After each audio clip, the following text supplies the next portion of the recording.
But enough of this palaver. Let's get the show on the road. Yeah, let's get the show on the road, huh?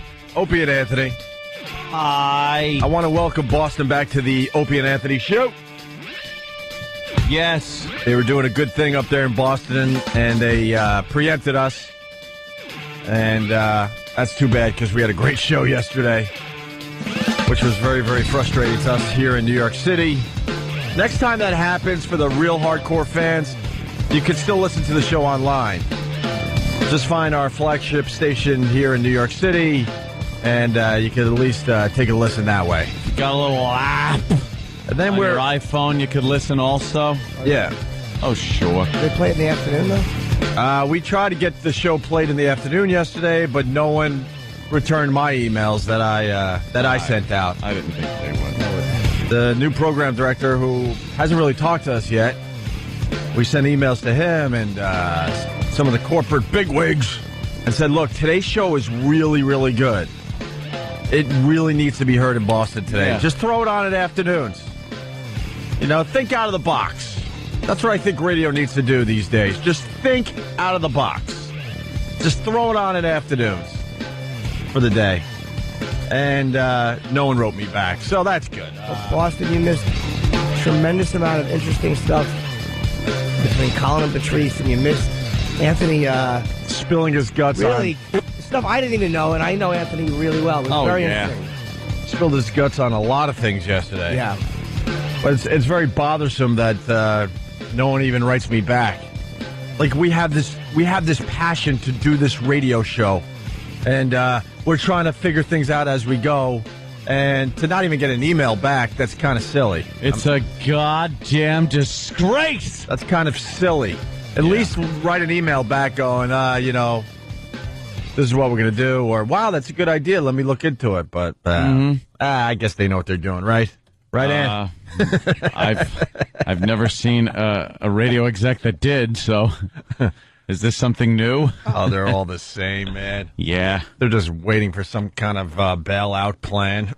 Something, yeah. Holy mother of God. So is the economy, like, collapsing? Who can we go to today? Because I'm watching that President Bush last night, and I'm like, so basically he's saying if this $700 billion thing doesn't go through, the whole economy collapses, and then what does that mean? It's bad. Are we going to be on bread lines, soup lines? What there's happens? going to be soup lines. People are going to have shanty towns in the Midwest. Yeah. It's going to look just like the Great Depression. Everything's going to turn black and white. Mm-hmm. And we're all going to drive in old Model Ts.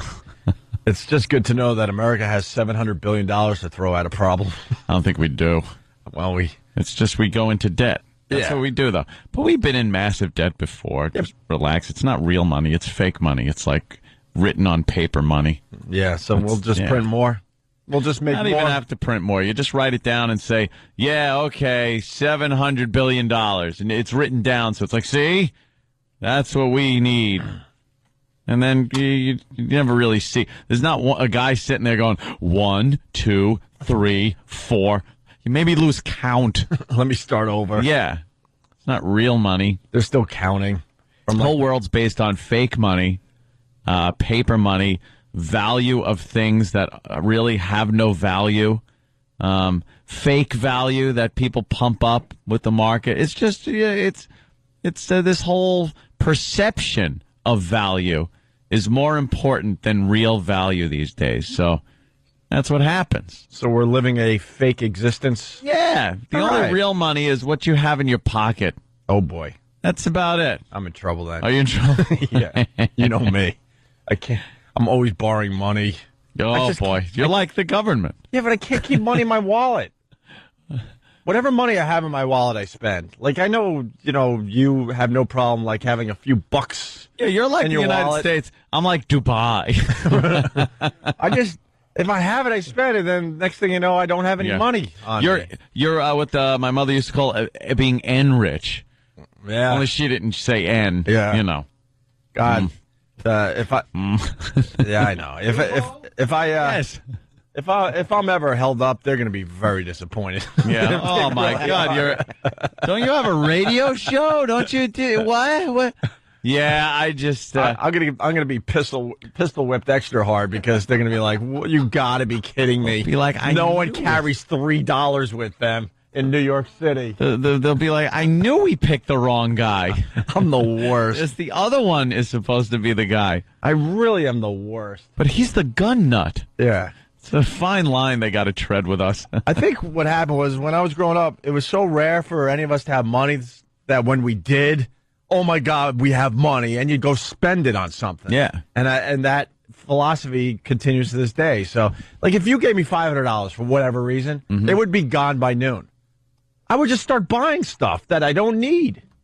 It's funny you chose that figure. 500? Yeah. 500. Oh, yeah. We're gonna get the Anthony hostage exchange update a little later. Yeah, well, I'll give you the exchange. I'll give you this little tidbit, though. It did go down. It did go down, but we have new information. Yeah, a little new information. I want more people to wake up so they hear this one. And this is what Boston missed yesterday. Some really, really good stuff. What are you And laughing I think at? there's Jimmy? little quips going out at me. You know how people say the TV's talking to them and they put on tinfoil hats? Yeah. I'm ready for the tinfoil hat because I really think there's some jabs being taken at me during traffic reports. Today? Yeah. Oh, is she? I'm not sure. So if is she somebody insane? might monitor that and maybe catch any of these little, they're very, very inside. So I'm not even sure if people would get them. Mm-hmm. But yeah. What was one you heard? I think I heard something like, "Yeah, I got to get that old thing out of there," or something. Like, I don't know. There's like things going on. I think there's a little. And then you hear like cameramen laughing and stuff. So I think there's something going on. Is there a little paranoia in your head now? No, it's not paranoia. I would find it hysterically funny. I hope that was happening. I hope she just stops the Just traffic have a meltdown. and goes, Look, this is my side. Yeah. Here's what happened. I don't have a radio show, so bear with me, Craig and whatever that bimbo's name is. It is really odd to choose to really kind of rag on or put me in a position where it's a breakup, but a bunch of weird stuff happened, you know, with all the little hostage exchange stuff and things being burned and all that. Knowing that I do have a radio show. Yeah. I'm not just like some businessman or something that could tell his buddies. Yeah. Like I have a radio show in New York too. So I could just say whatever I goddamn well please and it's going to go out there. Yeah. What are you, crazy? And that's what's great about doing a radio show. I feel like I would have had a nervous breakdown years ago if I didn't have a radio show. Yeah. Because like when this crap happens to you, happens to all of us, the people listening to the radio, there's a frustration that hits you. Oh, yeah. And we have the pleasure of being able to vent that to a lot of people that makes it feel like you're doing something about it. You know what I mean? Like if a customer service person is nasty to you, or some dude at the car dealership or at Starbucks, you know, you feel helpless. But if you have a radio show, Yeah. you feel like you can punch back. It's very cathartic for us, and I think people live vicariously through us in that way. Just to know sometimes you can't change things, man, but like if someone douches you hard enough, because the fans deal with it too. Yeah. And they kind of rally around and they just like, yeah, let's stick it to somebody who we're always dealing with. Yeah. And it's just nice to know you ruin someone's day once in a while. Oh, yeah. What were you doing, Pacino impressions all night? Like my voice is messed up, right? Yeah, what's up What with your voice happened? lately? People Poor are Jimmy. noticing that your voice is shot lately. I don't know. I have throat polyps. Oh, no. But there's nothing serious. Oh, Jimmy. There was, Jimmy's got cancer? No. Oh, of course. Oh, God. my God. What is that? They're photographs. I saw pictures of them. You'll still be funny, Jimmy. Hope so. Thank God for the writing. Did I ever tell you about Monster Rain? But no, I have to go back. I don't know what it is. Could it be because I'm sleeping with the air conditioning? It's been Oh, a no. little scratchy lately. Oh, boy. Oh, yeah. Yeah, no, it's nothing. Yeah, Drink some tea with honey. Yeah. Hey, we got lots to do. Should we, A protein injection? no, that's why I can't sit. I have one suggestion yeah. as to what we could do about these Wall Street crisis. Yeah, yeah. In India, Yeah. they beat Oh, a I know. CEO to death. Oh. And I'm just telling you that if that happened more, if guys Yeah. who ruin people's lives were dragged out of their offices and beaten to death Yeah. in the middle of the street, it think would we- not happen as I much. think we do need to head toward a little bit more violence as consequences. There's no consequences. None. Consequences are they lose their jobs, but they have what they call the golden parachute. Yep. Yeah, and they get to sit out with multi-million-dollar packages that they get to leave these companies with. Yeah. What kind of consequence is that? I say we do some stoning. The old-fashioned stoning, perhaps? Yeah, let's start with some stonings.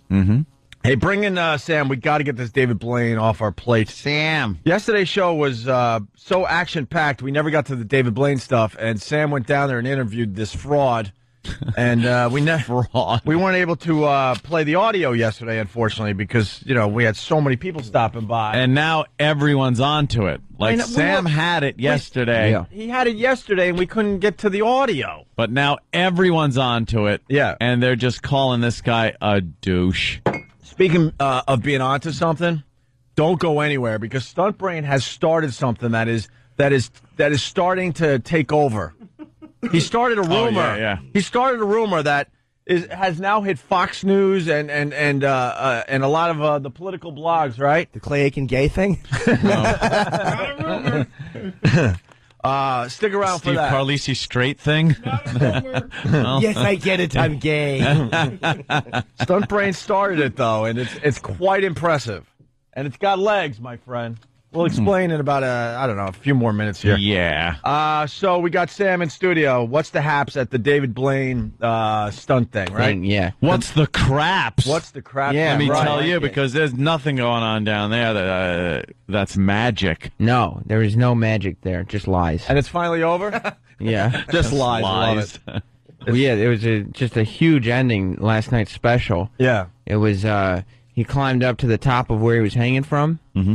And then they were like, this is the dive of death. He's going to jump 44 feet onto a platform. Who called it the crazy. dive of death? He did. He was Of selling course he did. posters that said dive of death. Dive of death. Yeah. So he jumps off, except there's a cable attached to him, and everybody's like, hey, what's going on? And so just before he hits the ground, the cable stops him and starts pulling him back up, and then he pulls him way back up into the sky, but it's nighttime, and everybody's like, what happened? And then the announcer goes, unbelievable, he has disappeared into thin air. So the lighting didn't go up high enough, so yeah. he was still above the lights, but you can't see because it wasn't lit up. And everyone knew it was a my cable that was God. pulling him up. It was a very visible cable. Yeah, it didn't look like he was levitating No. himself. No, it was a steel, working cable. I think when this guy walks around, he's embarrassed to be David Blaine. He should yeah. be. I mean, he should stick to card tricks. Sure.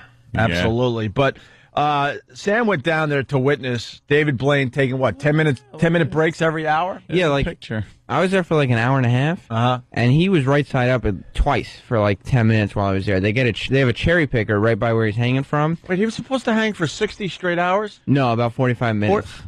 What? Like that's how So he was he- supposed to. Yeah. He was only hanging for 45 minutes an hour and then taking 10, 15-minute breaks? Yes. Every hour? Yeah. It was promoted as that's- David Blaine hangs upside down for 60 hours. Right.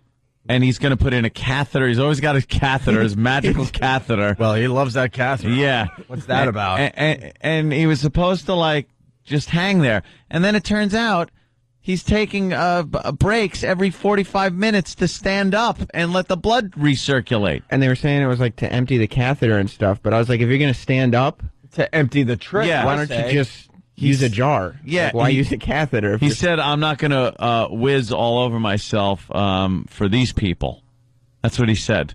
Why? So he stands up Why are they- and goes. Why are we the only ones calling him out on this? I don't. And Oh, there's the no way. media's starting to do it. There's no way he has to go that often. Yeah. Yeah. Like every 45 minutes, because they have a cherry picker, like right by where he's hanging from. Yeah, how So often they, you got to they go? raise him 40, feet in the air, and then bring him towards the cherry picker and flip him right side up, and he stood on it. That is not a stunt. No. That is as lame as they get. If we did that for our radio show, our fans would pelt us with stuff. Of course. They should do that anyway. They would just start yelling, hacks, hacks, hacks. But like, anyway. Baba Booey, Baba Booey, Baba Booey, hacks, Anyway. hacks.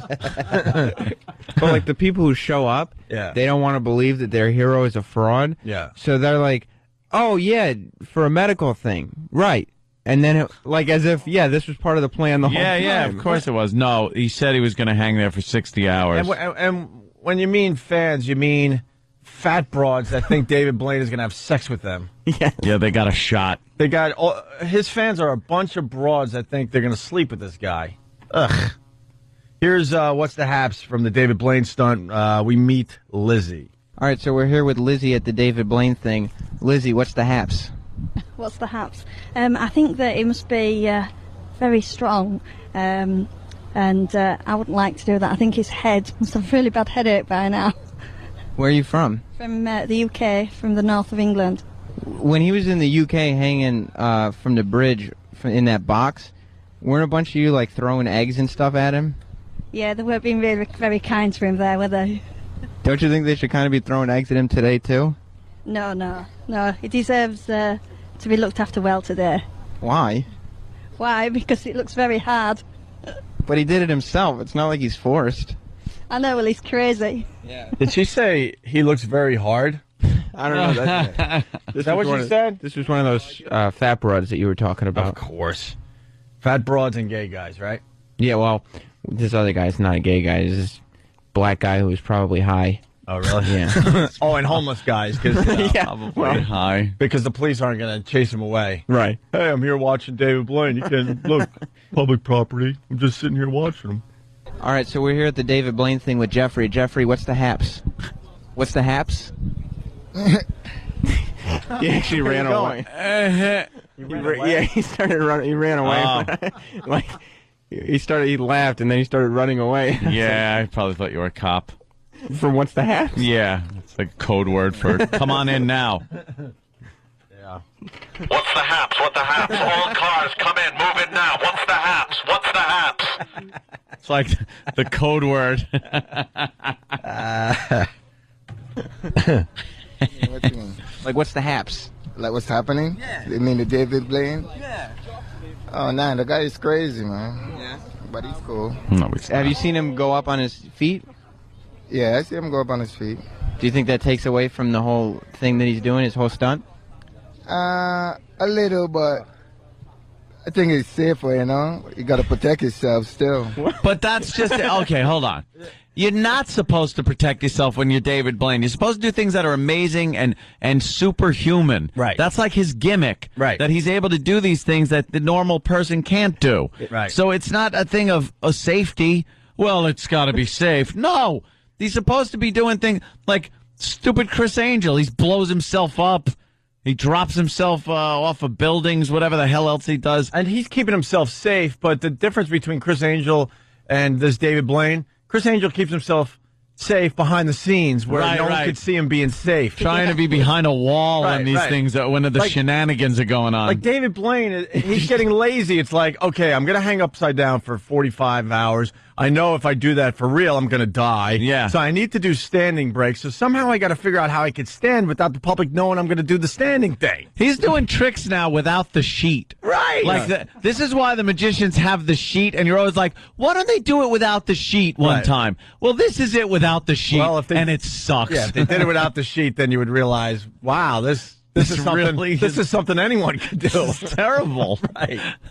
Said ABC put all this money into it because they had this big special. Right. So they're still going like, yeah, he's been hanging upside down for 60 hours. Yeah, because ABC bought... lying. It is. It's lies. Well, they got stuck because I think they bought like 3 or 4 specials ahead of time from David Blaine. So now they're like, oh my God, what are they? What? So he's just trying to fulfill an obligation, like when bad albums come out from artists that have to. Yeah. All right, I signed with this record company. I'm obligated for 2 more albums. All right, Let's do Twinkle Twinkle Little Star. All right, my next stunt, I'm going to sleep 10 hours a day for a week straight. I'm going to be taking my 12 to 14 hour walking around the world breaks. The final special is just footage of him at ABC negotiating the contract. And he said, watch when I get these idiots to agree to this. So he couldn't figure out how he was going to be able to stand to relieve himself of the blood rushing to his head.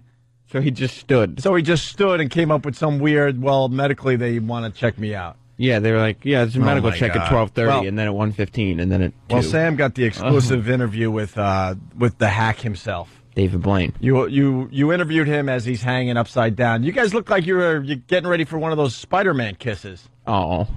He's upside down in front of That's Sam funny. as The you're Spider-Man. as you're interviewing him. It looked like Yes. he could have, moved in for a little smoochy smooch. He Very did make me go tender. face to face. Yeah. Well, here we go. Sam meets David Blaine. All right, so we're here in Central Park with David Blaine. David Blaine, what's the haps? I don't know. What's the haps with you? Not too much. We're just here checking you out. So how often are you going up and standing right side up during the day? Every time I have to go to the bathroom or get sunscreen or chapstick, I go up and reverse. Contemplate everything. my I guess career. it's probably once every hour for about 5 to 10 minutes. He admitted that he's standing so he can put on chapstick. Nobody asked him. Houdini never put on chapstick. Chapstick. Houdini, yeah. Houdini never had sunscreen. Why can't you do that upside down? It doesn't leak off you. Right. Why aren't people yelling and screaming about this idiot? It may also He actually admitted that he takes breaks to put sunscreen on. It's almost October. I've been sitting there under him for the past. You were. Well, he was up in the sky. Okay. Up in the sky. For the past 2 You guys were times. very close to a 69 position. Okay, there, Sam. How no, did that he was feel, up. huh?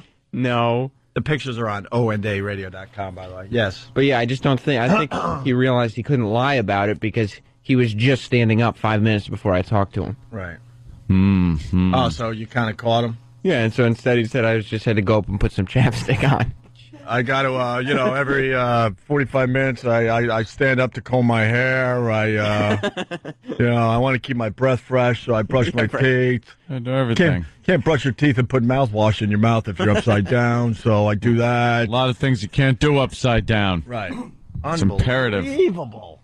So what's going to happen after you're done hanging here? Is there some kind of big trick? Yeah, there's a little surprise that I got planned. I don't know how it's going to work because it's never been done before and I haven't tested it. Because it's lame. Well, basically what he's saying there is I haven't gotten to that part yet Yeah.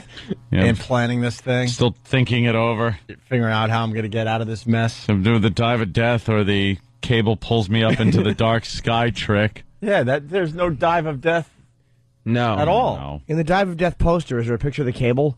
No, the Dive of Death poster is like a Houdini-esque drawing of David Blaine, flying down from the sky head first to certain death. Yeah. But where's the certain cable? In the...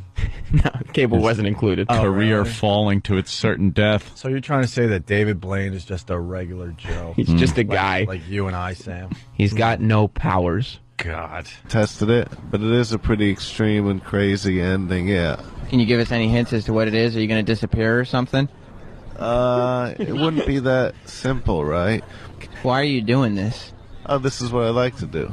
Hang upside down? I like creating interesting ideas and images and challenges for myself. Interesting and then part doing is them missing. and not letting anybody kind of interfere, which people do try to interfere, always. I cursed Sam today because you gave David Blaine the idea to just disappear into the night he's like, sky. hey, that's kind of, wow. He probably said, you know what? That's exactly what I'm going to end up doing. This little fuzzy-headed kid is onto something. See, I was trying to ask smart-ass questions, and I was like, what's the stupidest thing a magician could do? Just disappear after this. And that's exactly what he did last night. Yes, that's what he did.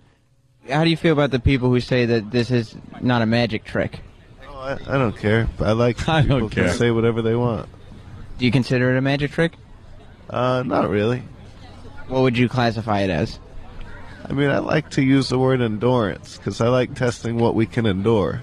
Because it's amazing how much we actually can endure. Not Yeah, when just you me, take but I mean breaks every- anybody, it's like somebody loses a parent, all of a sudden a situation they thought they could never deal with, all of a sudden they find the good in it. Losing Is he equating that with, losing a parent is just like hanging upside down, you dope. with Do a breaks? headstand for 45 minutes. If you're Yeah. a bat, maybe, and your parent Yeah. fell off the thing. Yeah, we got it, Jim.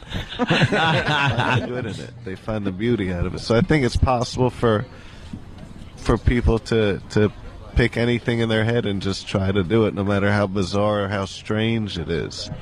Do you think it's strange that this many people would come to see you hang upside down? Do I think it's strange that you came to talk to me? Oh. No. Oh, well. Yeah, David, we came there to snap. mock you, you dope. Jennifer in New York still wants to believe in something. Ugh. Go ahead, Jennifer. Oh no, I didn't say I wanted to believe in him at all. I said that I heard an interview that said that originally he was going to do this completely upside down. He said that he was going to do sit-ups while he was hanging upside down to keep the circulation going, and he was going to pee out of a catheter. He said the first hour into it, he realized that he couldn't pee upside down, and that it was going to be a problem for him to do the sit-ups and just maintain his blood flow that way. So his doctors told him that it would be best for him to come down. But he said that he fully intended to do it upside down the entire time. Of course he did. Yeah, of course he's going to say he fully intended, and then a doctor stopped him. Shut up! Even if he did pee upside down! But even if he did fully intend to do it, that means he couldn't do the trick.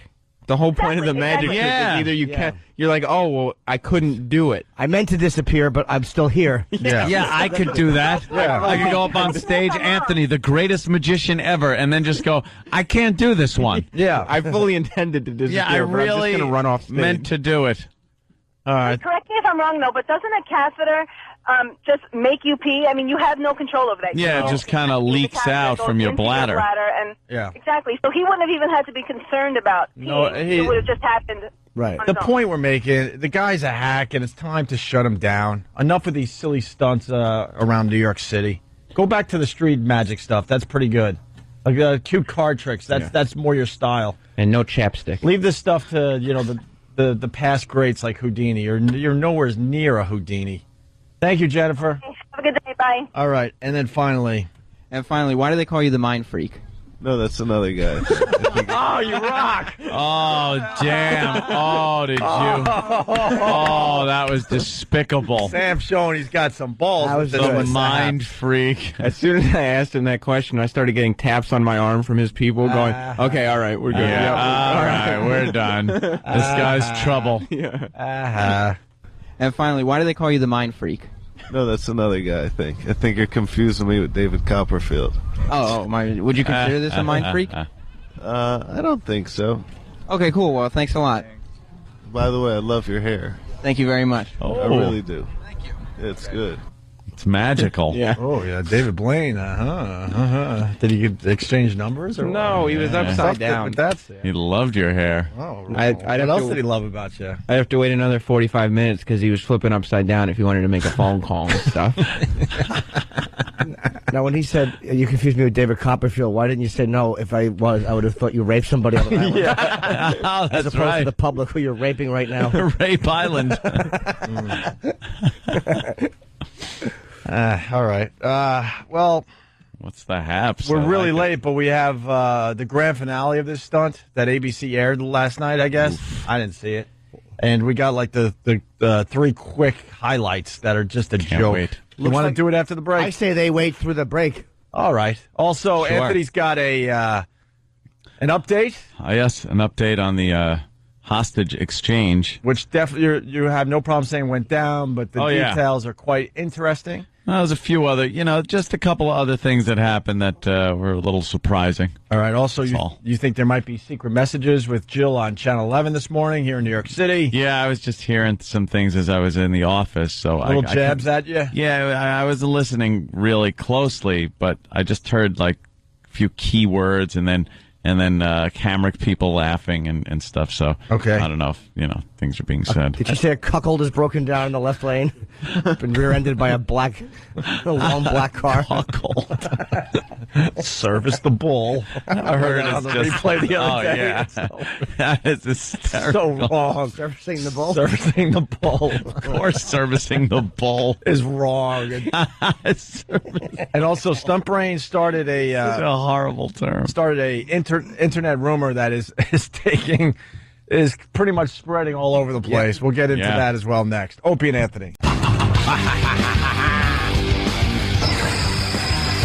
It's like I'm walking on sunshine. Oh, that's terrible. Oh, no, that's terrible. That's just awful. I know. I know. It's the Opie and Anthony Show. I don't know.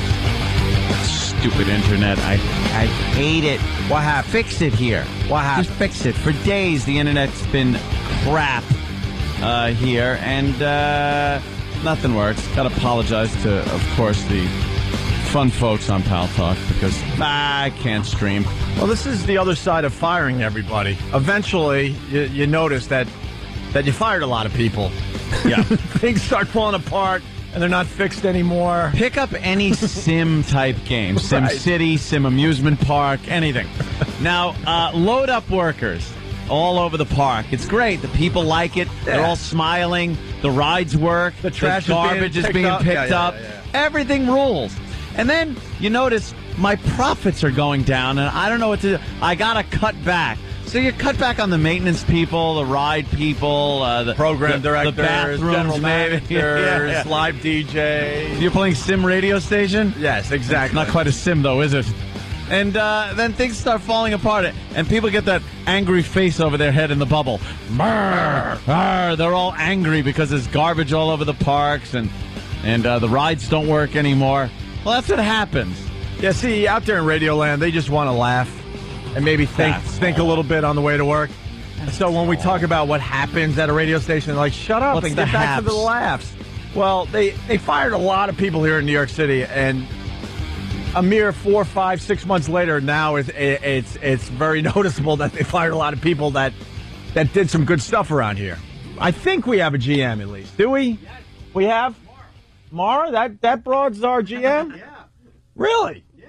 All right. I'm expecting them to just lock that door, and we can't get out, just like in Sims. And next thing you know, we're like eating each other and leaking in the corners. Yeah, and, crying and then dying and turning into ghosts. Right. We'll figure out the internet. Hey, Stunt Brain, get a mic. Stunt Brain was one of the gang that went and saw a movie that Jim Norton's in. Jim Norton didn't bother going. Yeah. No, because I wanted to go earlier. I don't want to go at 6 because I want to work out. So they said that there'll be some screenings that are earlier. But see, if I was lucky enough to be in a Kevin Smith movie, I would say, screw the workout. I want to see myself on the big screen, Jimmy. never like watching myself. I really don't. I'd rather watch it on DVD. I hate watching myself. Yeah. Seth Rogen stars in this movie. What is it called again? Zach and Miri Make a Porno. Yeah, and Kevin Smith, right on, man. Yep. Bravo. He did a very good job. We all got to see the movie last night. When does it hit theaters? Another week or two? I believe it's actually the end of October. Oh, wow. We got to see it real early. Halloween. Yeah, it was very good, man. It was a very good movie. It's going to do very well. That's Seth Rogen, man. He could act his ass off, and he can make people laugh. I don't know if I've ever seen him in... What is he? I know he is. I just don't know if I've ever seen him in a movie. Oh, my God. He Superbad. What's some of those other movies Seth Rogen was in? Pineapple Express.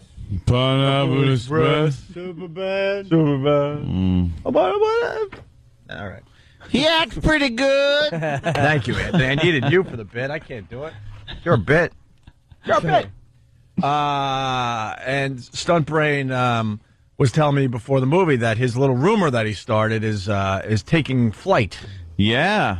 You want to explain there, Stunt Brain? Well, I like the politics. And a couple days ago, do we know? Yeah, I'm I don't sorry. think we know that. But I've been watching Biden because he's been screwing up a lot. He's known for running his mouth and letting off a lot of stupid statements.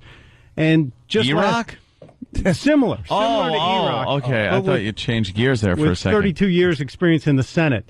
And he was being interviewed by Katie Couric, and he made a dumb statement about the Depression, saying that if this was happening back in 1929, FDR would have gone on TV and calmed everybody down. Oh, boy. Small problem. FDR wasn't president, and television wasn't in American homes. No. Hey, we got that. Who's in there? Woody? Was Woody Wilson in there? Yeah, Woodrow Wilson. Hoover, I think. Hoover was president. Herbert Hoover? Yeah. This is what Biden said. Part of what a leader does is to instill confidence, is demonstrate that he or she knows what they're talking about and communicates to people. If you listen to me and follow what I'm suggesting, we can fix this. When the stock market crashed, Franklin Roosevelt got on television and didn't just talk about the princes of greed. He said, look, here's what happened. Did he say that on the radio, Roosevelt, or was it a wrong president? But Roosevelt was well after that. Oh. It was Hoover's issue. So we got the wrong president. Wrong technology. And wrong medium. If that had been McCain, he would have been hoisted up in public and just slammed as old and senile and feeble. Is that the way, because you're right, is the media killing him? Because they always forgive Democrats when they say stupid things. They forgave Dan Quayle, they murdered. Yeah. Who was a dope, but they let him go. Or Obama says he's Muslim, and they completely gloss over it. Yeah. So this story about Biden, plus Biden criticized an ad that Obama ran criticizing McCain, and he got chastised publicly by Obama. And so I wrote a little email to... Don't be dissing my ads. Yeah. This one, and it was a bad one. It was a bad McCain, one. it's like, he can't even check email. And then last really week, bad. Biden also said that Hillary would have been a better pick. So I just notched all these things down in an email and said maybe Biden is self-destructing because there was no campaign bounce after he was announced, no bounce in the polls, and maybe they're going to bounce him and let Hillary ride in and save the ticket. And send it to about 60 of my computer geek friends who are into politics, a couple who appear on MSNBC and other channels, and just let it fester. And then yesterday on Fox News, it shows up. It hit on Fox News. Stunt Brain's freaking rumor. Jeez, and Bert in Philly, he goes, I think I heard this one too. He wrote this before you just said what you said. Hillary to take the VP nod, right? Yeah, and Bill appears on Letterman, talks about how great Hillary is. Hillary's suddenly out on the campaign trail. Anybody want to put any money down? It just goes to show you what's going on with the news. It's like they don't have to check facts at all anymore. They will just run with a rumor, and if it turns out not to be true, they just ignore it. Yep. Like they never said it and move on to the next rumor. They're not accountable at all. No! But if you're hearing this today or in the next day or two, Stunt Brain started this rumor. Yeah, about 2 days ago. He's good at Googling. You know, Oh, God. a he's guy that's Google good master. at Googling is going to have the country a buzzing in the next few Well, days. now, wait a minute. Biden did have 2 aneurysms that he had to have fixed. He had a pulmonary embolism, a blood clot in his lungs a while back. He has yet to release his health records. So there's all kinds of stuff that could make him a weak candidate. You know, if you have a sprained ankle, they don't even let you play in the NFL. That's right. How are you allowed to? A couple of aneurysms, you could just be the vice president. Yeah, we've had 7, I think, vice presidents die in office. We don't need another one dying in office. 7 vice presidents? I think so. You name those vice presidents. I'll Stunt go Brain. dig. No, don't Google. You name. You're Stunt Brain. It's way back when, in the early days, when Yeah. they died of a cough. Yeah. I kind of wouldn't mind seeing Hillary right now. It would be interesting to watch her and Obama. 'Cause Biden's just a... Oh. And imagine the debate between Hillary and Palin. Well, that's it. Wow. You know what? This is a cluster F. You people are out of your goddamn minds. Why? No, we're not. This Obama election- and Hillary? Why not? Why not? Just hand the country over to... get the hammer and sickle flag and replace the old stars and stripes with that one. We're falling apart as it is. We're falling apart because of the same reasons that we got a goddamn Obama and Hillary vying for the presidency. Oh. But nobody would nobody would shoot Obama if she was VP. Well, Not true. Hey, Jim McSweeney from Jersey. I think there's some people in the Midwest that are a little angry. Yeah. Jim from Jersey, right? Stunt Brain is a dummy. I would bet $1 million that this won't happen. That's not what we're getting at. Oh, my God, you idiot. Stunt Brain is... Holy God, you're a jerk. Stunt Brain threw a little rumor out there. That's what we're getting at today. He's not saying that's going to happen. He made a rumor, and the news picked it up, you dummy. Now it's everywhere. What a dunce. It's everywhere because of Stunt Brain. Obama will have to address this. That's the best Dude, part if of you it. get Obama to address a rumor you started, I will bow to you, and I'll that is a finally good buy one. you lunch. All right. Oh, my God. That is important. Wow. I wouldn't expect that unless he actually dumped him and then picked Hillary up because of you. Yeah. He took your advice. Jesus. Well, and we got a dummy on the line. All here. right. Gene from Florida. Yeah. How you doing? Hold on. By the way, before you hear what Gene has to say, you got to remember what Sam brought us a little while ago with What's the Haps with David Blaine. Yes. All right. He asked David Blaine a very embarrassing question. He asked David Blaine, I guess we could say it, asked David Blaine if he was the mind freak, and David Blaine said, No, why do they call you the mind? Why do they call you the mind freak? And then David Blaine responded, I think you have me confused. I think you're thinking of David Copperfield. Right, and with that, we go to Gene in Florida. The mind freak is Chris Angel. Your phone dropped out. What'd you say? The mind We freak heard is- you. We know. And he knew. Did you hear that perhaps David Blaine was kind of throwing it back at our own Sam and saying, no, I think you got the wrong person, instead of saying Chris Angel? I guess I came in the middle of it. No. I think you're just very stupid, Gene. And we were going to talk about the economic crisis facing this nation today. Yeah, exactly. Back to the fart jokes. We got Gene listening. Why bother when we have people like Gene listening? Yeah. You're as dumb as they come, Gene. Thanks, guys. Thanks for listening. Thanks, guys. Love you, Gene. Godspeed, Gene. Do we have time to shove the David Blaine down everyone's throat, the last part of this? Yeah, it's quick. Ooh, all right, so sexy. I hope you were listening earlier, but Sam went down to the David Blaine. What are we calling it, Anthony? It wasn't a farce. Farce is good. Yeah, but a lot of these crap fest. A lot of these illusionists, illusion. It's all a farce, but it's how you present it that makes people go, "Wow, oh my They God!" do it behind the did he really sheet. disappear? Is he really hanging upside down for 45 days? I've read up on this, and he could die. You need the sheet or the box or whatever the hell the trick is being done in, so people can't see it. If you're just tuning in, it's okay. We'll bring you up to speed. Sam went down there. He talked to David Blaine. He witnessed for himself how lame this stunt actually was. Yeah. They actually were pulling David Blaine up to a platform so he could stand for 10 minutes every hour. Yeah, every like 45 minutes he'd stand up, and instead of doing it behind a sheet or in a box, they used a cherry picker. Was he doing like calisthenics and stuff, stretching out, doing yoga poses in between, hanging upside down? And he admitted to Sam that the reason why he has to stand is because he has to take a leak. And put chapstick on. And put chapstick and sunscreen on. Sunscreen. Like somebody can't rub sunscreen on your arms. Yeah, this is just like watching Houdini do one of his death-defying stunts. So finally, ABC had a broadcast the grand finale of this lame stunt. Yeah, last night. And after hearing Sam's audio, listen how different ABC made it. This is just filled with lies. Yes.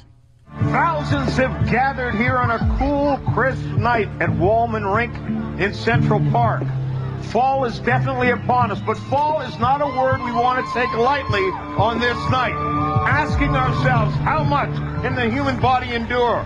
Why risk going blind, permanent brain damage, or even death? The only man capable of answering these questions hangs 40 feet above our heads. This is David Blaine in the Dive of Death. Oh, God. Just talk about trying to make something a nothing. And what the Vice dive versa. Well. Know what the dive of death was? That whole AIG thing that happened a few days ago? That's the dive of death. Wall Street's the dive of death. You want to see the dive of death? Go down there today. You'll see a few guys jumping with their briefcases. Why risk going blind? I don't know. I thought of that every time I stole a Penthouse magazine. Yeah. No. I had no faith in that one before I said it. Everyone just avoided eye contact with me. This is what the media does to us. It's a sham. It's time for David Blaine to prepare. You see him rising high. He will be taken over to the Condor where he will be brought upright to try and orient his body to standing upright. Remember, this is a man who's been hanging upside down for 60 hours. What? You're a liar! Goddamn liar! Goddamn liar! Shenanigans! Shenanigans! Shenanigans! Well, we're waiting. So they're just going to make believe no one saw him standing? What takes for nothing? They're going to make believe that no one saw him standing every 45 minutes? Is that what you're trying to tell me? Yeah, Sam? that's exactly what they're doing. There's a picture on onaradio.com of him standing on the cherry picker in broad daylight. So it's not like I could have gone down and taken this last night. It was on Tuesday afternoon at 1 p.m. He was standing up as he was at 1:45.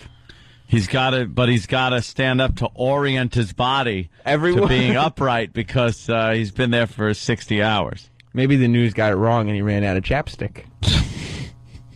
Orient his body to standing upright. Remember, this is a man who's been hanging upside down for 60 hours. So you just don't suddenly find your way back to being normal. I'm joined by the doctors. Again, Dr. Rudin, first of all, what's the time limit it's going to take for him to reorient himself?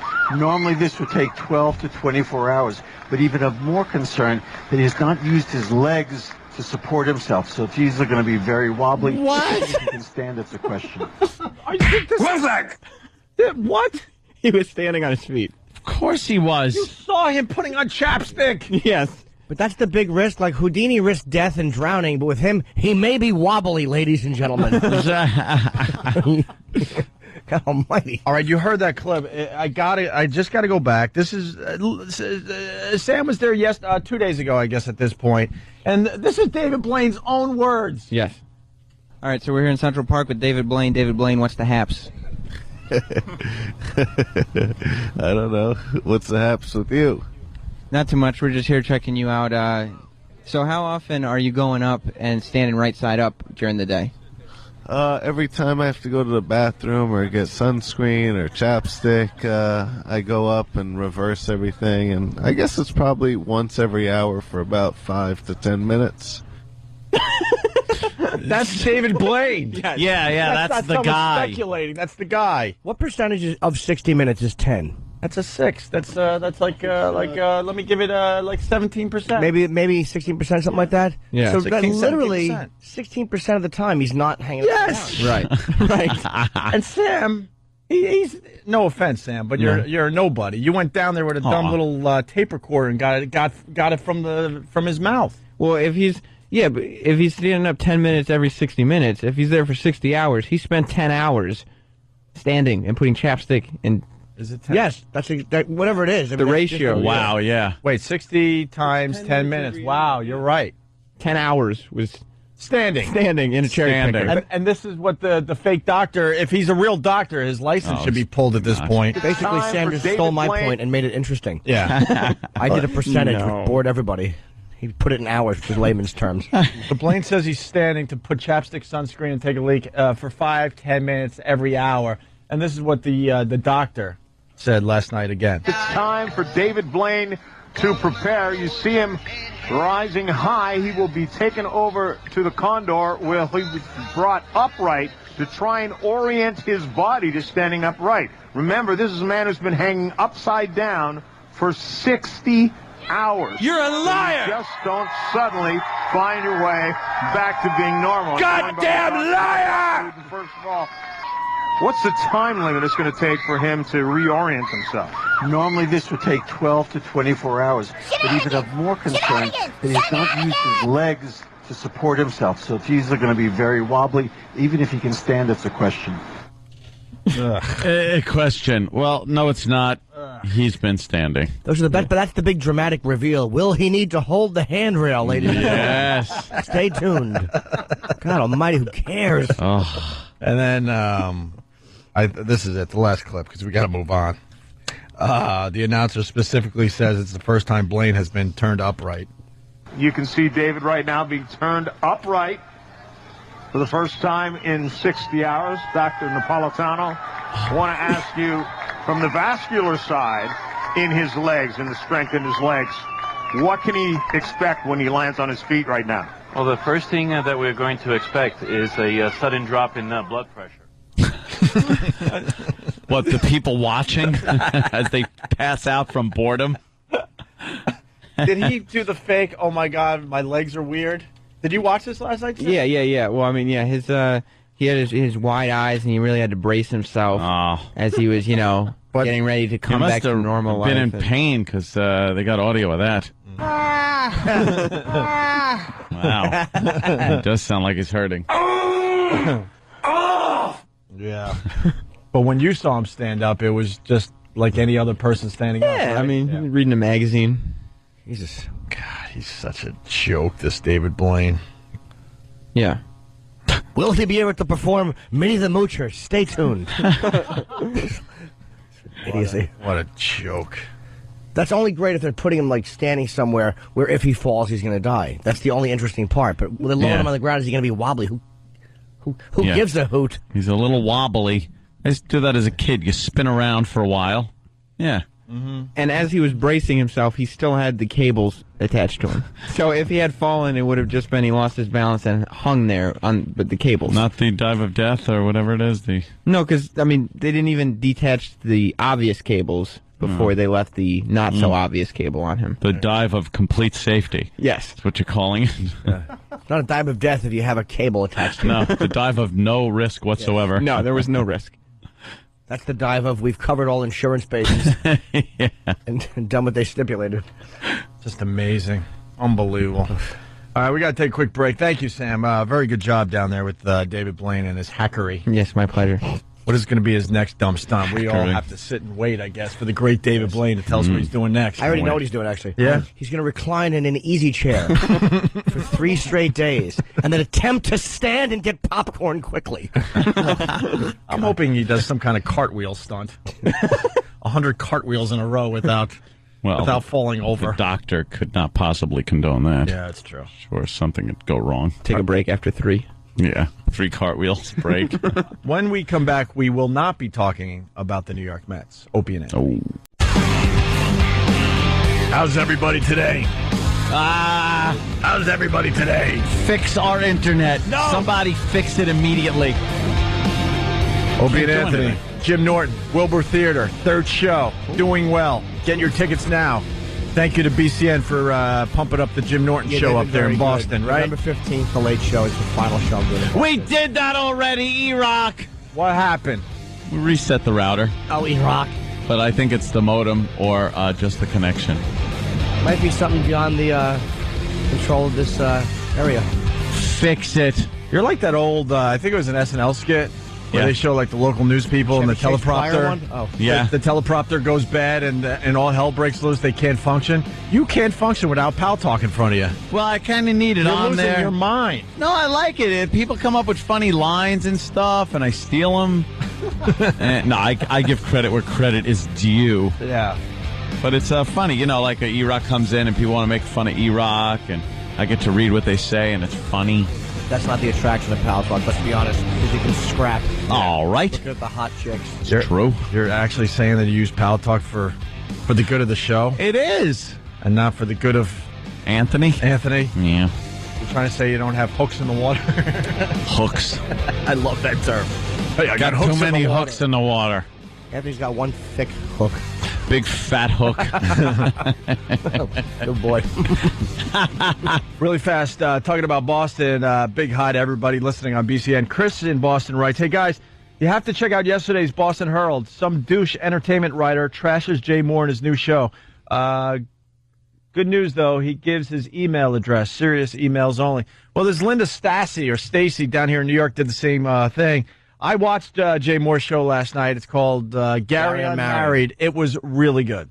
Oh. It was really good. I missed it. It was very good. Jay is very good in it. There's a lot of good lines. Jay's a very funny man. Well, Linda Stacy stinks, and she even said there was a couple of funny, really one-liners. Yeah. She probably just doesn't like the tone of it, because Jay's an alpha male and kind of a dick, and she probably just can't handle that he's not some soft cornball sitcom guy. Well, sucks. she really did not like Lucky Louie either. Oh, but she gave us 0 stars, which almost was like this. Stop. Yeah. Stop. There's no redeeming value. Is that what she was saying? I look at what she likes. Come on, corny bitch. Dead hand. Jay Moore plays a divorcee, and he only got a divorce like 3 months prior. So the ex-wife and the kids are in the picture as he's starting to date again, and then it's a good show. It's really good. Is that the show or just Jay's life? Well, what? It's edgy too for network TV. Yeah, it's a bit on the edgy side for network sitcoms. But bravo to Jay Moore. I definitely liked it. I DVR'd it. If I didn't like it, I would have just make believe I didn't see it or something today. Yeah, not talk about it. That's what we do. Because not take his calls anymore. Well, he's a friend of the show, so he would put us in a weird position. But I did watch it, and it was very good. Simple as that. Good but for you see Jay. how the critics don't like that representation of humor? They don't like the anything that's meaner. They're just such snarky, predictable jerk-offs, all of them. Got to be, maybe a couple of gay guys laughing and making 8,000 gay jokes per episode. You like gaydar? Well, they like what they think makes them smart to like it. They want to be the ones that people go, wow, he liked it first. He's smart. Well, it's good because one of Jay's kids in the show is like a little girl. I think she could be maybe 10 or 11, his daughter. Paul. And she's very liberal already. Yeah. Talking about how she's got another Al Gore poster that she's hanging up in her room. And of course, Jay's like, why do I have to deal with this? Why did my kid have to turn out so liberal? Bobby Big Rigger, how are you, sir? Hey, good morning, gentlemen. Good morning. Hey, I'd like to attempt to beat the record there by driving. Yeah, I'm sorry. I'm in traffic. I'm going to attempt to break the record of driving my truck for 61 hours straight, but I may on occasion have to get out and go to the bathroom, get something to eat, go home, take a shower. Well, you know what? And then, I think maybe sleep for a couple hours. I think we found ABC's new stunt. Bobby Big Rigger attempting to drive for 60 straight hours. Taking 10-minute breaks hours. every hour, of course. But this is just as good as what David Blaine just did. Yeah, I'm going to do it for 61 hours, though. 61. That's how I'm going to. 61. That's how I'm going. Why don't you? I'll tell you what. I'll give you a bunch of money if you go to Texarkana, pick up some Coors, and bring it back to Georgia. Why do you want that much beer? Thirsty. Because he's thirsty. Dummy. The beer we have, it drank pretty good. Budweiser. What's the name of some of them other beers? Budweiser and what else? Miller. It drank pretty good, don't it? I can't. I'll tell you what, Ant. Get enough of that. Hey, Ant. Yes, sir. I'll go one better, Ant. I'll go up to Maine. I'll go pick up some lobster, too. Oh, there you go. Hey, the sequel. All right. Later, guys. And let's not forget this clip before we move on. They was arguing over a bureau. They was up there had a bureau that they didn't have no bureau. and they won a bureau. They were hanging around to get a bureau. Called the mailman gave me a dime. I was just they were arguing over a bureau. They probably took his bureau there and shot him. The beer we have, it drank pretty good. Budweiser. What's the name of some of them other beers? Budweiser and what else? Miller. It drank pretty good, don't it? Would you? Hey, we got to thank Ricky Gervais. RickyGervais.com. He mentioned the show on his blog. Yes. Week 29, September 2008. Got up really early and read about 120 reviews today for Ghost Town. All of them really good. Even the posh reviewers loved it. I know I shouldn't sound surprised, but I'm so happy I could squeeze ahead. Ghost Town opens today as I fly to L.A. for the Emmys. It's out of my hands now. I did my best. I'm really pleased and proud of the film, and I must have told every person in America about it at least once. Called into the Opie and Anthony show this morning. I love these guys. It must be the funniest, most laid-back and honest radio show around. Just a bunch of mates hanging out chatting. Perfect. And then he writes, and if you're reading these nice things I'm saying about you, then plug the film some more. Ricky Gervais. Well, we were, so... That's right. He's in a movie called Zach and Miri Make a Porno. Hey! Oh, no, that's the one Jimmy's in. Oh, that's mine. Ghost Town is actually supposed to be really good. Ghost Town. Yeah. I would go see it just for no other reason than to watch Bob Kelly walk around behind him in the entire film and not get to say a word. Yeah. That's all he does? Yeah, not a word. He's one of the ghosts. Oh, that's hysterical. He's the construction worker ghost. Bob's basically a fluffer. Big fluffer. Big fluffer. Hey, this story's making us laugh hard today. Like I said, we're not talking about the Mets today. Let's just move on. And from that the fact that they're now tied for the wild card with Milwaukee. Billy. They are screwing this up so badly again. Just like last year. Again. Now we're tied for the wild card. What happened to being in first place? I think last night I had to go to bed, but I think we had a 4-run lead or something. Oh my right? God! It was 4-run lead. But did we end up winning the game? No. I know the answer. Yeah, that was a little bit of a problem there. Yeah. What a choking, awful organization. Travis came up with a little something about the Mets bullpen. Yeah. What do we have that? Because it's if I could get to the web. Oh yeah, we're having a problem today. But after 6 innings, if the game ended after 6 innings, the Mets would have a ridiculous record, right? Yeah. They'd have something like 100 wins or something stupid. If the game ended after 6 innings, they'd have an 11.5 game lead. Yeah, but it doesn't.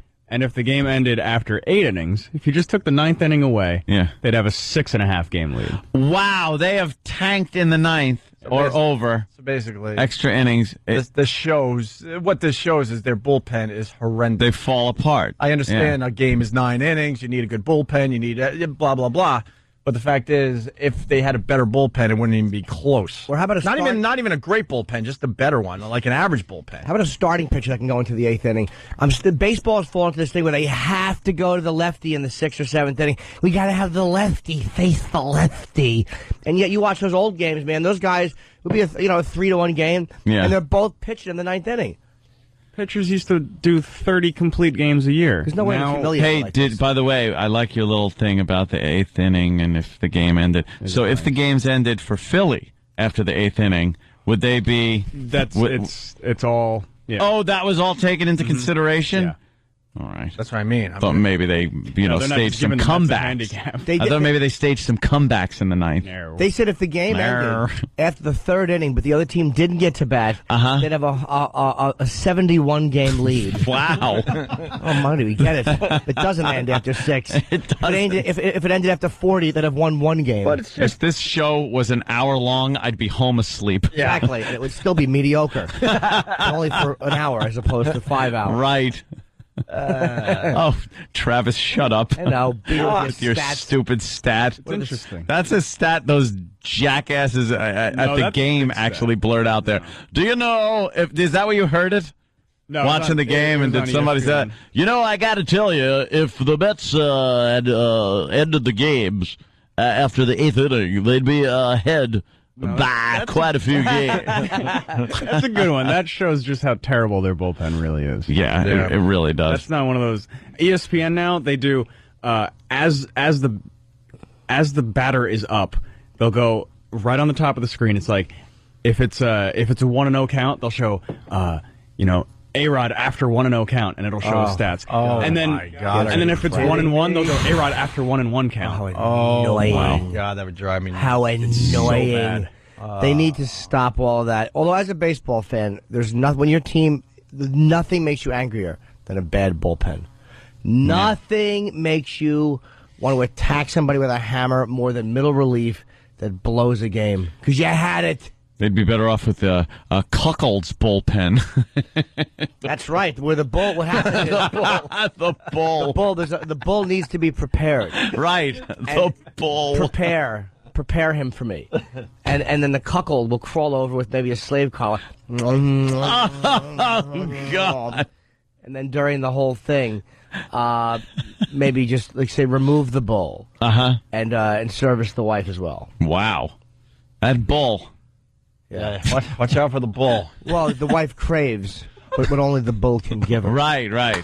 The cuckold must just sit and watch. The cuckold must sit and watch, occasionally preparing everyone. Prepare. Or cleansing the aftermath. And then finish, with what is called a cream pie. Yeah, someone has a Bavarian cream donut. Sometimes you want to get it back to just where the donut was before, so you squeeze all the cream filling in.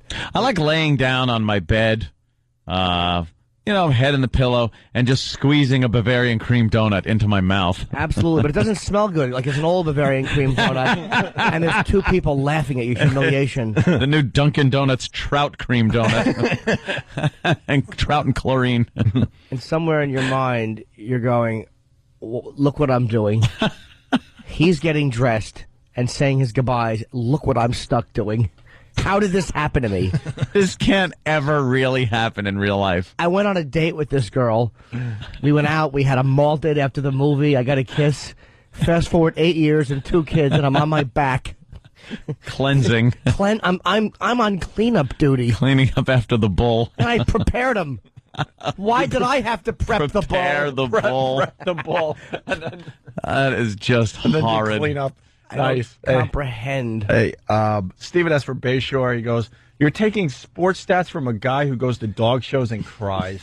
Ugh. That's true. I would have read that if I had an internet connection. I would have been able to read it. Yeah, I know.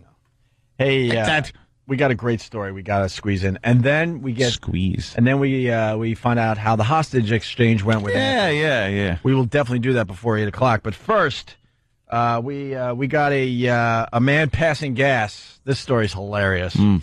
And, well, he's charged with battery on an officer. It was a crime, huh? They turned this into a crime. If cows do it and bears do it, people do it, everybody does it. Excuse me, I got to go do it. Okay, Jerry. But break wind around an officer and expect to pay the price. Jose Cruz is facing a battery charge for getting a leg up on police and releasing foul air. Sounds funny, but police say passing gas is a serious offense. Cruz is accused of stinking up the police station while being arrested for DUI. Wait, now hold on. How is passing gas a serious offense? I mean, what? You can't. It's an accepted, although disgusting, but it's an accepted biological function. I think everybody knows. It's not like he started defecating in the station house. It sucks for everybody when you crop dust, but you got to do it. You can't hold it in, right? It's not fun. It's not fun for anyone. I can't see it being a crime. Well, let's see if we could get to the bottom of this. Mm-hmm. The on the street interviews. These are always good. I'm all for the cop because you wouldn't want someone to do that to you. The cop. Let's charge these sex offenders out here. Let someone that's passing gas know. Was the smell that offensive to where you had to charge the man? Yeah, how bad was the gas that you got to charge the guy? Oh, how bad had it been? So bad. God almighty, I should be on the FBI's most wanted list. Yeah. Well, the guy kind of like really took advantage of the fact that he had bad gas. Listen to this. According to the criminal complaint, the smell was, quote, very odorous, and he got more than a whiff. The officer says Cruz moved into position and used his hand to fan the smell in his direction. What balls this guy has. I love him. Real character. Farting on the cops. I'm using his hand like Jimmy. Yeah, here you go. Take this, you. Yeah, try this. I may lose my license. So here's a little something for you. Would you not consider that to be chemical warfare? Well, it might be psychological warfare, but chemical warfare, no. Whatever it may be, Cruz could spend up to a year in jail, fueling debate whether flatulence constitutes a crime in a strange case of law and odor. Oh, I get it. Should be law and order, I think. But you said odor. Oh. Good. Fart puns by the media. That's good. Yeah. Yeah, the economy's falling apart, but let's have fart puns. I don't mind them doing fart puns. Just don't get the carte blanche they have with content. Yeah. That's all. My only problem. They can do whatever they want, and they never get fined. Mm-hmm. Well, they're bringing you the news.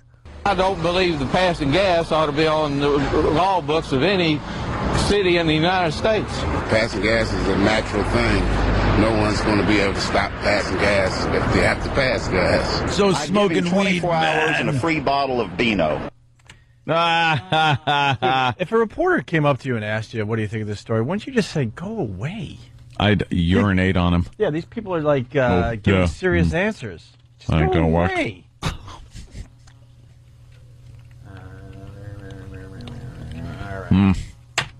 Dumb story. I like how he pointed it at him, though, and kind of wafted it. Yeah, absolutely. I used to have a friend, if you were driving in his pickup truck, he'd blast one off right in his hand. He'd put his hand down there, and you could actually hold it in your closed, lightly clenched, fisted hand and throw it at your nose. And you'd be like, "Oh, stop! Yeah." It's called cup a fart. I live to cup farts. Yeah. You feel that little warm blast. It's like a little baby breathing life into your hand. And then you just hold it by someone's nose and you release it. You don't throw it. You open your hands as one would free a peace dove. Just let it waft. Right under their nose, and they don't know what you're doing. It's almost like you're going, ta-da. There's one, the ones with a lot of temperature to them that just sound like this. And then you just know it's going to be a ripe one. You always know as it's working its way through the plumbing, you feel a doozy coming on. Yeah. There's nothing better than that. It's great. You just enjoy it by yourself. I'm going to start taping myself in my life because I can't tell you the farts I let go. Literally, when a girl leaves or a massage therapist, I for years wanted to do this. Literally. All right, take care. Close. It is mind-boggling how my system... It's finally like system Pavlov's secure. ass. Yeah. Anthony's onto something, though, because the farts that, like, not much to them. What, too bad. that airy one that you did? Those are just the worst. That really. We had a high school basketball coach who gathered the entire team. On the way. Oh. On the way. Wow, that had to hurt. Anthony explains what went down with the hostage exchange. Yes, it did take place yesterday. Also, we got a naked guy getting tased. And Letterman losing his ass because McCain canceled at the last minute. Letterman going off, it was pretty nice. But you know where that's coming from, because Letterman's an Obama He's guy. a Democrat, yeah. But before we go to break, we like to do this for the people out there. We give you little facts that just show you that your life is just zipping by. Ooh. Today's little thing that makes you feel like your life is zipping by. Yeah. Cheryl Tiegs. Everyone remembers the poster of Cheryl Tiegs. I think it was second to the Farrah Fawcett poster That's back right. in the day, as they call That's right. the day. And, yeah, very hot. Yeah. She was wearing like a net thing. It was from the Sports Illustrated swimsuit thing. Yeah. Yeah, very hot.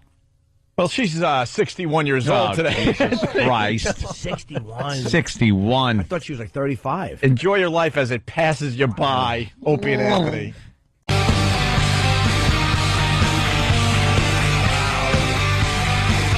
This is going to be my favorite part of today's show. What's up, Jimmy? Huh? Big kiss? No kissing today, Jimmy. You sound sick.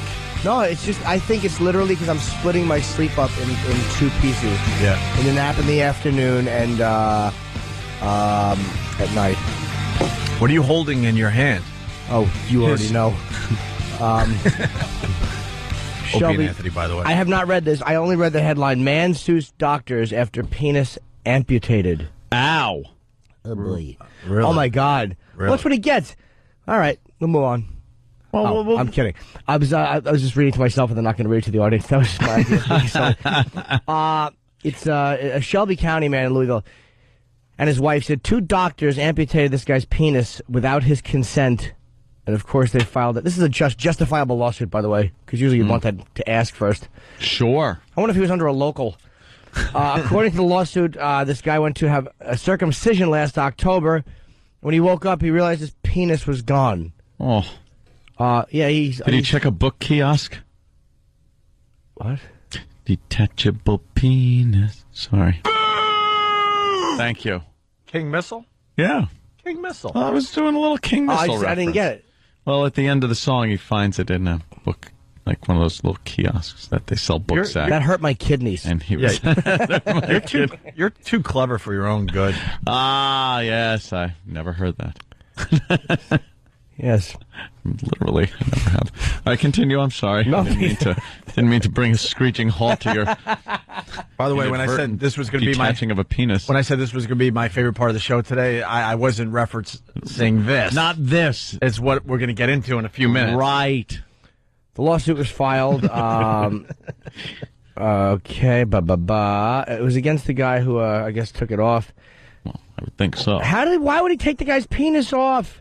Oh wow. He The discovered. plaintiff's attorney yes. said that the doctor amputated the organ after finding cancer, but he only had consent to remove the foreskin. Sometimes you have an emergency and you have to do this, but he could have very easily closed them up. Go, here's your options. You have cancer. Yeah, what's it spreading like a fire? Just, sew him up. Tell the guy, look, I got some bad news for you. I would live with the cancerous penis. I don't know, man. I ain't walking around like a girl. How about a second opinion?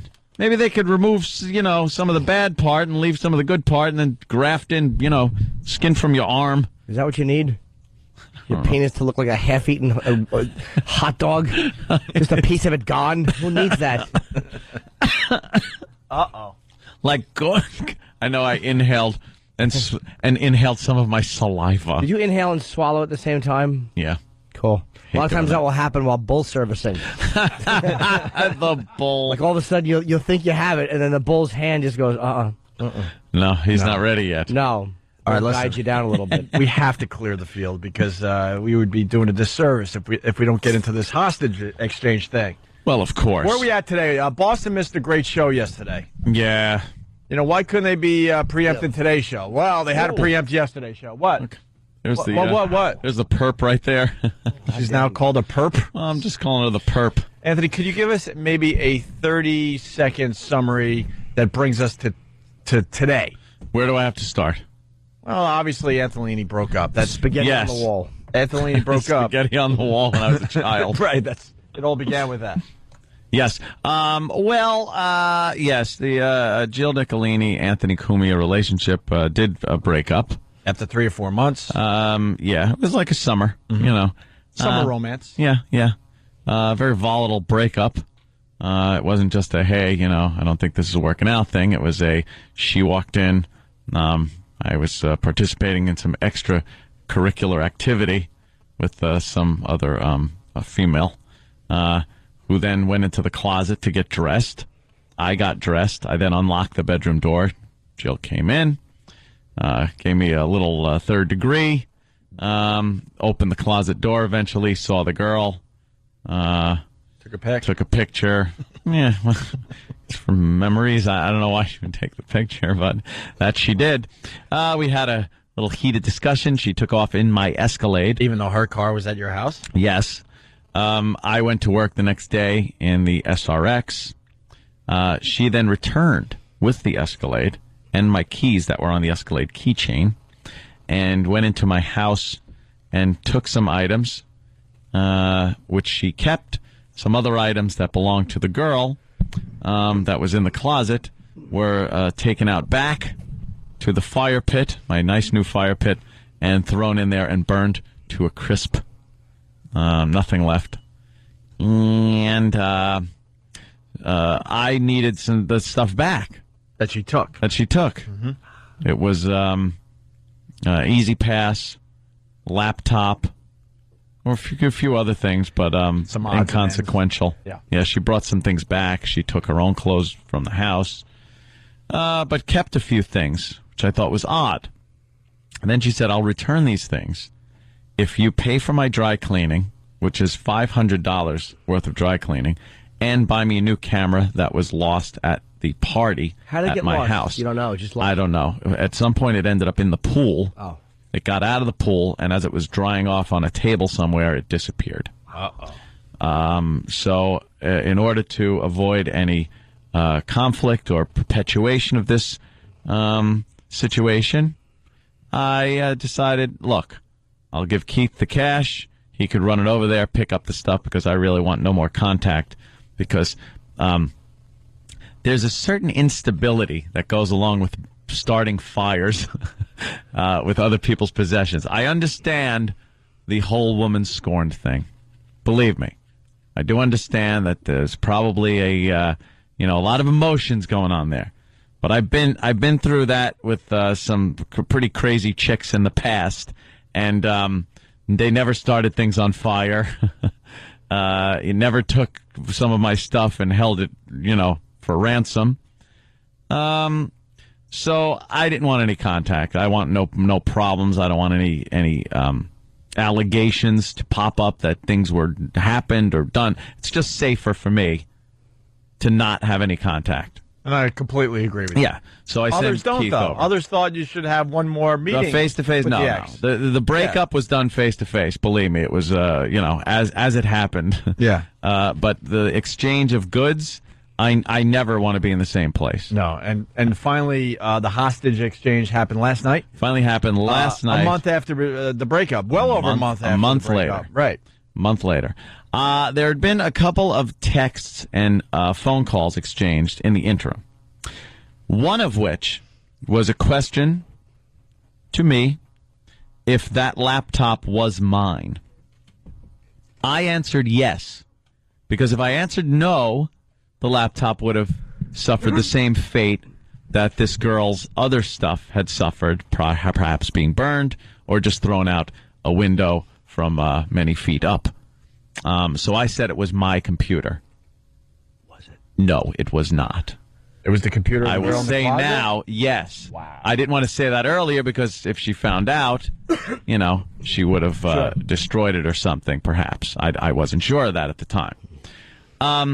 So Keith goes over there last night And, well, Keith's on the phone. Perhaps he can give a little more information to this. This is firsthand. He actually went there. And I want to know what happened. Keith? Good morning. Hi, Keith. Hi, Keith. What, are you sleepy? No, he's been through a war. Yeah. I was making sleep easy. Aw. Keith has some ridiculous hours, too. Yeah, sorry, I understand. Keith. Yep, yes, sir. But, no, all right. You went over to Jill's apartment. Correct. The first thing, Keith texts me, and I assume the money is quite enough in exchange for my stuff, but apparently it wasn't. Can I say something? Yes. I have no doubt in my mind that the money was more than $500. Oh, it was. Because you're just such a nice guy. No, I'm not a nice guy. I wanted the stuff back, and the camera, like, I didn't know what that cost or anything, so I gave like $800, and then it was just rounded off, like get rid of $1,000. So it cost me $1,000 just to get some of your stuff to get back. My that own she took stuff from back. your house. Yes. And by the way, the number in my head was $1,000. $1,000. I was going to say Anthony didn't spend $500. He spent $1,000 on this. Not only was it $1,000, but she at the last minute she also demanded what, Keith? Aunt's foot? I forget. How about the boot? Oh, the boot, yes. Yes. But Aunt gave her that already. 85. The giant cement boot. Yeah. That has been sitting on the side of my house as a spider home now. What's the boot? It's a big cement planter that is in the shape of a giant cowboy boot. Right. That I could only assume my neighbors were horrified at. You bought that when you were with her? I didn't buy it. She did. But nope. Who did? I think her mom came over with it one day. And it was dropped off, and we kind of made some funny pictures that Stumpbrain had of Keith, like, sitting on it like a toilet and stuff. Yeah. A housewarming gift? Oof. I don't know what it was. It was a housewarming gift. It was an abomination. You didn't like the boot? No. Well, if he put it on the side, boot. If he put it on the side of his house, it was in the side of the house. I don't think he liked it, Jimmy. I think at one point it was suggested, oh yeah, you could put it in front on the front. I went, no. It's going on the side of the house where no one goes. So she needs the boot. So she wanted the boot. So Keith had to come all the way to my house first. Wait, he was already at her apartment? No, but he was... I was on the way, but I had to stop and pick up the boot. And the thing weighs like 85 pounds. It's 85 pounds of cement. It's this giant, big cowboy boot. Yeah. So he had to pick up the boot, then drive back there. And now when you got there, why don't you, fill us in, paint a little picture of what happened. All right. Well, she comes downstairs with I guess, her new boyfriend or something. Oh, wow. He's quite strapping. Is he strapping? Of course he is. Wow. Yeah. She That's probably hired nice. a model or something. Wow.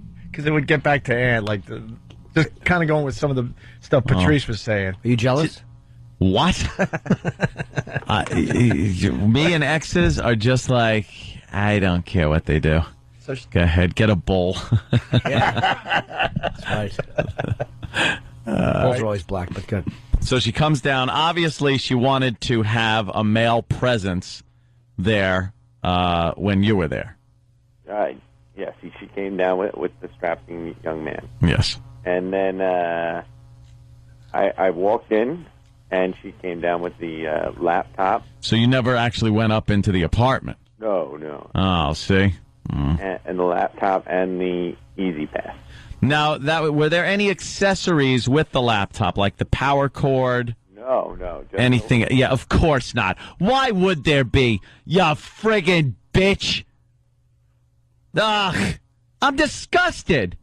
I pay $1,000 for a laptop and no power cord or accessories that were with it in the bag?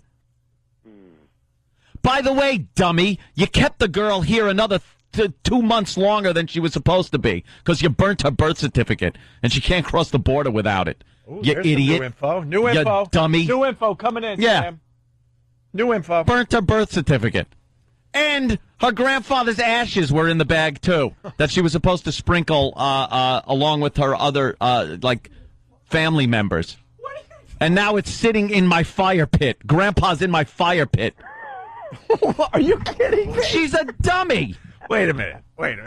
Oh, this story just, dude. All right, look. Dude, it's an endless cavalcade of friggin' So a girl. This is a book. A girl came from another country to visit you, and brought her grandfather's ashes with her. Thailand. My grandfather was 25. Where were these ashes? Where were these ashes supposed to be dumped? There was it's just a place, a special place on Long Island. It was a place that was special, like to everybody that got some of the ashes. Okay. So I guess the grandfather's wishes was take some of my ashes and put them somewhere that's special for you. You know. So wherever that would have been, I didn't ask. I'm not, that's kind of a personal thing. But they were in the duffel bag that went into the fire. Why didn't you check the pockets of the damn thing before you emotional nut job that you are throw it into the goddamn fire pit? Holy Christ. I know what this is about. You are so creeped out that you got dead guy ashes in your fire pit now. No crap. No, you know what this is all about? Now I got my crap back, and I don't care what I say. That's it. We've been waiting for this day. Goddamn emotional wreck. That one is. What a nut. Taken by... not even looking. There were wires and stuff that go to the computer. Well, you know what they say, hell hath no fury like a woman scorned. Look, I've been with women scorned. I've seen them before. This is beyond a woman scorned. This is some type of wacky psycho crap that only like loony bitches go through. You don't friggin' circle charges on my American Express bills while I'm away at work and say, was this a charge when you were with one of your whores? I was just out with Janice Rossi. More new info. New info, everybody. So wait. More new info. Yeah. What about the plugs? Did Keith, did you ask about the plugs, or have you called to find out? Maybe there's a rational reason. No. No. She burnt them. Get into that. You know what? She burnt them or threw them away or whatever the hell she did. A laptop was just a laptop. I paid $1,000 in extortion money for a laptop without any power cords or anything, and an Easy Pass, which I should have just canceled and gotten a new one, but it was the principle of the thing that was bothering me. I actually wanted to see if she had it, and I want to check the bill also to see if she's been using it. Oh, I'd probably do that. Yeah, believe me, I'll check and see if that thing's been used in the past month to go through tolls or whatever. What do you have to say to the people? And it's coming in a few, not a lot, but a few are saying that this is one big giant PR stunt. You know something? Come here and I'll choke you. You could join everything in the fire pit. I'll burn you. You dummies. No, it's not a big PR stunt. So the girl lost her friggin' mind and burnt another girl's stuff. And burnt the guy that was already burnt. Burnt the burnt guy. Burnt the burnt guy. His grandfather's ashes were in the bag, and now it's in my fire pit. Is it still in an urn, though? It's not burnable? No, it was in a little, that's just it. If it was in a little urn or something, maybe it would have been seen. It was in, like, a little pouch, like a little type of drawstring kind of pouch thing. And it's like, if this psycho would have looked through the bag and perhaps thought, this seems like an important thing. I realize I'm a woman scorned, but I can keep my rationality in my head for a few minutes and go through this and see if there's anything of grave importance in this bag before I burn it like a nut. And then I find out. Well, can we ask Keith how the rest of this went down, or you want to? Oh, go ahead. Yeah. Or you want to jump in? No, I just kind of want to jump in with the laptop right, thing. go. Keith conveyed it to me, but I just got like some editorializing to do. That's like over a year psycho, not 3 months psycho. You're very right. That's over a year psycho, not 3 months psycho. Like I could almost understand. Danny, yes? Like it is kind of crazy behavior, but I could almost understand it if you had like a real deep and lengthy relationship. Dude, 20 years married and people get their clothes thrown out the window. Exactly. And the guy's like, well, I guess I got to go get an apartment. You guys dated for the summer. Yeah. Like that was kind of it was the romance from Greece. Jesus. And then and she's burning things and taking things. So then I find this out last night. This is another capper.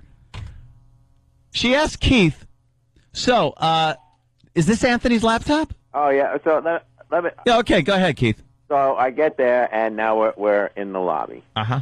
So I have the money. Is strapping guy trying to, look like tough guy to you? No, he was a nice, very nice fella. Oh, okay. I thought if he was going to try to look tough guy, I'd have laughed because, Keith's a kind of a badass.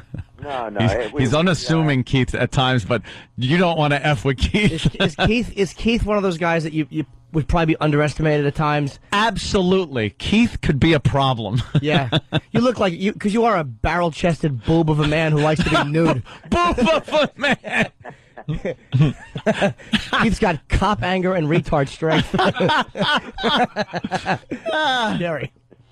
Okay, so we, she goes, okay, how do you want to do this? I said, okay, well, I will give you $500 for the laptop, and then I'll give you $500 for the Easy Pass. Holy Jesus! So we make the exchange, mm-hmm.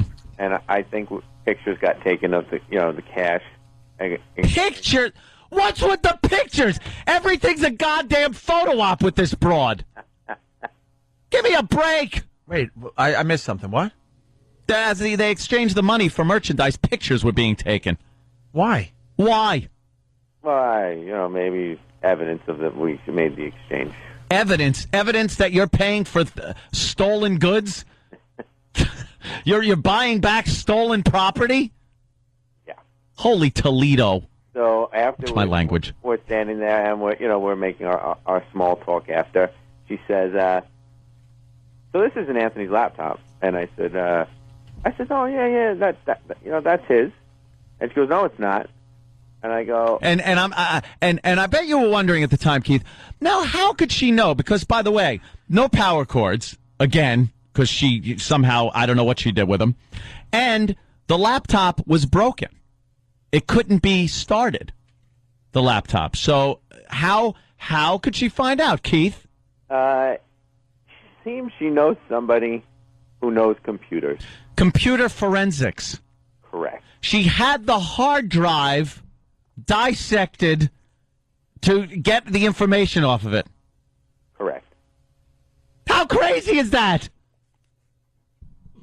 That's some CSI stuff. Why?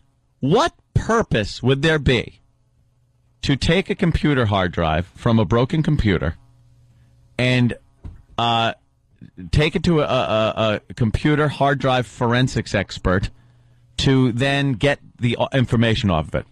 By the way, the hard drive had been put in that computer 2 days prior, so there was really nothing much on it. None of my information whatsoever, and nothing on there that the mystery girl in the closet cared about. Let me ask one question. Did you ever take photographs when you and her were together that might have worried about? There was not one compromising photo ever taken. Any picture that was taken was done with her photographers. Okay. Or her taking them. There was no incriminating photos whatsoever that were taken. So if she was looking for that, even that, I would say, okay, well, maybe she wanted to make sure, get those up. But no. Unbelievable. Dissected the computer and found out it wasn't my computer. Ugh. No wires. No power supply. I'm more creeped out about dead guy in the fire pit. Yeah. And I know this person was special to somebody, but to me, because I don't know anybody in this situation, it's dead guy in the fire pit. That's creeping me out a little bit. Exactly. A little bit. See, scoop a little out. I think it's, Maybe you smoke it a little. There's good times happen in that backyard. Good times. Technically, good times. Even though there's ashes of a person, whenever you have someone cremated, there's ashes with the coffin. It's not just the body. There's always a little something else mixed in there, I think. So it wasn't all of that. It was, they each got like a small little sample. So you're not going to take, the big stuff and anything like that. You're just going to take, obviously you would have seen something in the pit. But no, it was just a little sampling that each one would have, if Dummy would have looked in there, though, and maybe given a little and I don't want to use the word consideration because obviously I wasn't due any consideration here. You know, I'm looking at it from the outside, and obviously I was the, the heel, the douche in the relationship by ending it that way. I'm not going to sit here and try to talk myself up as the good guy in this, but that's just psycho crap. That is psycho. If you're going to burn a bag full of someone's clothing, maybe you should look in some of the pockets of the bag first and make sure there's nothing of grave importance in there. Literally grave importance. I mean, that's, that is some new info. Wow. It's just, documents, things like that, just important stuff that was in there. Other stuff, it's just that is a really crazy, way immature way of dealing with a situation. Anything else, Keith? I want to talk to some hockey players and see if they had to pay hundreds of dollars for their sticks and gloves. I got a game tonight. Could you please just give me my gloves back? Go Islanders. Keith, was the small talk awkward? I tried to be as cordial as possible, and it was nice. I handed over the cement boot to the strapping man, who then carried the boot away. Put it on, wore it away. And, that's good. Were you getting the scary smile? No. It was. Was it cordial? It was very pleasant. Yeah. And she just said, "How, why couldn't he do this himself?" And I said, "Why couldn't I do it? Because you're crazy. Look at you. You burned my stuff, you nut." Oh. And I'm looking. I said, "This is my job. This is what I do." That's right. Keith is my personal liaison. And Anthony's convinced today that Jill's giving secret messages to Anthony. I think she was giving me jabs on the traffic reports. Traffic report. Hey, it's quite a hard drive if you're on the expressway today. Oh, I get it. Hard drive. They're cleaning up remains. Oh, yeah. They're cleaning up the remains of an accident. I get it. I get it. Oh, wow. Jim starting to come unglued. Jim McSweeney from Jersey writes, you should play Opie's prediction that, quote, this is either the best thing that will happen to Anthony or it will end up as fantastic radio. Is that it? I said that day one. Day effing one. Well, you know something? That is some real crazy bitch stuff. That's psycho bitch stuff. Like I've seen it. I've seen it with other relationships, like some psycho bitch stuff. But wow. You got to have your Escalade checked out, I'm thinking. What do you think? Bugs, I don't know. Bugs? Yeah. I don't know. GPS devices, Danny? I don't know. Wasn't it only a few days later that you were experiencing problems with your transmission that you had to bring it in? Oh, she was probably just... Yeah, it is true. It was like literally a couple of days. It was a couple of days after that. My truck wouldn't move. I hit the gas and it would go, and my transmission was, something was wrong with a valve on the tranny. It was like, I'm sure she was just like, Bob! Bob! Bob! That's how she drove everywhere. If she knows a computer guy, maybe she knows a mechanic too. I mean, yeah. It's not that difficult. No, she knows a lot of people that could do a lot of things, of course. I don't know. What am I supposed to think, though, when she's cracking hard drives open to see what the hell's on computers that are broken? Stuff. Hey, and looking through my Amex bills for which whores I took where. She was really circling stuff? Mm-hmm. Oh, man. And you went to dinner the day before you took me to the same restaurant? Circle. Whoosh. Big whoosh. Whoosh. It's me and Keith. Were there some of the circles where it says, did you take one of your whores here? What was the accurate answer? Yes! Of course I took one of my whores there.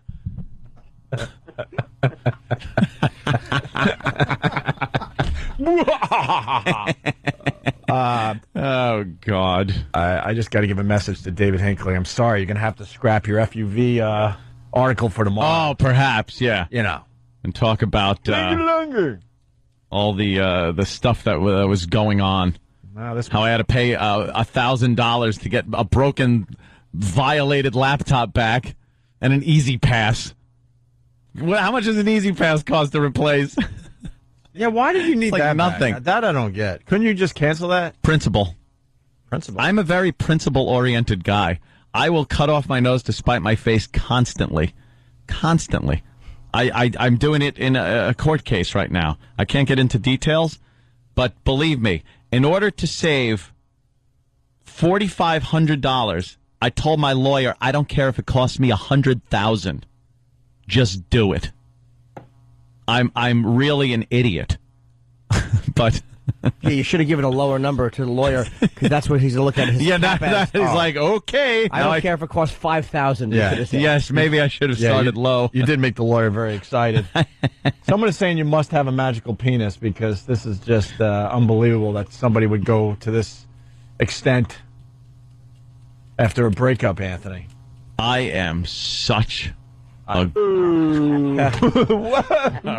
Whoa, I hit the dump button on myself on that one. Anthony basically implied.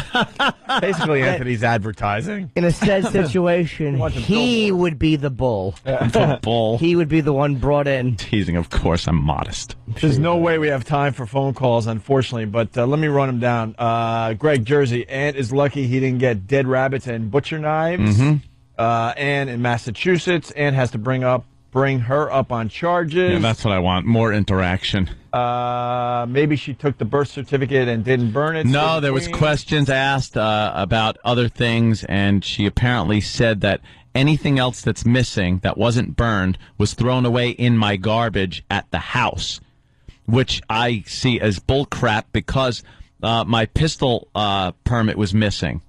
And I thought perhaps she had thrown it away, so I went through every garbage pail in my house looking for it and found none of this missing stuff, you know, like a curling iron and computer wires, things like that couldn't be burned. Right. Because, you know, she's like, you know, if she burned everything, but if she burned a curling iron, you'd see the iron part of it. It isn't going to melt in the fire pit.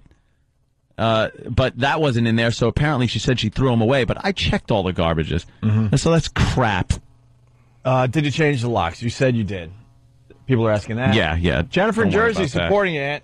She writes, I know you hate the name, but she is supporting you. She writes, I walked in on boyfriend of 10 years, didn't even go this far. 10 years. She was pissed. She found her boyfriend of 10 years with somebody else, and she didn't do half the stuff that you're explaining here today. And then someone else, Nate in Brooklyn, this is just like Ant's ex-wife stories. All you bitches are nuts out there. Goddamn, all you bitches are crazy. Just on different levels, I think. Some of them are tolerable nuts, others intolerable nuts. All right, Keith. But wow, I don't know what does that. Anything else to add, Keith? No, just that I do have to get going because I am meeting the security camera guy at Anthony's house at 9:30. Ah, yes. So, with some new toys going to be put around the house. Yeah. Really? I want like Scarface. I want scanners. Yeah, he said he couldn't make it there till next week, but I had to, press Yeah. move it up with some of the. Oh, by the way, nice flat screen plasma in your bedroom. Oh, thank you. At my house. I love it Thanks. myself. It's I'm very glad you nice. like it. Well, that was pretty much just for the guests Anthony may have, of course, not your own use. Right. Keith, I bet you Keith doesn't even watch it when he's there, so he doesn't want to burn out the little plasma bubbles. Keith decided to give himself a room at Ant's house. I think that's 2 rooms hilarious. now, by the way. He's got a sitting room. I think that's Now he's got the hilarious. bedroom and a sitting room. It's really a wing. It's the least you could do for him after what he does for you. You burnt stuff, you nut! Are you Sorry. looking at the TV? Of course. Yeah. The only one that gets to look at the lunatic He's that does this on TV. I gotta tell you, I've been watching from afar. She's smiling for the first time in many weeks. She's today. looking happy. She is looking. Look at that smile. Oh, boy, did I get him. Oh, did I nail him for $1,000 for a broken computer that I know it's on it. What's up with the puffy eyes, though? Huh? I don't know. She was out a week. I think she might have had some stuff done. All right, we got to take a break. Keith, Well, she was. Keith? It's going to be quite the chapter. It got a lot of things I found out today that I didn't even know about. Oh, really? Today? Like what? Well, just I didn't know about the ashes in the yard. The stuff I was screaming about. yeah. Did you notice any puffiness when you saw her up close? No. No scarring or No. anything like that? You know what? I just might write the book. Bigger? This is I think worth they a look lot of smaller. Stunt brain. No, I think they look smaller. I'm wondering if she had something done there. Really? Look at her smiling. Don't smile. All right, Keith, thanks. Good day, gentlemen. Yeah, wonderful. Here goes Keith the cop. We got Keith's the trooper. Yeah, we got Clark Gregg coming in to say hi. Oh! If he wants to. I don't know. Maybe he should run. New Adventures of Old Christine. Oh, yes. A show I don't watch. But he wrote and directed Choke. Mm-hmm. The movie based on the Chuck Palahniuk book, Choke. Oh, I thought that was based on the Mets. Oh. Yes, sorry. You told me we wouldn't be talking about I know. I don't want to be the only angry person in the studio today. Oh, boy. Tied for the wild card at this point. Thanks, Ant. Thanks for that. Yeah. Yeah, but... They'll pull it out. Huh? They'll pull it out. Huh? They're golf clubs. That's what she said. Oh, hey. Oh. Hey. All right, why don't we take a break? Opie and Anthony. Going old school for you, Ant. Opie and Anthony. Listen, there you go. It's a bitches that it gets you. Oh, wow. Remember this? I certainly do. It's a bitches that it gets you. This is Joe Pesci. That's right. It's a bitches that it gets you. You're checking out the Opie and Anthony show. Things are getting a little weirder as we continue. It's the bitches that it gets you. Getting more info, but we're just sitting on it for now. We're waiting for Anthony's lead on this whole thing. All right, hey, as we move along here, we got Clark Gregg in studio. Hey, what's happening? Hi, Clark. You picked a wonderful day to come in. Why? What's going on? Well, we got a wonderful TSL right now. Yeah. It's called Time Spent Listening in the radio biz, and we got them. We got them today. They're not going anywhere. Okay, good. Because Anthony, he went through a bit of a breakup that got a bit ugly, and he's giving a lot of details, and people, got a little crazy. And breakup got ugly and crazy. And people are glued to their radios. Jake and Vicky LaMotta had a healthier ending. Oh, it's just the worst. She went a little psycho. Yeah. She went a little psycho on me, and because Ant's a great lay, and she can handle it. Hard to let go of a great lay. It was, isn't it? Yeah. And apparently she's very angry and burnt some stuff of the girl that I was kind of caught with. Better than burning your stuff. I will say that's not a bad way to look at it, though. Yeah, but the truth of the matter is, I'm in my own country, so if burning my stuff doesn't prohibit me from going back home. Yeah, things, and I didn't have, my late grandfather's ashes in the duffel bag that also got tossed in the fire and was supposed to be sprinkled in a special place. Oh, no. Now, I didn't even know you could burn ashes. I know. Clark Gregg is a writer-director. Here's your next project. Oh, my God. You're looking at your next project. War of the Roses 2. Yeah, this is wow. Well, this is the meets Maid of Honor. No, what's the J-Lo one? Oh, Maid in Manhattan. Maid in Manhattan. Yeah. Clark got some good films. Clark, this relationship was only 3 months, by the way. It was a 3-month relationship. That's it. 3 months. You must be a fantastic lad. They call him, I give it my all. They call him hit bottom Kumia. I really do try to give it my all. That's what counts, frankly. Yeah, it really does. Effort. Well, That's what I keep telling myself. Keep trying, pal. Yeah. Wow. Yeah. Because, it is. Clark's now impressed. It's kind of shocking when somebody goes off like that, but you do unconsciously have respect for the man that's engendering this kind of psychosis. I have noticed that. I've gotten some emails that have been like, wow, dude, what the, You made her crazy. She went off crazy. the deep end. Yeah, and then she took a computer and had the hard drive, dissect, because the computer's broken, but she had taken it and then had the hard drive, forensics in there, like CSI stuff, to find out what was on the hard drive.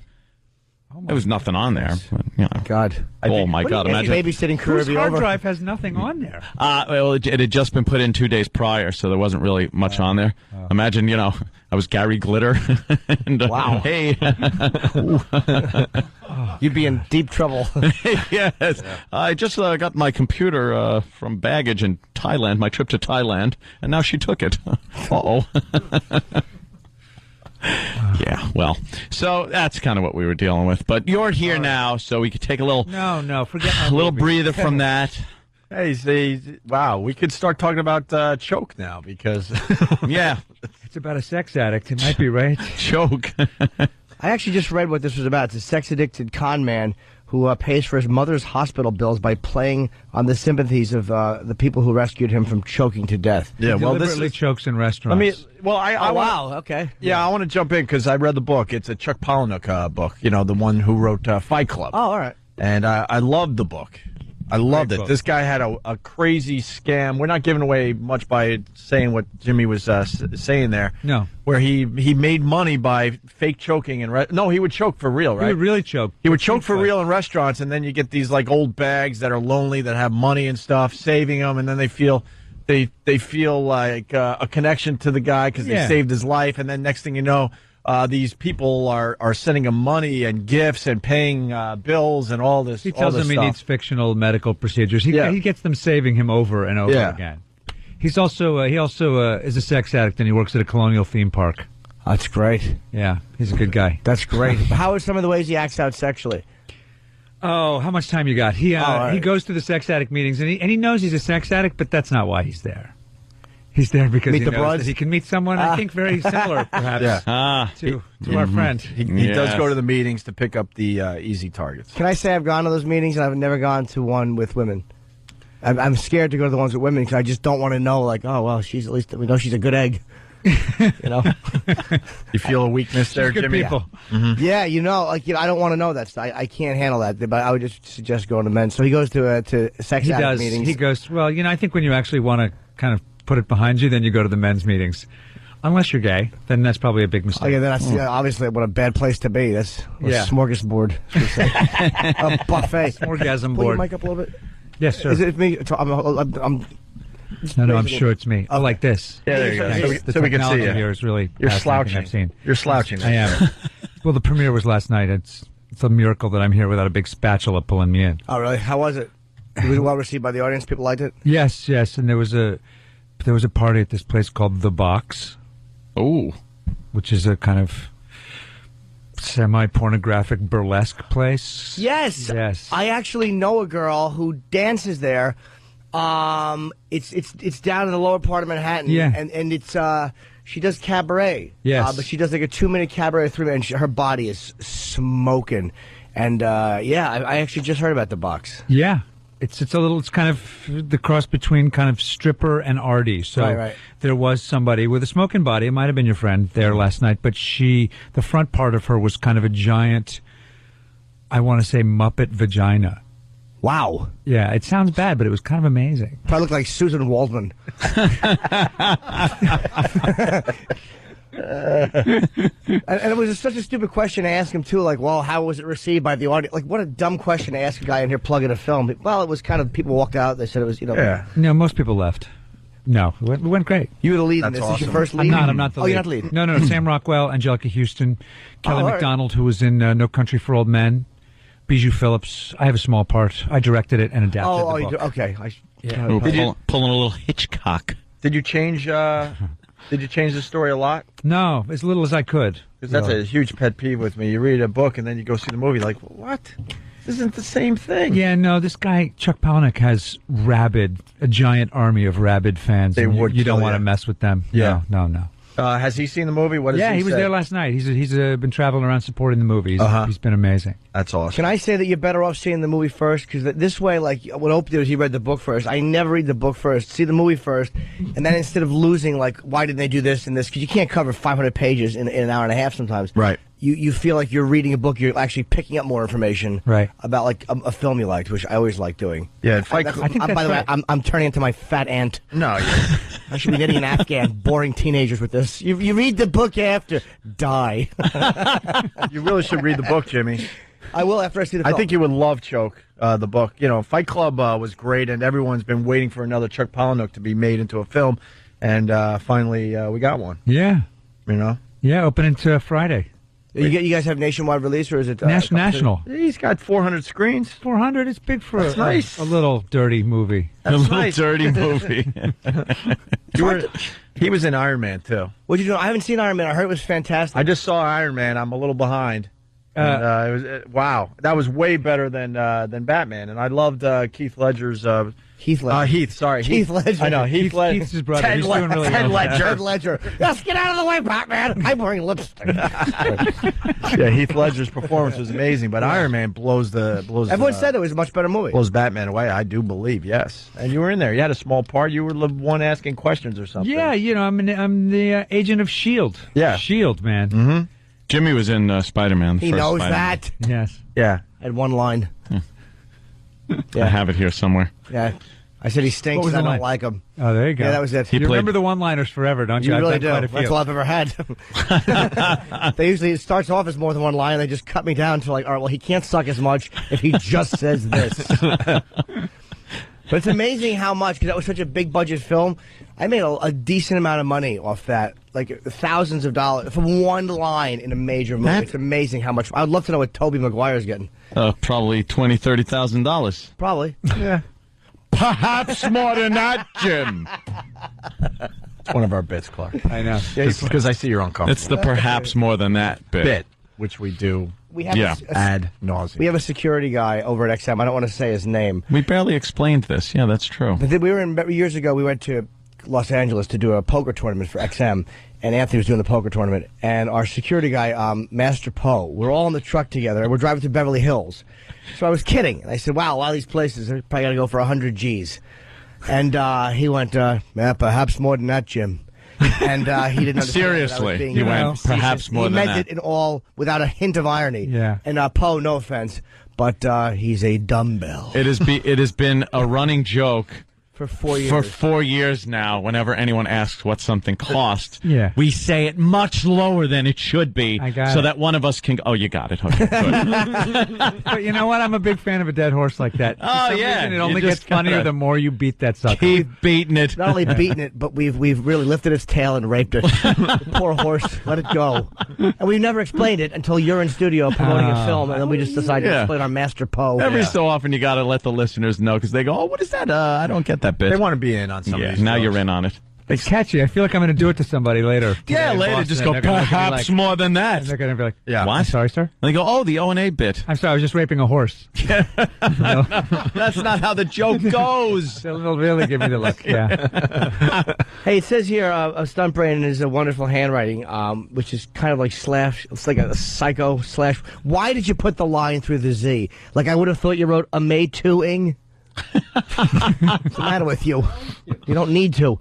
And he said Angelica Houston is amazing in Choke, and there's 2 Oscar winners in it. And Joel Grey, he said he has a small role in the Sex Addicts meeting, and he's very, very creepy. Yeah. But who is he, Joel Grey? I know the name. Joel Grey's creepy. He was a long time ago. He was in Cabaret. In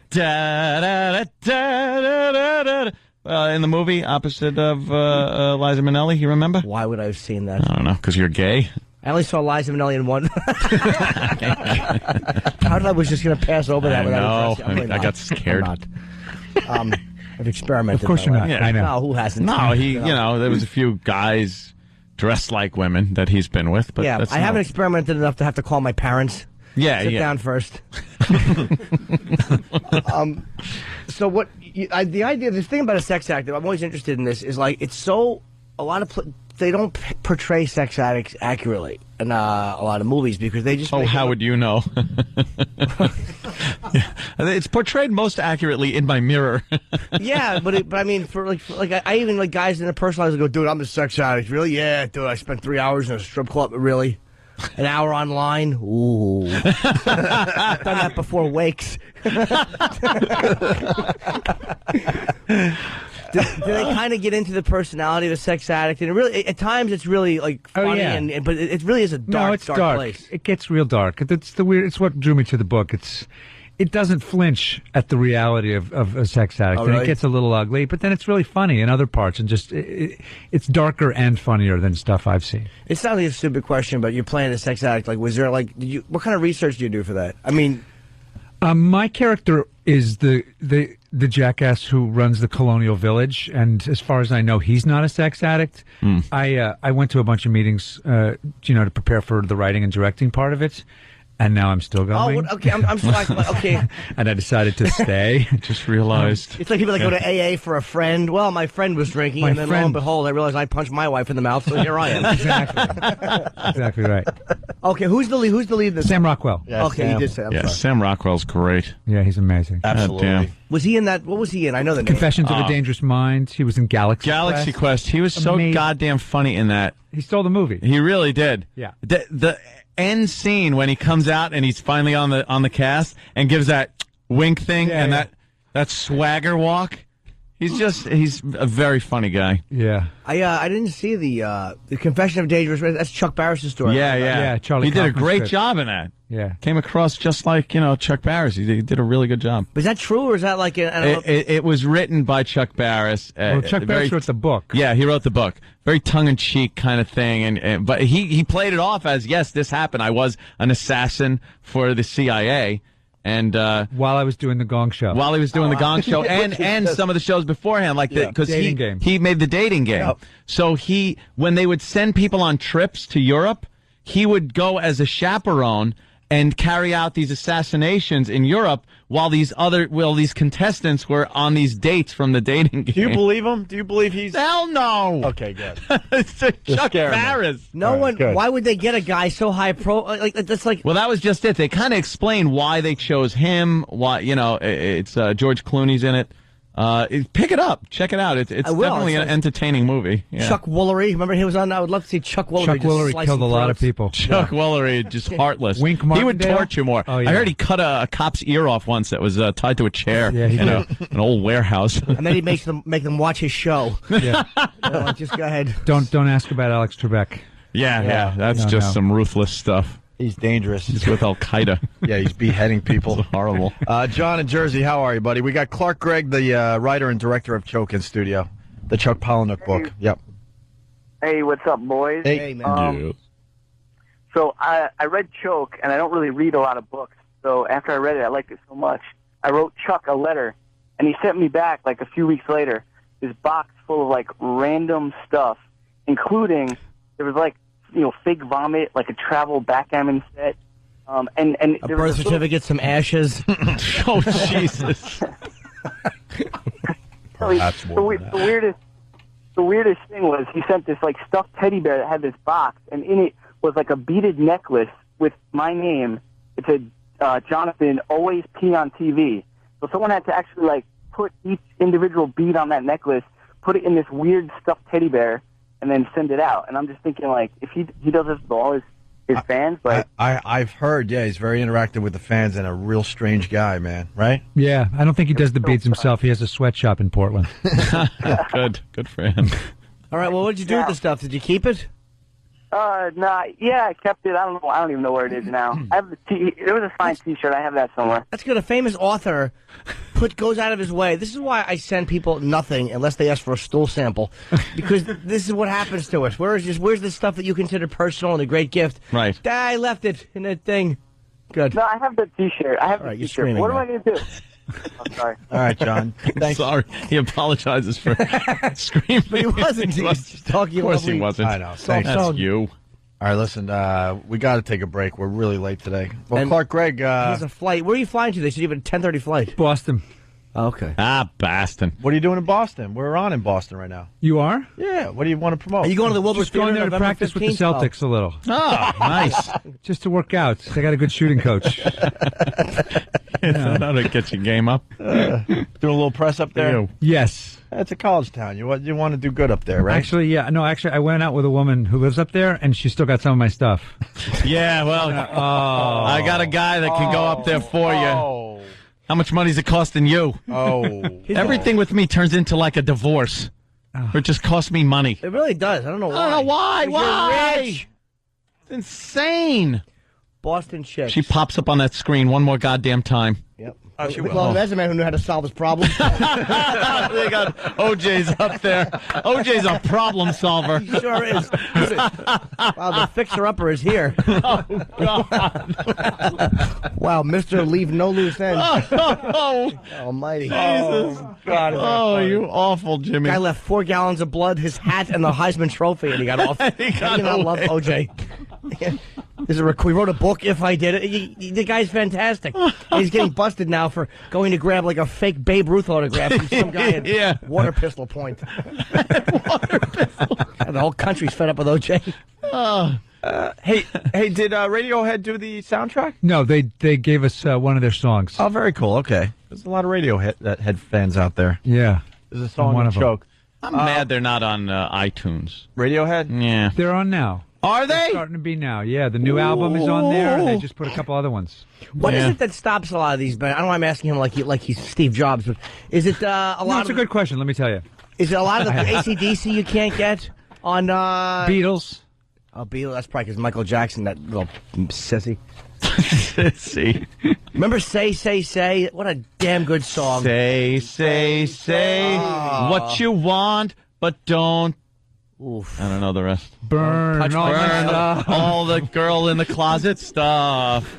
You're in a lot of movies, man. Thanks, man. I should have looked at your bio. I just realized this is a 30-page bio. I just thought it was like a one sheet we get, and then all of a sudden I realized you're in a lot of movies. He's been in a ton of things. Let me give you a little advice. If you're trying to hide a girl in a closet, make sure the hallway with the closets on it looks like the hallway the key maker in the Matrix went through. Because if there's only 2 closet doors, she's going to find her. Yeah, it's the Lady of the Tiger. Yeah, you got to watch that. Yeah. Or Get Smart. 50-50 shot. Or Get Smart door. Have the girl behind the Get Smart doors. By the way, I heard Steve Carell did a really good job in that movie. I take it Jimmy didn't like it at all. I didn't say it. What's the thing I'm going to say later again? Perhaps more than that. Thank you. And then you say... All right, let's get Clark Gregg out of here. He's got a flight. We got to take a Hey, break. thanks so much for having me down. It was a really good thanks time. for popping in. Sure. Sure. Yeah, this movie Choke looks like it's going to be a good one. Starts Friday? Yeah, Friday. 400 theaters. So go out and see Choke. Could gross $20-$30. Oh, you're in the... Perhaps more than that. Hey, there you go. You're in the bit. I feel like I have to send flowers to a horse now. You whip that horse. Clark is also, you're the ex-husband of Juliette Louis-Dreyfus on this sitcom. It's 3rd season, The New Adventures of Old Christine. That's right. Yeah, but we're dudes. We don't watch that. Come on, man. I'm a dude. I'm on Help it. a guy out. Help a brother out. Really, We'll man? help you with Choke, but that thing, I don't know. I don't know what to tell you about that. Okay. What an ass. You're an ass, Opie. I've actually never seen the movie, but she's on. Oh, she was nominated for Jesus. Emmy. Just knock the guy down a little more. Have you seen it? I'm busy. All right, well, maybe we should check it out before we make such Yes. No. It's horrific better to just statement. trash the crap out of it before you've seen Exactly. What a bunch of douches. it. I hated your radio show until I listened to it. Wait, how is it a bunch of douches? We didn't say it's a douche. Douche-eye. Did you see it? You tagged it? No, I didn't see it, but I didn't see But it you didn't either. trash it. You didn't trash it. Right. Oh, that's right. Okay. I just know I wouldn't like that show. Oh, God damn. That's good. Just awful. From the title.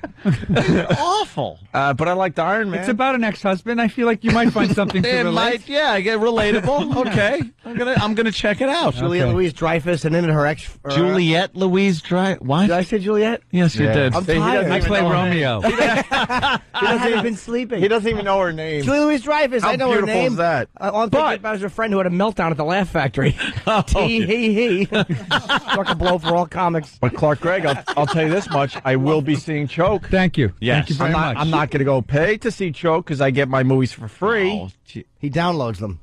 illegally, and then I sell them on the street corner. He gets some people there with huge duffel bags. No, I'm a big Chuck Palahniuk fan, and I will see Choke. Thank you. Absolutely. Thank I'll see you. this movie. I'm more I can't interested wait. in it now that I've read the synopsis and stuff like that. It actually looks really good. Yeah. Oh, good. Okay, good. Oh, so he wasn't really into this either until I he read honestly- a little more no, no, while you were in Oh, studio. boy. No, before you got Some here, I read that. research, I didn't guys. know what it was. Look at Jimmy.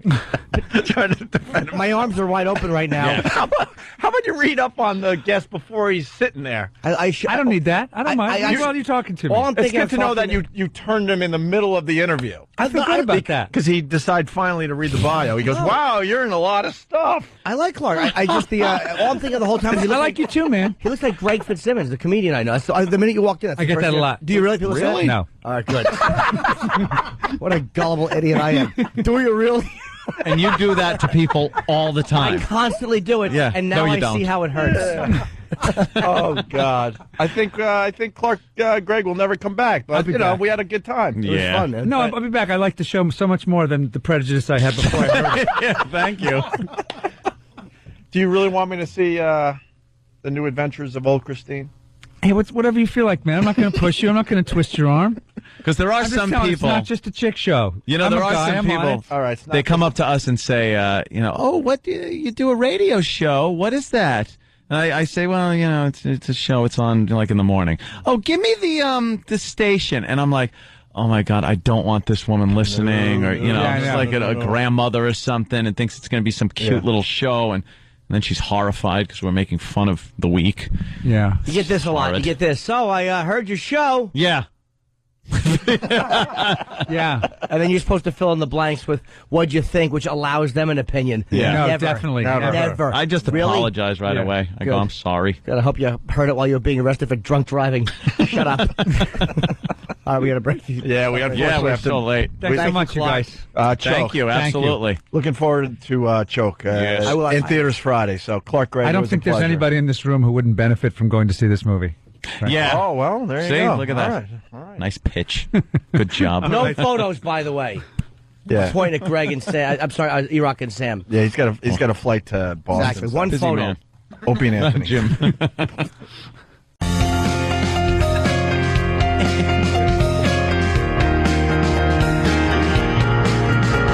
Another good one. Opie and Anthony. Clark Gregg was really good. He was a lot of fun, man. Very cool guy. Go see Choke in movies Friday. In theaters Friday. Starting next Friday, I want to start hitting this next week. The HBO show Down and Dirty with Jim Norton airs. Yes, It's yes. after Bill Maher's show, Friday at midnight. First week's guest, bunch of comedians, but it's also Artie Lang. That's next Friday, October 3rd. That's You're Mr. HBO, you are. They've been from W. Oh, my- Oh, Jimmy. Jimmy. I thought I was on HBO. I dropped What an F-bomb. happened, Jimmy? They've been really good, man. They've been really good to me. They gave you a great spot too. Fridays at midnight is That's nice, right? that's where That's a Def good Jam place. aired at yeah, it's a Yeah. late night nasty show. And the commercial promoting Down and Dirty's on oandradio.com. They did a good job of They that, too. sure did, Jimmy. They sure did. You were down and dirty right there when you were talking. I know all this. They should have called it Fresh Talk Fridays. Oh, no, they shouldn't have. They should have. Sorry. No, Opie. Sorry, I had to. No, Fresh Talk Fridays. I had to. How about Potty Mouth? Potty. Jimmy's got a lot going on. Yeah, but it'll all probably lead to my eventual suicide. I was kidding, guys. No. Well, I was kidding. did you want us to go? so. No, no, no. No, I wanted you to go ha ha ha. No, Or like tell us possibility. tell us something we don't know. I mean, I was kidding. I was kidding. Oh, Frank was better after we had the guy shot. do you want to do one more before we get out of here? I mean, we gave him so much good radio. We should just leave. Oh, we should leave for the day. But that's not what we do. We Of give him course one not. more. We're One gonna more. Go over and do some filthy, dirty talk What like would you Jimmy like? just did. What would you like? What? What would I like? Just line one of the script. I have an audition later. So. Oh, is that how you delivered it? Yeah. That was good. Thanks. What is it for, Jimmy? For HBO. Another HBO It's, thing? it's a small part. You are yeah. Mr. HBO. It's an audition. If I was Mr. HBO, they'd go, "Do you want to do this?" Instead of saying, "Well, come in, fat breasts, and read." Is it for a series on HBO? Yeah. Okay. It shoots in New York. It's part of a bartender. Okay. Are you a bartender? Well, yeah. I mean, Oh, yeah. What do you like? I have to pretend I'm mixing stuff up. What'll you have? Yeah. Do a little Are you What gonna can I be get for you? wiping the bar down with a bar rag? Yeah, but I can't do like miming stuff. I don't know how you're supposed to. I can't do that stuff. No? No, I've never bartended, so this would be like a whole new adventure. Well, you just pick up some bottles. You Yeah. pour it in the glass. I should hold the water. What do you need? Crush the bottle.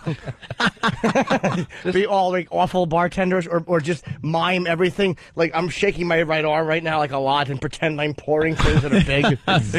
Very over-exaggerated, Right. yeah. I'll open my hands wide like it's a giant, like a little baby holding a shot glass. What do you need, friend? I'll just add old-timey words. What'll you have? That's right. What can I get for you, Mac? Ooh, Blitch. Oh, what are you doing? What are you doing? You got an itch? Let's just say there's an area that tends to smell oniony that right now is itching like the dickens. Funny you use that word. What? Does it work with a... Bob Kelly got tased on television? Oh, jeez. No, that was the poor gentleman that was up on a second floor like an awning thing.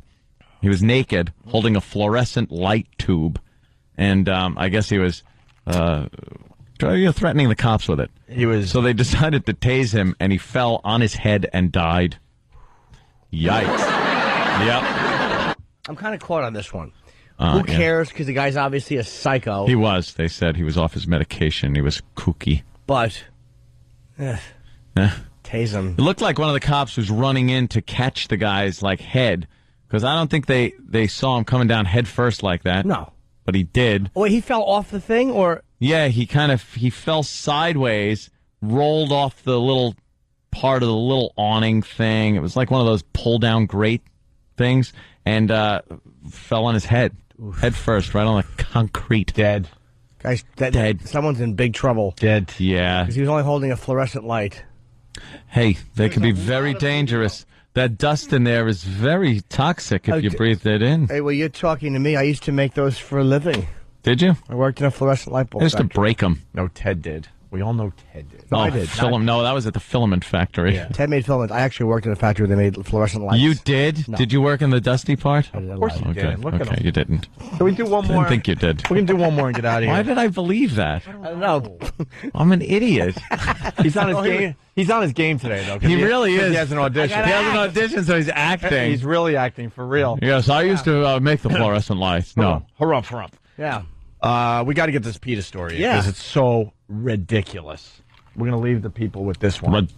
This is what PETA wants to happen. I'm sure it's sensible, well thought out, and can actually happen in this real world that we live in. Nah, it's probably not. It's probably irrational. Literal Jim. It's just nonsense at this point.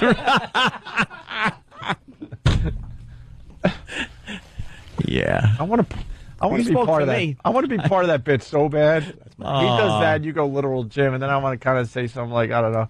Oh, Anthony pointing out that Jimmy's literal Jim. Now that would be crazy. I just had to go around in a circle. Oh, fourth wall breaking Anthony. We'll have to try that next time. All right. See how that works. Here's what PETA wants done. Phoebe Bennett says she breastfeeds her baby, but says using breast milk for ice cream doesn't sound so good. Who wants that? Oh, my God. All right, listen. I'm game if someone else is game. Hope he's raising his hand. No way. You would do it? Danny, you know? I will try the ice cream. Look how fast your hand went up. I will try. Well, I haven't done anything for the show in a while. I will do the ice cream made out of breast milk thing. Yeah. I'm in. You want it so bad. Pat Duffy could. Duffy, I knew this wasn't one for you. It's too easy. Cool. He'd eat But the someone Rock has and Roll to. made out of human. He'll eat it after it goes through the baby. How do we get this done? Can we get safe breast like milk so I pistachio. know I'm not getting any effing diseases, and then we can make our own ice cream? We'll make our own ice cream. Get an ice cream maker, stunt brain. Maybe PETA can help.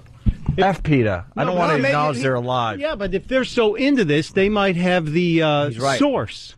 No, I must know the sauce. You know what? No, we want to make our own. That's the bit. Yeah, we'll make. We want a girl to come in Need the, and then need the crank supply. that cranky wheel with the ice. What flavor do you want to make this into? We're looking for lactating women. I know. Anyways, so it's a bust. Yeah, they're very hard to find, or they're very. But now we got a reason for them. Now they want to feed their kid or something. Dude, I'm telling you, PETA might be able to help to push this through. They may have the person. They may have someone who's disease tested. They may have something that can help make ice cream. Like, they may be able to put all this stuff together to promote the idea. We can get an ice cream machine easy. That's not a problem. Let me put the word out, though, in this way. This might help. We're looking for a mom who recently had a baby, but perhaps due to circumstances beyond anyone's control, the crib is now out by the curb.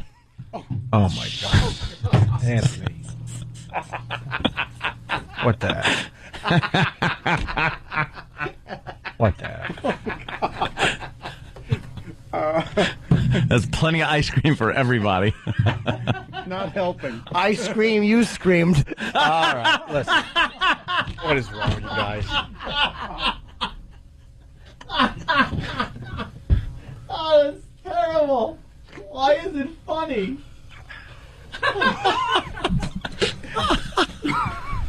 Oh my God. Yeah. Well, we're gonna do some research and try to get this done. I would love to watch you. I'm not gonna be the only one. Yeah. Why wouldn't you take a taste? I would not in a second go near that crap. I wonder if you can taste the difference. Of course you can. Steve says offer money for a girl to lactate so we can make some ice cream. That's what he said. How depressing is that? You've been hearing for months, like, you see the person, and all of a sudden 4 days later, it's just out there, kind of, like, disassembled on its side. Yeah, a family member did it. Wasn't them, Yeah, family friend came Oh, over. family friend. Somebody. Unbolted it, just put it there. Hope take it away as quickly as possible. We'll make it an office. Sounds so good. It's kind of weird, but it's sure going to get mine. The People for the Ethical Treatment of Animals, PETA, sent a letter to Vermont's ice cream kings, Ben and Jerry, saying forget the cows, use breast milk to make ice cream. But those who love the dessert say they don't want mom's milk in their food. I'm a vegetarian. I've been a vegetarian for probably 14 years now. I have no desire to eat human breast milk at any rate, shape, or form. Ben and Jerry's should buy milk from women, that it's healthier than the stuff coming out of cows and better for the animals. Ben & Jerry's, the company, says it's a novel idea, but says, we believe a mother's milk is best used for her child. I think it takes away from children. I think children should be breastfed. In its letter, PETA pointed to a restaurant in Switzerland that says it's already using breast milk in soups, stews, and sauces. But we found out that restaurant was banned from using it a few days ago. PETA, of course, is well known for its publicity stunts. This naked protest against leather last December among them. This time the group says it's all about conditions cows live in. But it'll certainly be a tough sell in Vermont, where there's 153,000 dairy cows producing nearly 3 million pounds of milk a year. There's a cow on the state seal, and Ben & Jerry's uses the bovine in its logo. Personally, I wouldn't order it myself, but, for kids, I don't think it's a bad thing at all. Yeah, this is a dumb publicity thing. Because there's always the risk of disease. Yeah. This isn't going to get done anytime soon. We'll do it, though. Yeah. Stump Brain, let's get this done. All right. Sooner the better. Homemade ice cream machine and breast milk. That's all we need. Two things. Sure. And some kind of flavoring. For whatever reason. Jesus, let's get out of here. All right. Show's getting ugly. Yeah, as usual. Steve ran in a little cliffhanger. Started to do cliffhangers on the show. Intern David, our Jewish intern. Yes. He writes really weird. Yeah, his handwriting is very serial killerish. We sent it to a handwriting analysis. Yeah. Analyst, I should say. And what did Steve say? What was the exact quote? The handwriting analyst sent him back an email that said she does not want to do this because she's not comfortable discussing her findings in public. In a public forum. In a public forum. Because she's a dumb C. She actually said that. But what does that mean? It means that maybe she found something in her analysis of the handwriting that shows that he's a kook or something. Is that right, Steve? Yeah. My David. Out of decency, I'll have to pass with the... You're all dead because of my David. Out of decency? She's got to pass? Yeah, decency. So I really What's decency have to do with this show? It's funny if she says retarded. Oh, well, there you go. All right, well... Sure, you could be. We're going to find somebody else? All right, Steve's going to try to find someone else. Now we're on to something. Someone with no ethics. That's a developing story on the Opie and Anthony Show. There's something else, bud. Let's go over to the poopy mouth part of the show. Sirius XM. Yeah. Satellite radio heard throughout the United States and Canada. That's what they call it. Replays all day. That's what they call it. I'm out of here. What a surprise. Someone crying on Maury. I bet it's because her baby daddy isn't really her baby daddy. No? And Maury's back to making that hair way too dark. Yeah, he's got to We lighten told that him up. not to do that. Look at that. Look at his dark hair. What is he doing? All right, Nice he called head a of hair. little while ago. He called a little while ago? No, he didn't. He didn't. What happened? To me. He did not. Now you're acting. Yeah. That was good again, Jimmy. Thank you. I got the part. All right, See you well, over there. have someone else clean up this crap. Yeah, clean We're up outta this here. mess. Now clean it up! 6 days to go and no announcement. Good morning and welcome to the Opie and Anthony Show on Sirius XM Satellite Radio. I can't even open up my email anymore on my BlackBerry because it's too depressing. Oh, the purge is still taking place over there? Fucking hey, man. The push? Overnight we lost, for most people out there, they don't even know these people. I understand that. Yeah. But we lost Dan Turner, who was a great guy, a great radio guy, a very clever guy, an idea guy, An unemployed guy. very creative. He's done Gone. because I got to take the XM side. Obviously, this was supposed to be a merger, but it's so obvious it was a takeover. And then our old pal, who used to be our enemy, is gone too. Mr. Steve Kingston is He's saying gone? goodbye. Yes. Yep. And he wrote a sarcastic, I'm going to explore other opportunities email. Oh, really? Yeah. Other opportunities. And then he has his Go philosophy. to Kinko's. Make Yeah. up your resume. Where the fuck is it? I got to find it so we can play it over here. Right here. Can I send this to you, Danny? There's a file. Sure. It's called My New Philosophy by Steve Kingston, and he's got a Dave Chappelle song that he sent out to everybody he knows. Chappelle's song? Yeah. I'll explain when we get it. Here, write your email and hit send so we could have that on the radio. Yeah. So, we got Carrot Top coming in a few minutes. Oh, that's cool. You want to see this? There's a really cool prop I have. I'm not Carrot Top. All right, let's see your prop comedy, Jimmy. Okay. Let's see. All right, Jimmy's got a big paddle. I have the paddle. Yeah. And I have a muffin. Oh, no. Oh, shit. That seems to be. Let's just start. Oh, wait a minute. That muffin looked familiar. I had just seen that muffin in the hands of a young boy. When did you relinquish? You know, I don't recall taking that muffin out of my bag. Wow. I Fucking didn't touch seen your a bag. muffin come apart like that. Thank you, Iraq. Iraq was the muffin provider. That's how the muffin laughs. Eric, I see. Here's your fucking muffin. There you go. Crumbs. I get it. Put it in your underwear. Everybody got nervous. I get it, too. What Jimmy wants us to do is start just breaking shit around here. Oh, shit. Well, that wasn't a muffin. What, too much? Awkward? Travis, why did you relinquish the muffin to Why would you do anybody? that? Why would you like give you your- had it in your hand. When we were leaving CBS, Yeah. he held up his muffin, and Jimmy wanted to see it, and then Travis nervously went, no, because he knows what Jimmy does. And as he did that, I smacked the muffin very hard. And he was holding on to it. Now, knowing that the muffin Was very valuable. We wanted to victimize the muffin. Who did you give it to? Why did you let it out of your I sight? put it in my personal book bag. And where did that go? In there. In the producer's booth. And then you left the producer's booth. Apparently, Iraq has been going through my personal belongings. Couldn't be Iraq. It would never have survived the trip from there to here. I know. He'd strap it to his face like a fucking feed bag. I'd have to actually hit it off his mouth. Iraq helps out, and we just goof on him And for we being just shit fat. on him.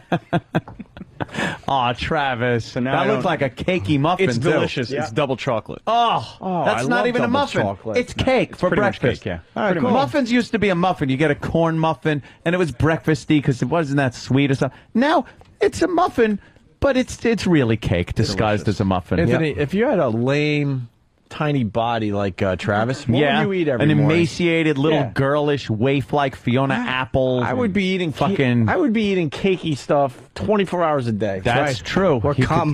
do- well, how's that working out for you? Still slim. Yeah, that protein. All right, and your turn. so you have to break cute. something now. You can break anything. I break hearts, Opie. Oh my God! Yeah. Wow. What a douche. We have who? Carrot Top is here. Oh well, he can He sit there is. and wait. Yes, that's No, what I he say. can't. No. You sit down there and wait. We'll be with see you his when arms? we're ready. He's gonna beat the shit out of you. Oh, the mic was on out there. Or it's, Well, I wanted to play the Letterman stuff What's with Letterman? McCain. We could do that. You want to bring him in? Yeah. We definitely play it, though. yeah. We should definitely play it. Where is he? Do both, right there. I didn't even know it. When I said this is what I had my own prop and I hit the muffin. I didn't know that was a good lead-in. Oh, very good. I didn't mean for it to be. Ladies and gentlemen, it's Carrot Top. Yes. And we're also going to do our new bit later today. It's called Nibon. What? Nibon. The fuck is that? Nibon is the number 2 in the Japanese culture. This sounds. And we're going to do a bit called Nibon. Nibon? Yeah, looking for like the second most talked about thing. Oh, not like the top story. Maybe like the second best story. Yeah, it's a new bit I came up with overnight. It's called Nibon. Well, that's pretty good, and that's Japanese. Yeah, can we get a sweeper like Nibon? Nibon. Yeah, we're gonna do Nibon in about an hour or so. Oh, why wouldn't we do like the top story or something? That's been done on Yeah? by a million radio Yeah, shows. that's all right. The second most talked about subject out there. Okay. We want to find out what that is. It's called Nibon. Alrighty. How are you, Carrot Top? You're committing to it. What's going on? What's your real name, by the way? Scott. Scott. Hi, Scott. Scott, hi. Hey, we just saw you on Channel 11. Oh, you watching it, huh? Yeah. Well, Anthony was guessing what you were doing because I we was were doing trying our to figure radio out show. what you're doing because the sound was off. So just watching you with your props, I was like, Is it I'm better wondering or what worse he's doing. without the sound? I don't know. You know, I was trying to figure that out. No, it was actually very cool. I think he but nailed a lot of them. I was think it's trying to funny nail try it. to guess what, yeah. And when Yeah. What was the little remote control Tyrannosaurus? That was John McCain's dog. Oh, his dog. Okay, I knew it had something to do with McCain. Yeah. That's fun. Okay, his dog. We noticed that you were getting away with some edgy stuff on Channel Yeah, 11. you know, I I'm did read serious. this. It's outrageous, and they wouldn't let me do any, you know, I had a None of the racist No. stuff. I don't like that even, at all. Even like something similar, like I don't know if you saw the ballot, black guy, white Yeah, guy. black guy, white guy. That was hilarious, Yeah, by they the were way. outrageous. Oh, It's too controversial, Carrot Top. We can't have that kind of thing on this show. Right.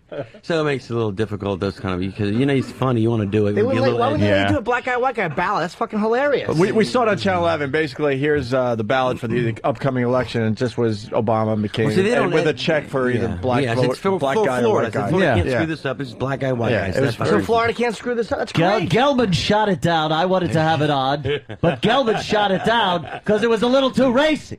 I don't care if we say on the air. Doesn't matter to me.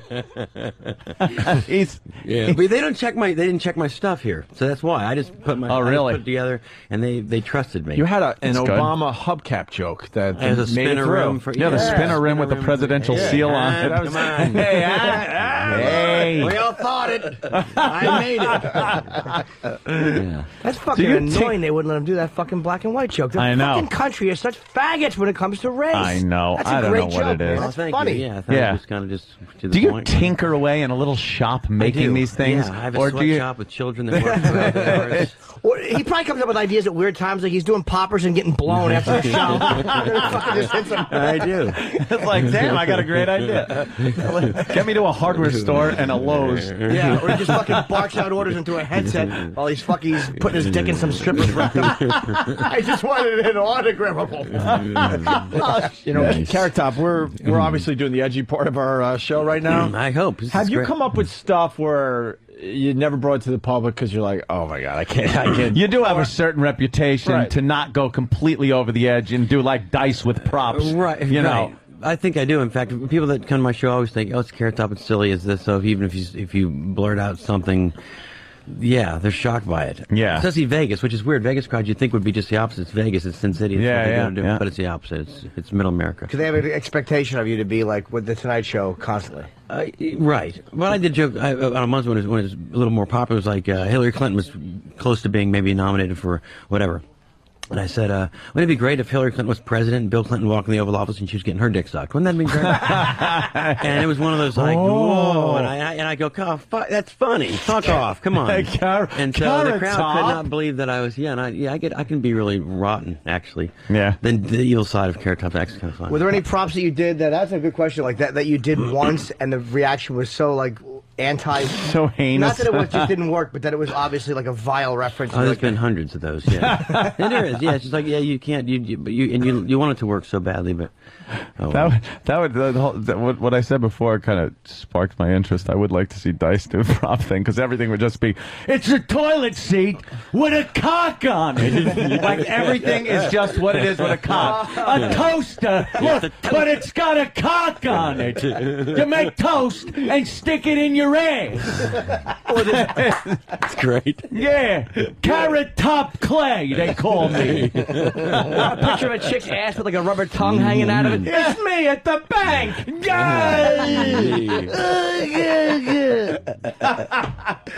That's good. Carrot Dice. That is fucking hilarious. Oh. You should do Carrot Let me Dice. go into my trunk. Yeah.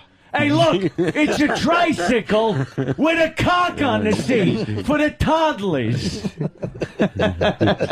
You and Dice do a fucking show together where you do all filthy fucking Just woman horrid. low jokes, and he comes out and does that. Would And be does- fucking hilarious. You should For- do horrific He should prop do jokes. like an evil Carrot Top, like just like tour his evil Carrot Top for maybe a month and get all the edgy, Evil crazy. Carrot Top. But yeah. that would be wow, Some man. tells me We deep have down- talked about it, actually. I have an evil side where I get... Tells me deep down Carrot Top is evil Carrot Top. yeah, you know. And now all you even comics are got a the little rotten and evil yeah. beard, which You know, all you need is like a black beret, because that really means evil twin. Yeah. From Gilligan's Island. Yeah. Star Trek, if you remember Mr. Spock, evil Spock had the little goatee or Fu Manchu all thing you gotta going do. on. You Yeah. grow a little facial hair, you're the evil version. We're just little devil horns. He's soft spoken, but you could tell he's a problem. Yeah. This Carrot Top is a problem. Yeah, The last thing you want is for your throat to be in the crook of that arm. Because that would really fuck you up. Yeah. But we talked about it. You just work out for the feel good, right? Not Oh, like yeah, kicking yeah. ass, just walking through Vegas, punching people in the Nice, face. yeah. Hey, I got punched by Carrot Top. The people would probably be psyched by it. Dude, Carrot Top fucking punched me. It was great. Got a picture? Yeah, I just I've always just tried to be in shape. Yeah. But there was a rumor you had like implants or something. What? God, I hope not.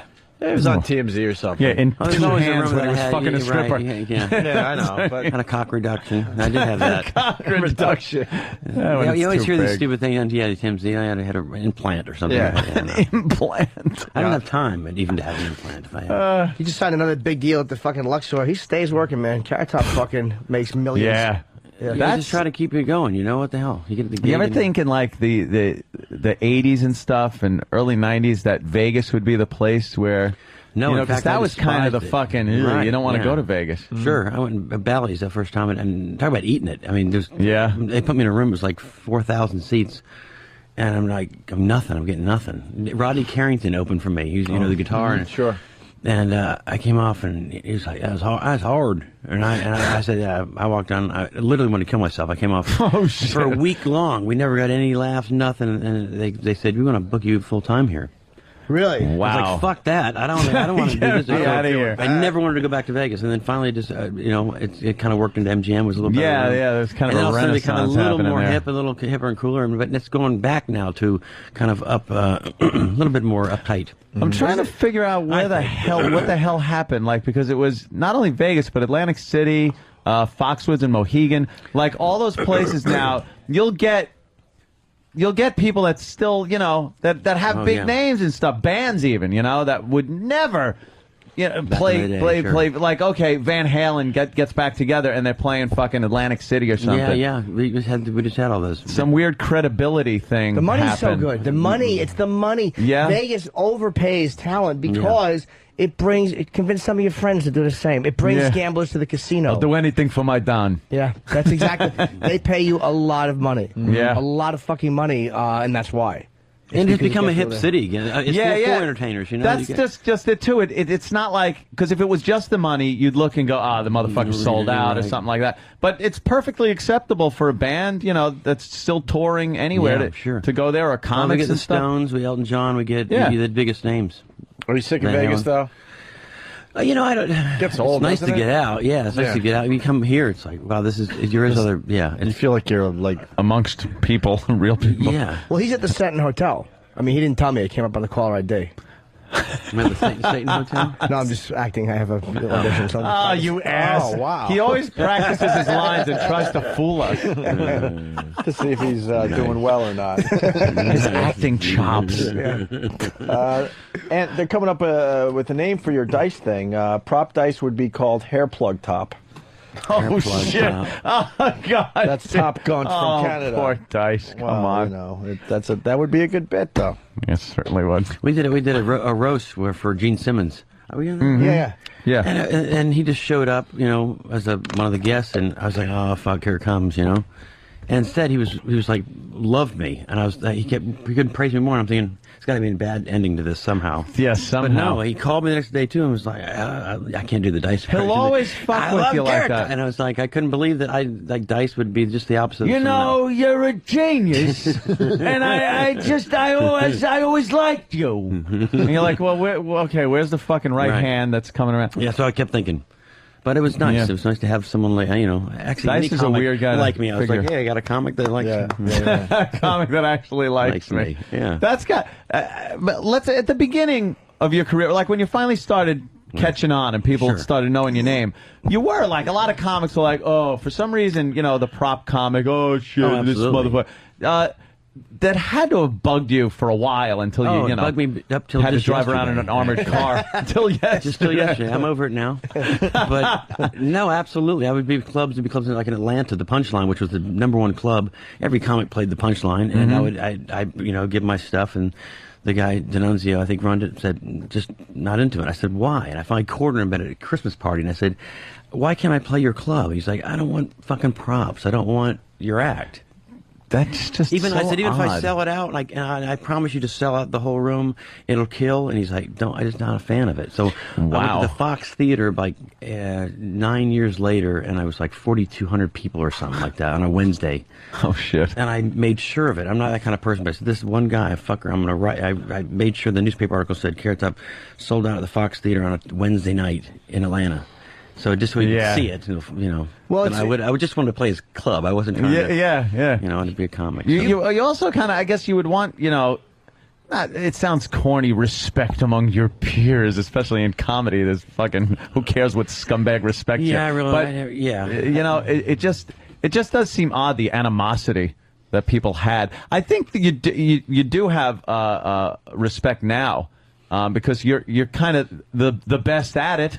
That's for sure. You know, you're I've selling always out. thought it's just a whole different gig. It's like I wouldn't think anyone would care about what I'm doing because I'm not interfering with them. Yeah. I'm not doing Is there a act. stigma on props? why is that? You've had to have given it a thought. Well, of course. or I've always thought it was just interesting why Keeps you there up at was night, such you a stigma. stare at the ceiling? I think it's actually really funny and different than what I do is, I mean, you know, I make fun of it myself, and I think it is just a different form of comedy, but it's still, if you break down like the joke Black, White, Guy, it's a funny joke broken down without the visual. So.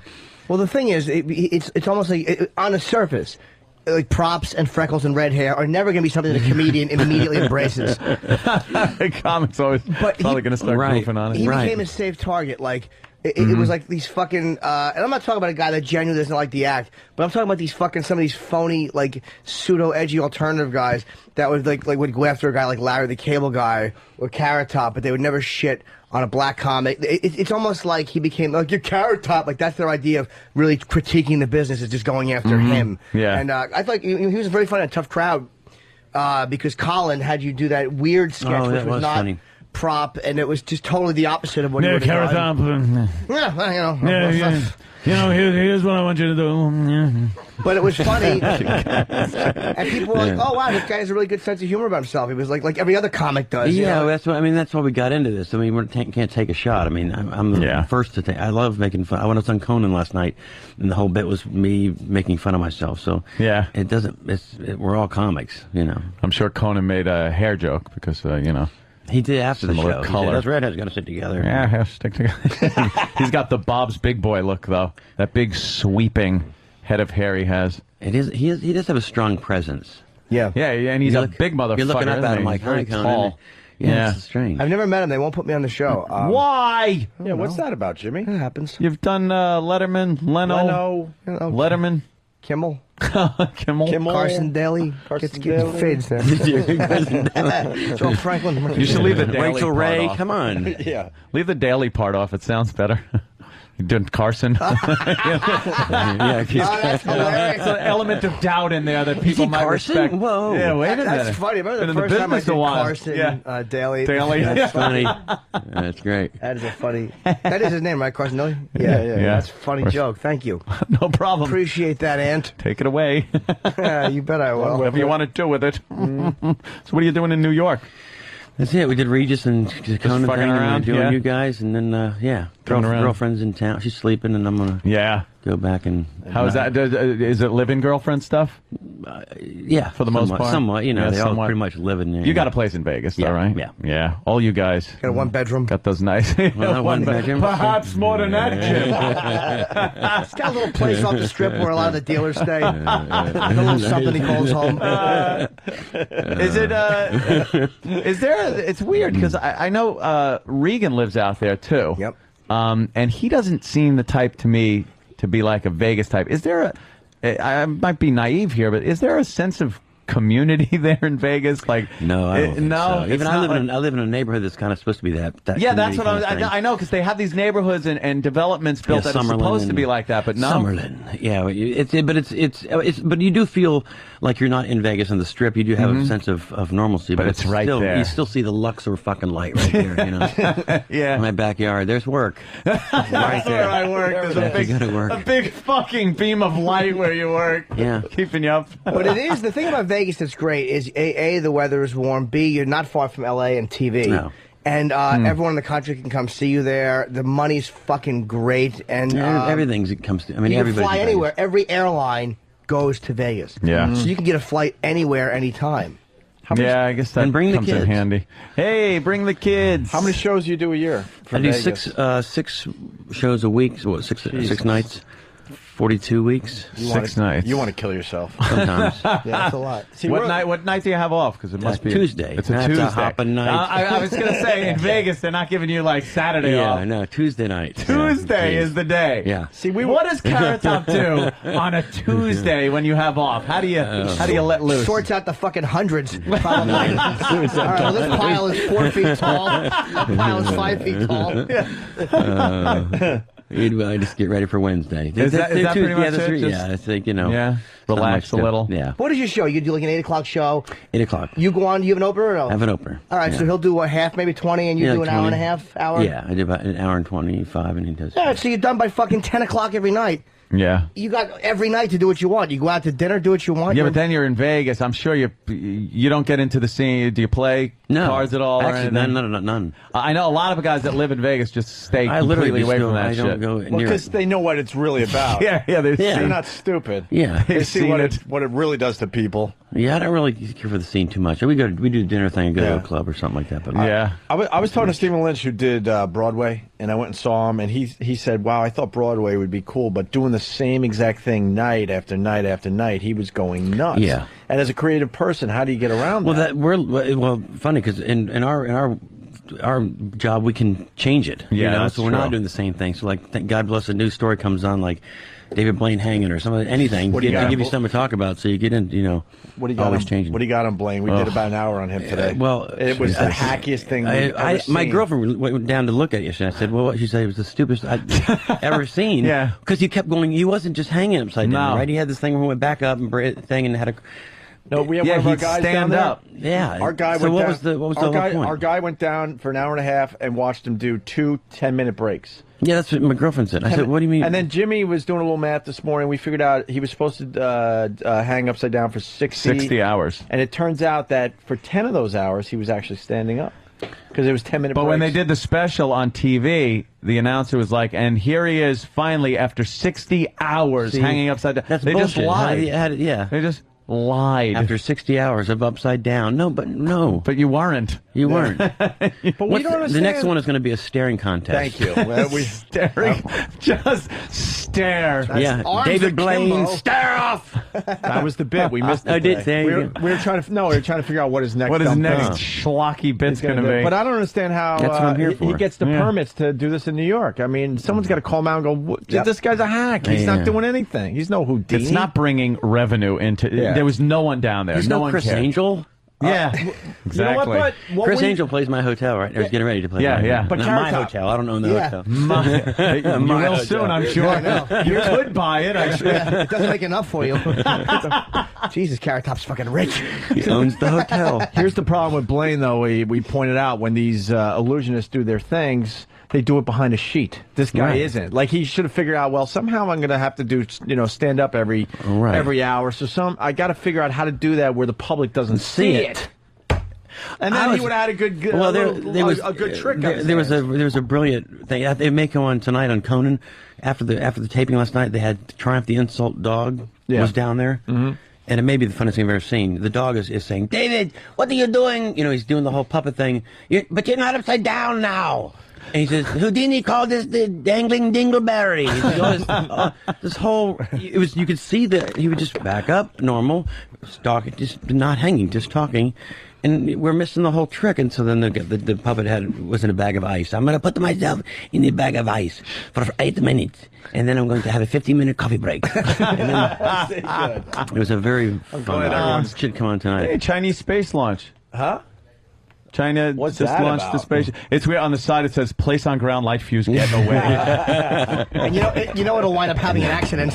Of course. Why does their rockets have to look retarded, though? Well, Like, it's not a smooth design. There's some it's not like they've been doing it for that long. It's a big bulbous Big thing at bulky. the It looks top. very Russian, like a It's like a Vostok. chopstick. Oh, Yeah. Yeah, It's the only rocket that'll do half the speed limit in space. All the rockets will be honking at it. Let's fucking go! Come on.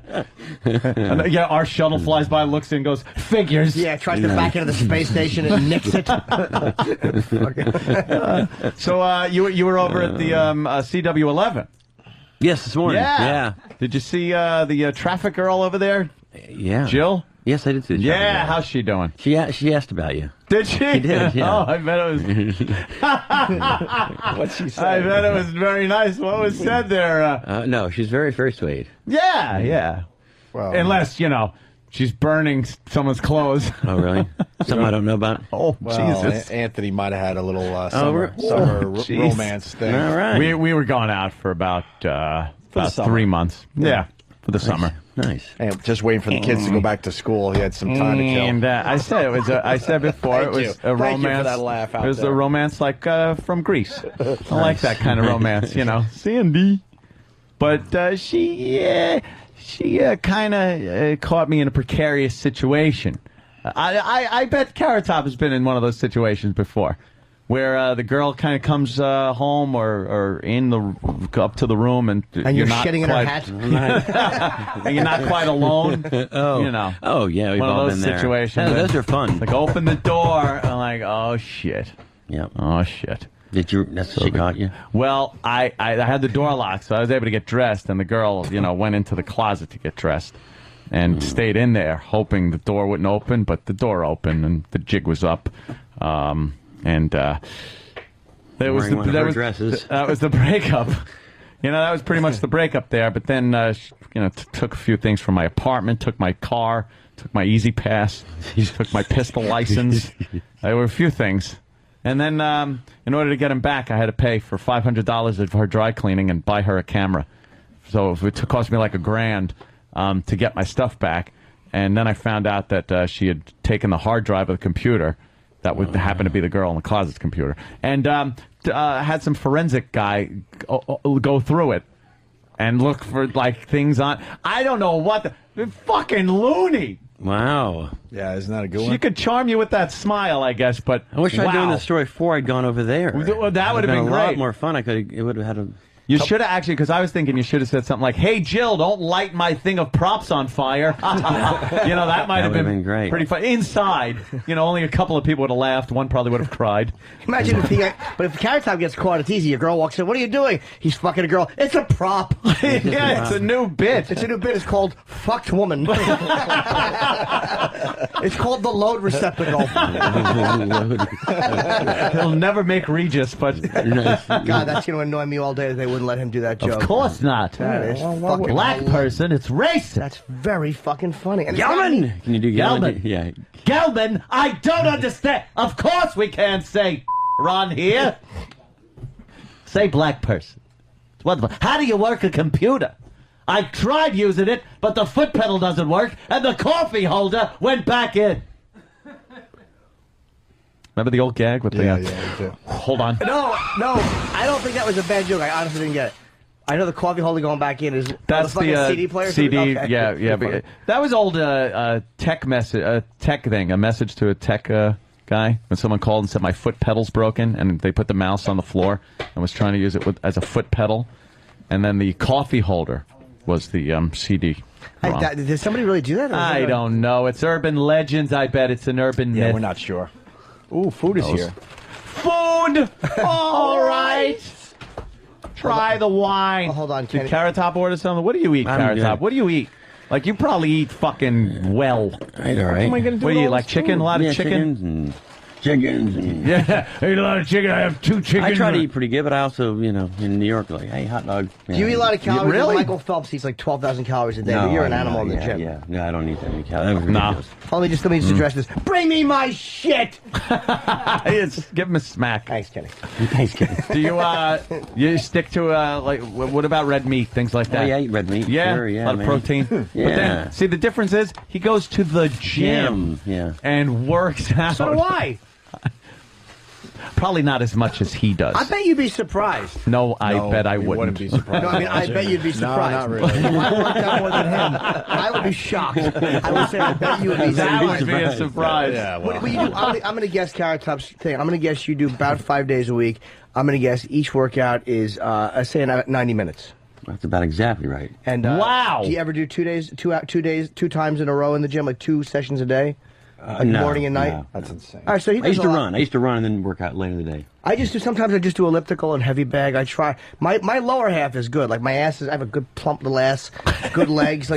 But my legs are surprisingly good for a boy who has fucking bowling pin calves. Yeah. People say that. They call me the calf kid. But no, they don't. No, you're right. They don't. I call myself that, and it just never caught on. They said faggot. They said calf kid. They said faggot. But I can't get the upper body. I don't want to be as big as Carrot Top, but I want to just Yes, get, like, you do. No, Shut up. I want to just be like more like fucking just. I want to be toned up. That's toned up. I look like 2 people mushed together. One who works out and one who has been bedridden for 4 years. You know what it's like to take your shirt off and go, okay, No! you're gonna get a good fucking now, and you take your shirt off and you're ripped. I'm asking, do you know? Because I don't. I don't. I have no clue. No, I don't. What that must be like. I've been on dates where the girl has been like that. It's like, wow, those are quite good arms, madam. Oh, jeez, you feel a little. Ooh. Yeah, very sinewy sinewy arms. Why aren't you allowing me to touch you down there? Yeah, no, exactly. I know and I want to. Why do I smell duct tape? So now, before you had a girlfriend, Dennis told me that you would occasionally go to the Bunny Ranch, which my dream. I'd love to pull a fucking train. Oh, yeah. Pull a train. There's a place to pull one. That's it. Yeah. Yeah, you don't pay for it either. So. Well, you get walk freebies, in there, right? you're like, hey, because they like seeing, Carrot Top in So, there. yeah. I was worried about it going in there because you're thinking, is this? I know it's illegal.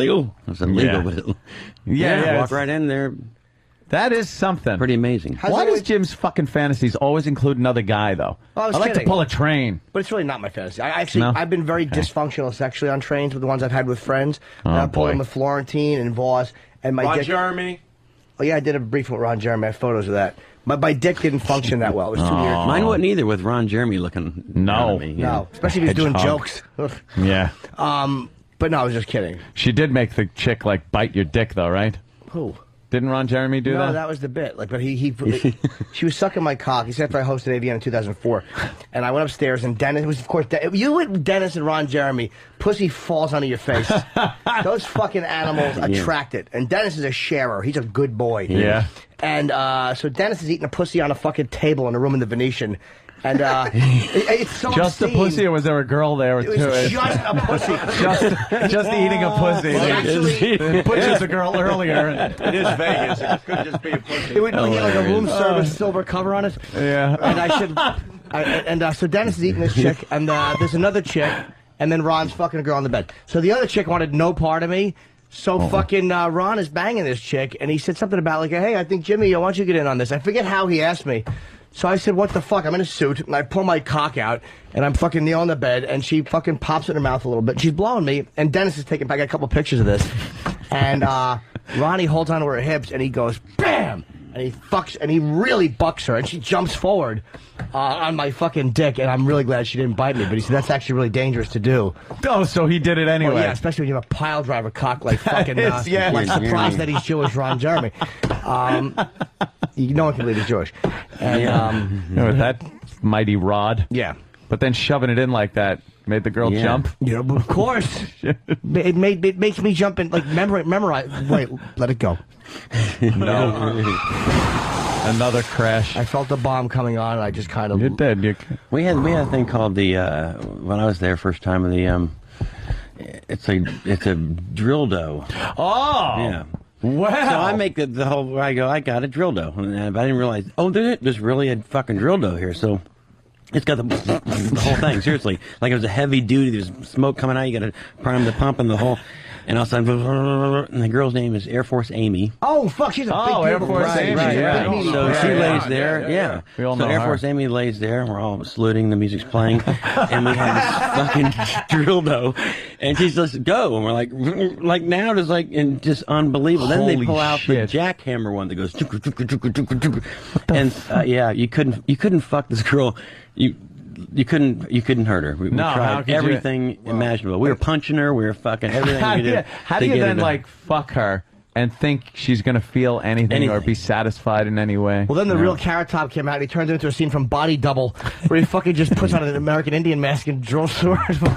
How great was that scene? Guy just wants to jerk off, looking through a window, and there's a fucking murder. Remember we went down the drill dough? Oh, yes, the drill dough. We there was this girl that gets hammered by a drill dough. The audio is classic. We've played it a million times in the show. And then we decided, we got to make this a regular bit. So we had guys coming in with homemade drill dough designs. Remember for drill the one? dough. And we almost used They it. were all just lethal. One, it was a Sawzall reciprocating saw, and it had a big Sawzall blade on it. Yeah. But this guy really thought it out. He took the dildo and just shoved the blade into the dildo. So it's still it's a Sawzall with the blade and a dildo covering the blade. And so we wanted to test it out first. We were this close. Safety standards. Yeah. But we were this close to just going for it. So we turn it on, and the blade just shoots through the side of the fucking rubber dick on it. It would have just ripped her fucking uterus out. That would have been our third and final fire. Yeah, I don't think you come back your from that last one. No. I don't think you come back from sawzawing a girl's vagina. No. That's fine. Just put it on. You fucking put it on the thing. Yeah, just put it on. And then the guys with drills, it's fucking like, 10,000 RPM friction burns. She'd be like scored. It would be a scorched tunnel. Once you pull a cunt out like a glove lining, it's tough to bounce back from that. You can't put that back in. They don't go back like socks. You can't just woof. Should we play our drill dough audio for Carrot please. Top? This is classic. We could stop it as we go, but listen to this. And just listen to her hot, trashy Jersey or Long Island accent. Let's just put it this way. We never wanted to meet this one. She could be the hottest thing ever, but the voice just... The voice is horrendous. That's what we love about this one. Yeah, I want the drill. Oh, please. Turn it on? Yeah. Yeah. Oh, God, I want the whole thing. Oh, my God. Oh, fuck. Oh, God, I'm a feeling. Oh, my God, I'm a feeling. Oh, my God. Oh, my God. Oh, fuck. Oh, God.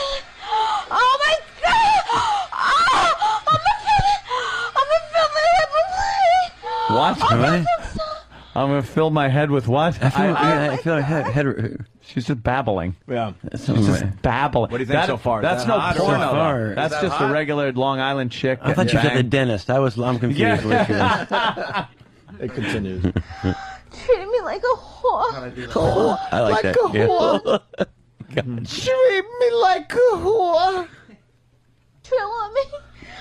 Yeah. Oh God, yeah. Oh fuck yeah. Oh fuck me with it. Oh yeah. Oh my God. Oh my God. Oh fuck me. Oh my God. Yeah. Oh fuck yeah.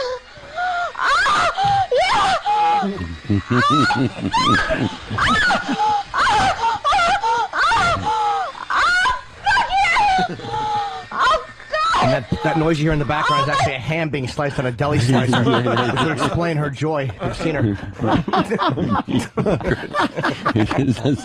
Is she just watching Cold Cuts? Oh God! Oh yeah! Goodness. Carrot Top does Regis a lot. But why don't you bring this bit to I Regis? should bring. Hey, love Regis, that. I got something new for you today. What is this drill dough, Carrot Top? I hear about the drill dough. Gelman, what is it? I don't know about technology. It's very hard for me. I want to hear more of this. Oh my God. Oh God. Don't stop treating me like a whore. Please. Oh my God, yes. Oh God. Oh yeah. Fuck. Oh please. Please fuck me. Please fuck me. Oh my God. Oh my God. That's what management thinks we say to them every day. Just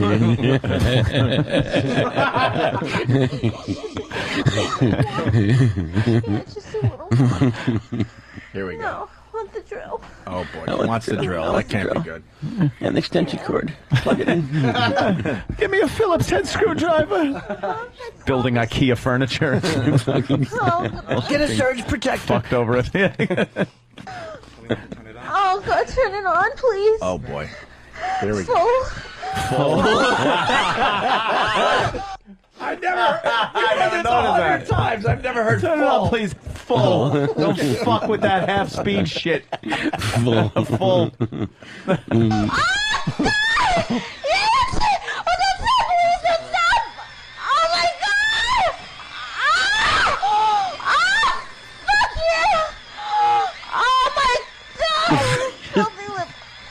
Oh my God! Oh my God! Yeah! Oh God! This is actually audio from the abortion she had. Oh God! Oh yeah! Did he stop it and then go? It's a union steam fitter. He's just in there with some tools. Yeah. We're almost done here, lady. All right, let's do more. More. Would you? More. Oh God! Oh It's God! got to be done, right? How much more could you take? Yeah, she's got to I'm be done. sorry.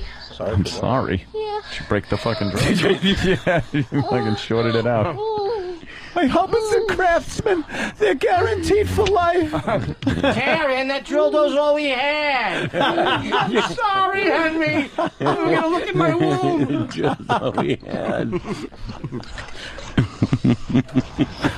Put the drill down, Karen.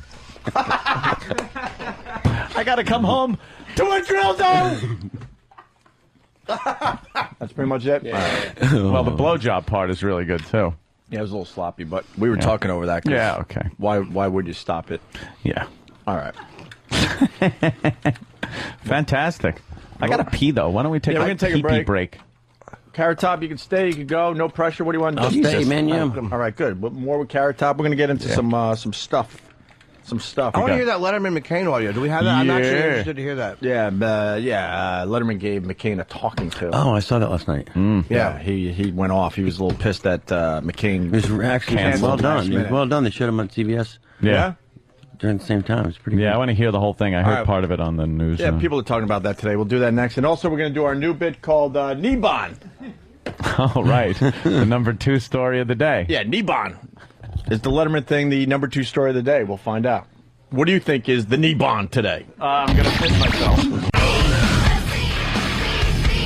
What'd you say? Opie and Anthony, Jim Norton, Right. and Carrot Top. We're promoting the Vegas thing with Carrot Top. Yeah. So if you find yourself out there in Vegas, I recommend you go see Carrot Top. I'm going. I recommend it as well. It's very, very highly recommended. Where it's at the Luxor. Luxor. Thank you. Yes. There's a And contract extension The to light. 2010, right? Right, yeah, just till 2010. Yeah, so we'll be there for a while. that'll be extended. Yeah, hopefully. You're not going anywhere. Hopefully, yeah, we're doing pretty good. It's been a good run. Yeah, very good. Do you have to, like, let me ask you, when you do that, do you have to position them against other hotels, or they just come to you? 'Cause I'm sure they have first right of refusal. They just come to you and say, this is what we got for you. Yeah, I was with the MGM Corporation for about 15 years, so that the room opened up as another MGM property. So I got offered the it was room. MGM, So okay. yeah, it's MGM. Every time I go to Vegas, I try to catch some show. Right. I did Circus Soleil a couple times. Just amazing stuff they Oh, put yeah, on. yeah. And then I decided to mix it up a little bit, and I was. I hope he's not a friend of yours. Oh, I don't know how if you Vegas guys hang or whatever. David Copperfield. I know David. Oh, all right. Your guy's laughing over there. You haven't been to the island? No, I know David, and he's just It's getting lazy. he's just an interesting guy. He's always been very nice to me. See, there you Carrot go. Top likes him. I don't blame you. Thinks his It- show's a bag of shit. Well, Both it did was not a- enjoy David's show. It was a bag of shit. It really was. I have to say it. A bag of shit. It was a bag of shit, Jimmy. Very hacky. I only met Was David it, once. was it lit well? Was the string? Did you see the bag of shit? Was it, Yeah, you need a I'll tell well-lit you this bag of much. shit. I'm getting too deep into this whole thing, but he did a bit where he needed to present a video. Like all of a sudden, basically, an audience member is now on a tropical island. that's the one I made fun of in my show. Oh, you do? The music plays and people are crying. I'm going to reunite you back with your father. Something, yeah. Yeah, that's the one. But the problem I had with this is you could tell by the video that he got lazy because the shadows were drastically changing. Like all of a sudden the guy's in sunshine, and the next shot he's in the shadows because they had to film of a million different scenarios to make this trick work. is One what he's it got comes down sneakers, to. the next one he's got sandals. Really bad And continuity. And I'm like, how did he, someone like David Copperfield, you would think he would pay attention to the detail. It was so obvious. It wasn't one of these dumb little, I'm going to pick something apart, but whatever. Nah. I want to hear McCain. Yeah, but our new bit has begun officially. Niban.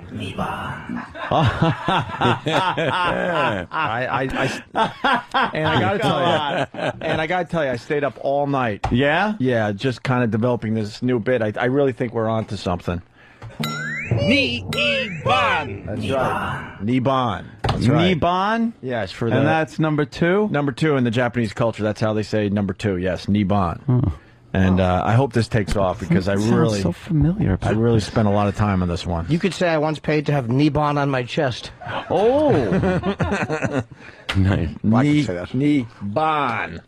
All right, Letterman gave McCain a talking to last night on the show, and we were just talking about this off mic, that these TV guys should be doing more of this stuff. Yeah. They always play it safe, and that's why I don't really watch the late night talk shows for the most part, unless it's someone I want to, that I'm a fan of or I whatever. think Letterman does it well too, because he really doesn't. He's not looking for a laugh. He's really connecting with his audience about the topic. And Letterman used to do more of this stuff, where all of a Right. sudden he would, on a whim, go, fuck it, I'm going to go walk down the hall and bother some other TV show or whatever. Right. I used to love that, but now these shows are so predictable. I personally, know what I'm going to get, and I don't watch as much. It's almost like Letterman's so beyond, even Leno, they're so beyond worrying about offending anybody because they're icons. It's like these guys are household names. Yeah. You say what you want. Like, Letterman could legitimately say something about McCain not coming because he is that powerful a guy. Mm-hmm. It's like, do you understand the platform? I'm boring everybody. No. Myself. Jesus. What the fuck am I talking about? This is shit. This is, I don't know if we got time to play Kneebond with the listeners, but basically this is the second most talked about thing today in America. Yeah, that's what we're looking for. It's the new bit. To set up, John McCain was supposed to be on Letterman. This economic crisis is going on, and he said that he needs to get back to Washington immediately. And then Letterman discovers, as he's taping his show, that he didn't go back to Washington immediately. He blew off Letterman to go do an interview with Katie Couric. Yeah. And Letterman lost his fucking mind. Yeah. By the way, we were talking about this, too, during the break. This McCain suspending his campaign. Is that the second biggest story? That's part of the second biggest, yeah. Oh, where's the... Oh, well, I only have one CD player today. Oh, I gave up on those new ones. It should be in the. You want the sound machine? Or you something. kind of liking my new bit? Well, I worked hard on this one. See, I really did. I think before you go to the callers to see if they know what the second biggest story is, you just bring up a few subjects and play the sounder a few more times. Yeah. And then when the caller calls in and says, "I think I got the second biggest story," you play that, and then they tell it. That's why we've been very successful together, Ant. Yeah. We develop the ideas together. Together, of course. One person will come up with the initial idea, and then the other one kind of helps hone it. So that's brilliant. Mm-hmm. I didn't know you were working on the show when you weren't here. Yeah, 1-8, 6 to 11. All right, let's try this then. Brooklyn Ace? Brooklyn Ace? What, do I play the sounder now or after? Brooklyn Ace? Yeah, I got a Kneebond for you. All right, now you play it. Oh. Kneebond. Yeah. All right, what's your number 2 story of the day? I'm sorry, I forgot about the sound up. But the Long Island cops want to add a $50 surcharge to speeding tickets on certain highways. And strangely enough, Anthony, yes, the LIE is on there. Yeesh. That'll cost me. Well, that's a pretty big story. Let's say it's number 2. Yeah, that's number 2 That for could the day? be number 2. I don't know. All right. Other people have some? Yeah, let's try another one. Mongo the Trucker. Hey, I have a Kneebond for you. Hold on. Kneebond. All right, Mongo, what do you got? I had a watery Kneebond last night that sounded like a hailstorm on a farm pond. A watery Kneebond. Oh, is it a number 2, Opie? Kneebond. That fucking sound clip is piercing my soul. Yes. What? I think it's perfect. I think we certainly is. I think we really honed this whole bit together very quickly. Extremely quickly. But we work fast on this show. Yeah, that's great. Just go with it, Terry. I think you got it. They're enjoying it out there, trust me. You're confused, and I don't blame you, because you don't listen on a regular basis. All right, That's so okay. McCain suspending the campaign, and it's very suspicious, and what are you thinking? Some people saying it's too close to the election to have a publicity stunt. Some people call this a publicity stunt. He's saying he's pretty much suspending his campaign to address this economic issue. Yeah. But, it is pretty close.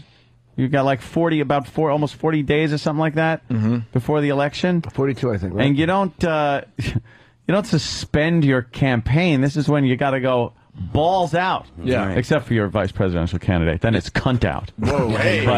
But either one. Yeah. You're going to have to, what I mean is you've got to dive in. Yeah. And really kind of, get your name out there. That's right. Jimmy can't take it. All right, hold on. We might have a Kneebond. Mike in Pennsylvania. Do we have a Kneebond?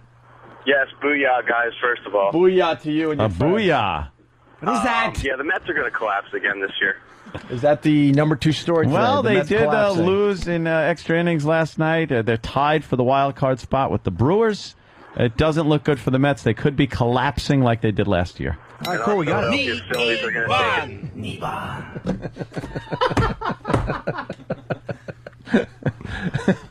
it. All right. Oh, that is fucking... it's literally a sledgehammer to my fucking ball bag. It's Kneebond. It's our new bit, Jimmy. Just go with it. Come on. I think it'll take off. I'm hoping we can maybe, I don't know, tattoo it to someone's ass or something. It should fucking take off like a fucking private plane that a fucking certain drummer's on. If I knew his name, that would have been a much funnier joke. Oh, the There we Travis. go. Wait, the Travis Barker. No, forget I DJ. mentioned it. Forget I mentioned What, it. are you trying to say, Travis's Jimmy? muffin. Are you trying to say this is the second most talked about story of the day? Are we still talking about the Travis Barker? I think plane so. crash? Yeah, that could All be. right. Wow, look, a lot of calls coming in. Yeah, Do you understand? I'm gonna fucking hear that. I won't be able to come later.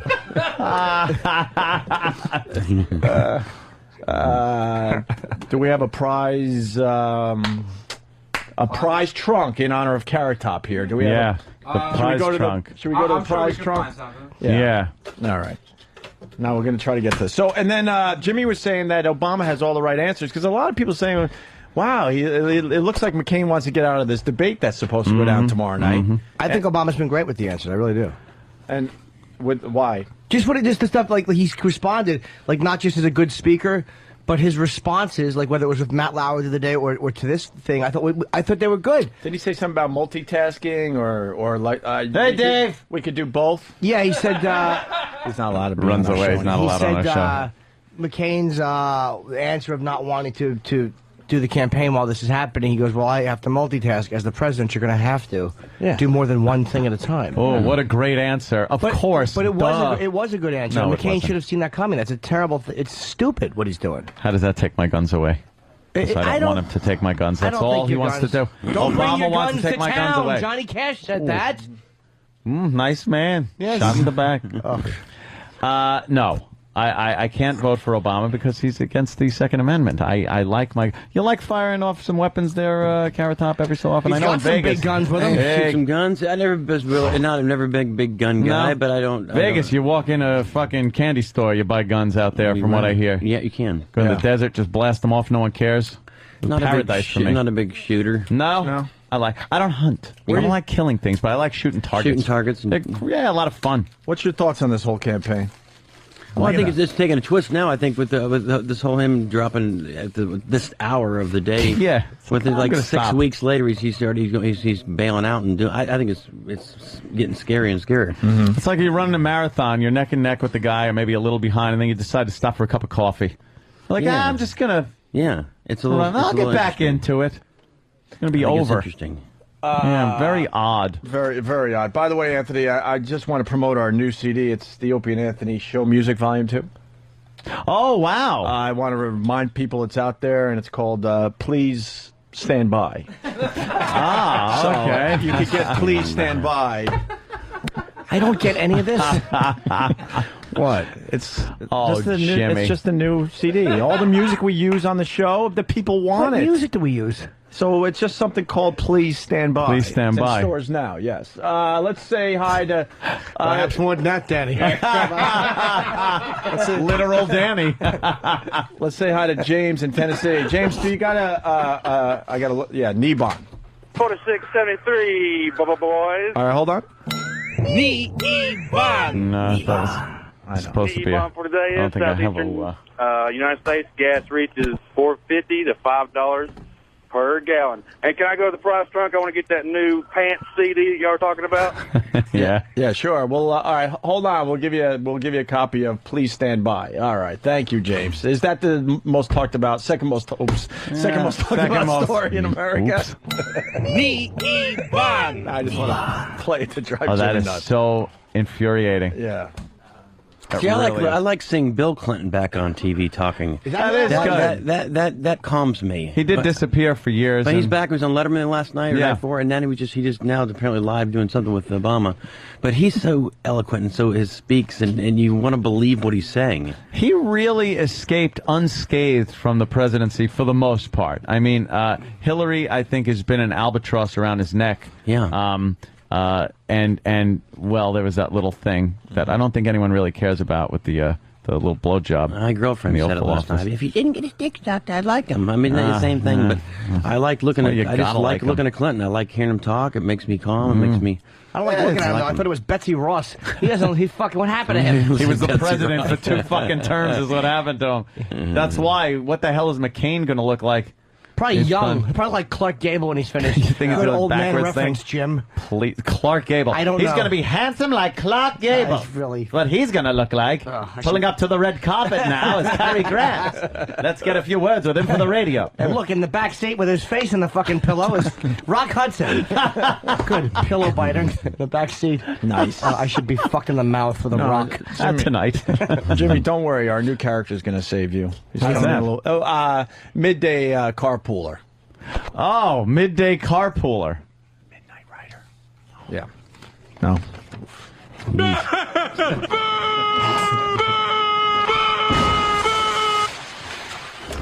What about Dave? I'll tell you one thing. He's not home. There's not even a button for that. Yes, there is. There just isn't a button. Is there a for button that that goes beep? You just You saved got my the part. horrendous bomb. Oh, okay. He's gone I'm through his acting. script Oh, you again. didn't know I was acting? I'm fucking good. All right, here we go. So finally we get to Letterman going after McCain. Yeah. Welcome to the program, ladies and gentlemen. That's terrible. How could he say that? Oh, sorry. I was overreacting. Overacting. Welcome to the program, ladies and gentlemen. Maybe you heard the big news. John McCain, Senator John McCain, Republican candidate for president, was supposed to be on the program tonight. Were you aware of that? Yeah. But he had to cancel the show because he's suspending his campaign because the economy is exploding. And you know, John McCain is he's the running mate of Sarah Palin. You're aware of that? The running mate of Sarah. Running mate. Yeah. So. That's all he said. That's not that bad. What's wrong, Anthony? Nothing. We're in the middle of doing our show. What's I wrong? know. It just comes over me sometimes. Oh boy. I can't help it. You're gonna be all right, buddy. Yes. It's just that there's so many things running through my head that I can't. The breakup. I can't. The breakup with Jill. The fire pit. Yeah. The other stuff with the ashes. I just can't. The dead guy ashes. I can't. But you have to do this now. We got Carrot Top. I in know. I studio. apologize. I'm sorry. I just can't. Need a hug? Oh God. I'll be okay. I'll be okay. You sure? I'm sorry. Say something funny. I can't. Maybe Danny could just chime in. Do talk for me. No problem, Mr. C. Anything you want.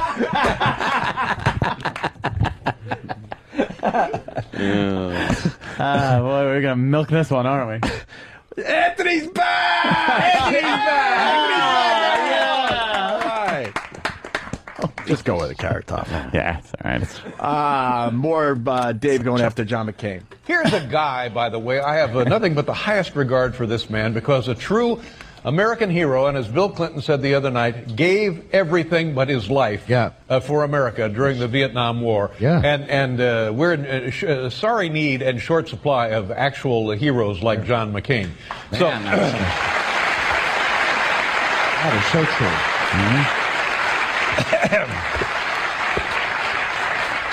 So I love and respect and admire the man for that. And who among us doesn't wish they had that kind of steel, that kind of commitment? In a North Vietnamese prison camp for 4 years, and the North Vietnamese come to him and say, well, guess what? Your time's up. And he said, well, does everybody get to go home? And they said, no. And he said, well, I'm not going home till everybody gets to go home. Who could do that? Imagine that. Yeah. So,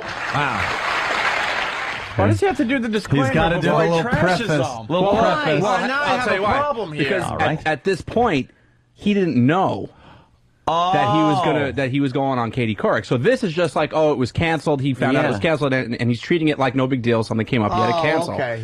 So this was like during the so then later on, Okay. he finds out. So later on, he finds out, and that's kind of where He dresses in a North Vietnamese regular Yes. army Yeah. outfit and Puts a coat hanger under his shirts so his shoulders are all fucked up. So he's giving props for doing the right thing. right, He and then you'll doesn't have see the knowledge yet. Right, so then Oh, as the wow. tracks progress, Okay, you here kind we of see go. how it gets ugly. Nice. All right, here we go. you say, I got to get back to Washington to save this country. Good for you. And while I'm gone, campaigning in my stead will be my great running mate from the state of Alaska, Sarah Palin. And she comes out and campaigns. Yeah. What happened there? What's the problem? Where is she? Why isn't she doing that? She is a good-looking babe. I admit that. Fucking Paul. Jesus. So far so good. He doesn't Right. know. Mm-hmm. And this is where it turns. I believe. I do believe so. All right. When John McCain, and he was nice enough to call me on the phone and said he was racing back to Washington. Yeah. And our people here were told, so serious, he's getting on a plane immediately and racing back to Washington. And now we've just been told, here, take a look. Do we have it on the thing? This is going live. This area is right there. He was imbued with a Doesn't seem to be racing to the airport, does he? This just gets uglier and uglier. I'm feeling bad for the man to have participated in this. I mean, first of all, the road to the White House runs right through me. That always has.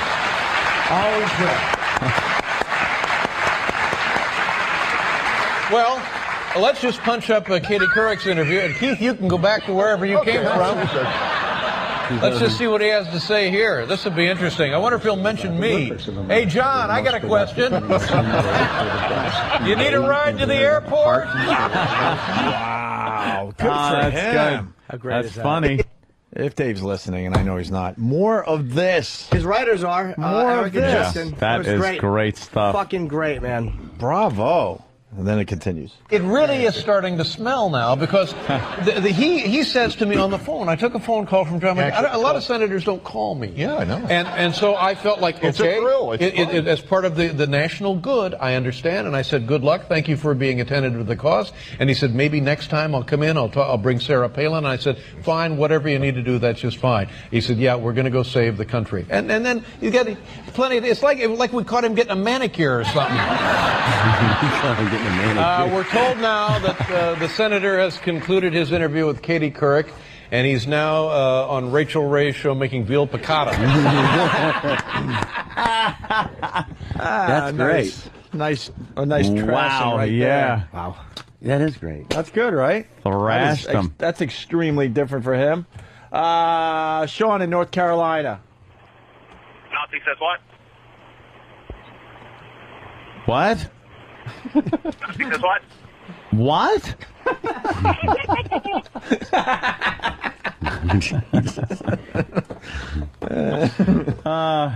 Wow. No. It makes me ant. Oh boy, am I happy I saw the CD thing get pushed back in. Let's say hi to Rob and Jay. That can only be good news. Rob, what do you got for the show today? Yes, I have a Niban. Oh. Yes, Rob. Anthony Cumia faced $1,000 ransom for computer and EasyPass to traffic reporter Jill Nicolini. Yeah, that's a big I think that was more than just the number 2 story. I think we might have it because McCain Letterman might be number 1. I'm thinking this could be the number 2 story of the day.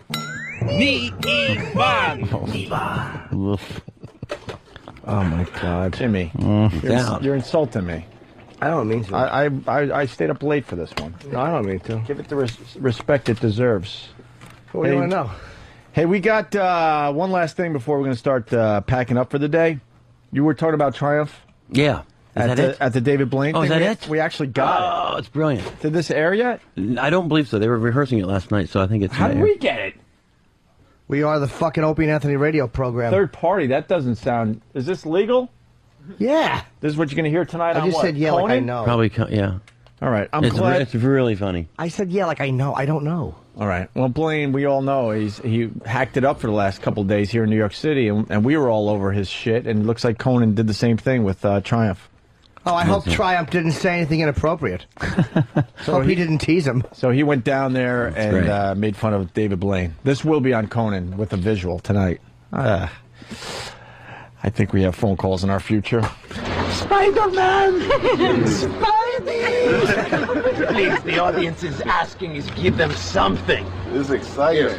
Blaine, It's amazing. anything, Blaine. Almost as exciting as what you're doing. You don't want to read the reviews, Blaine. What did Houdini call this trick? this thing, the hanging. Called it the Conan O'Brien show. All right, he's a wise guy. He called it the dangling douchebag, I think. Oh, yeah? Yes! Good. Now, what's the danger here, Blaine? They say that... this is all illusion. None of this is... I just wish David Copperfield would make you disappear. This is fucking heady But shit. he's really talking. That's for sure. I am completely There's something real. very real about him. I am real. You may not be real, but I am real. The audience's boredom is real. Okay, thank you. Oh, he wanted to talk. He came to me. All right. Came Okay, to guys. me. Just give me a break. Thank you. He needs a break. Okay. Okay, back off, folks. Thank you. Thanks, guys. Wow. Oh, they didn't show the whole thing then. They should after they just got a cut him piece. off. Okay, because he cuts him off, and that's when they bring him back up right.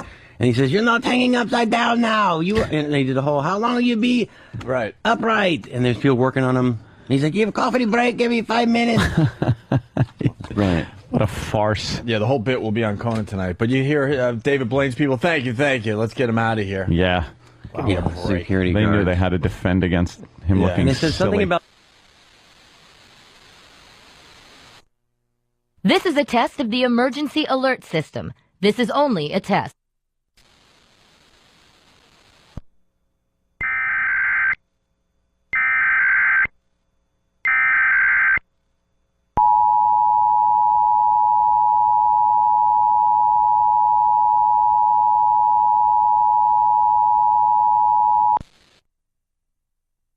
This is a coordinated monthly test for XM satellite radio. Equipment that can quickly warn you during emergencies is being tested. If this had been an actual national emergency, official messages would have followed the alert tone. This concludes this test of the emergency alert system.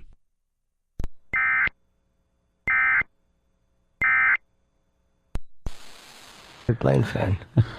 Yeah. Last time I was here, we were throwing trash on a hooker. Remember that? Yeah. All right. That Remember was a the great good old morning. days, Carrot Sandy Top? Kane. Oh. It took Carrot Top an I hour and a couldn't half to believe basically that. say, what happened, you guys? Last time I It was was the here. best. It was the most thrilling radio show of my Oh, it was life. great. I'm like, can you do this legally? And now Carrot Top's been sitting here for an hour through inside jokes. Yeah. No, He doesn't enjoy it. Dude, there are jokes that I don't get. Yeah, Jimmy isn't getting these and jokes. I'm here 5 days a week. Well, Yeah. I don't know the Tommy bit. I don't know the Tommy. It's okay. Okay. Don't worry about it. We got Tommy in Missouri. Tommy. Yeah. Happy birthday, Jimmy. Thank you. I was wondering if I could get the Great Big Prize. Tommy?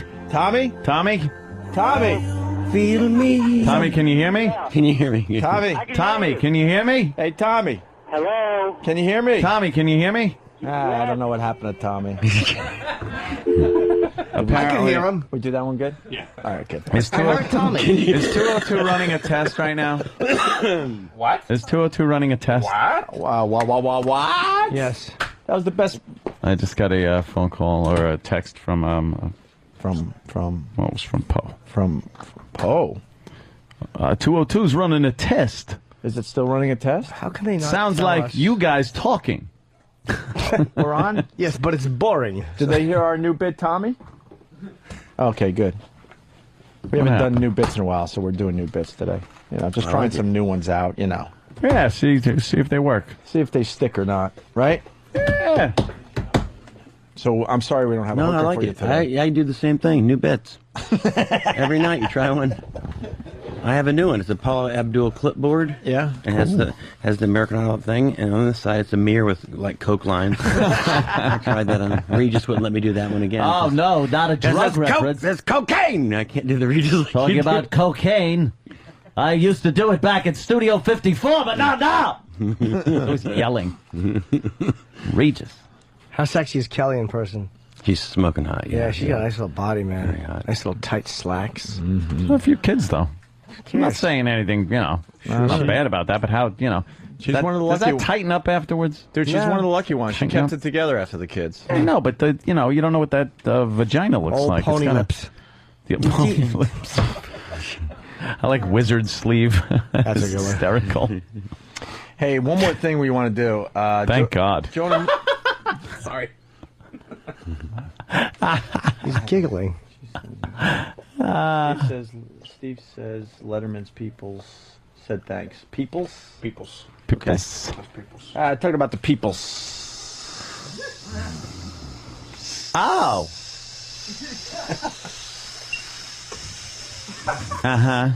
Letterman's peoples. That's like Benny and the Jets.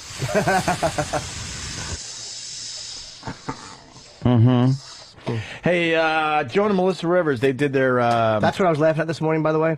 Remember you said to me in the beginning, what are you laughing at? We were doing something else, and I happened to be reading that about the AOL. Oh, okay, good. We got That's the what audio. I was laughing at. The boys got the audio. Of Joan? Yes. I fucking love Joan Rivers, This man. fucking Joan, she goes after the celebrities. You know that. Yeah. Has she ever said anything bad about you? Oh, yeah. Carrot Top? What Nothing, just usual. Just dumb stuff? The usual Like stuff, what? yeah. Anything you want to repeat? I don't really remember. I remember just ripping me. But Okay. then I met her and she was very sweet. So. She's a funny motherfucker, man. Well, she was doing AOL post-Emmy. She's down to doing stuff for AOL. What happened? No one wants her anymore? Yikes. She was on E, then she was on the TV Guide. TV Guide channel. And now she's doing it for AOL? You know what? AOL probably has more fucking people than TV Guide. E and TV Guide Sure, yeah. shall combined. So she was getting a little racy, and AOL cut her coverage. annoying. Excuse me. Yeah, and we got some of the audio that got her in trouble. So, 60th anniversary of the Emmys. Yeah. Big night, lots of stars, lots of glamour, lots of excitement, and a lot of trends. But I think you hit on the biggest trend of all. Is that Melissa? Sound like Melissa. she's picking up Joan's cadence now? Oh, yeah. When did that start? Oh, it's probably from growing up. with her. She picked her Botox up, too. Oh, really? Yeah. Well, you know. That might be too inside, too, but Melissa never used to talk like that. Oh, I didn't know what she sounded like. No fucking way. I thought that was Joan. I thought her face was so tight, that's how it was coming out. She can sound annoying. Of trends. But I think you hit on the biggest trend of all. Yeah. The trend that both shocked and astonished me. Oh was my God! What is she talking through? A snorkel? Well, she's in her 70s. That's fucking what? She's like 75. Yeah, but you can. That's great. It's one thing when you can hear or you can see plastic surgery. When you can hear it, this is just hearing it. Yeah.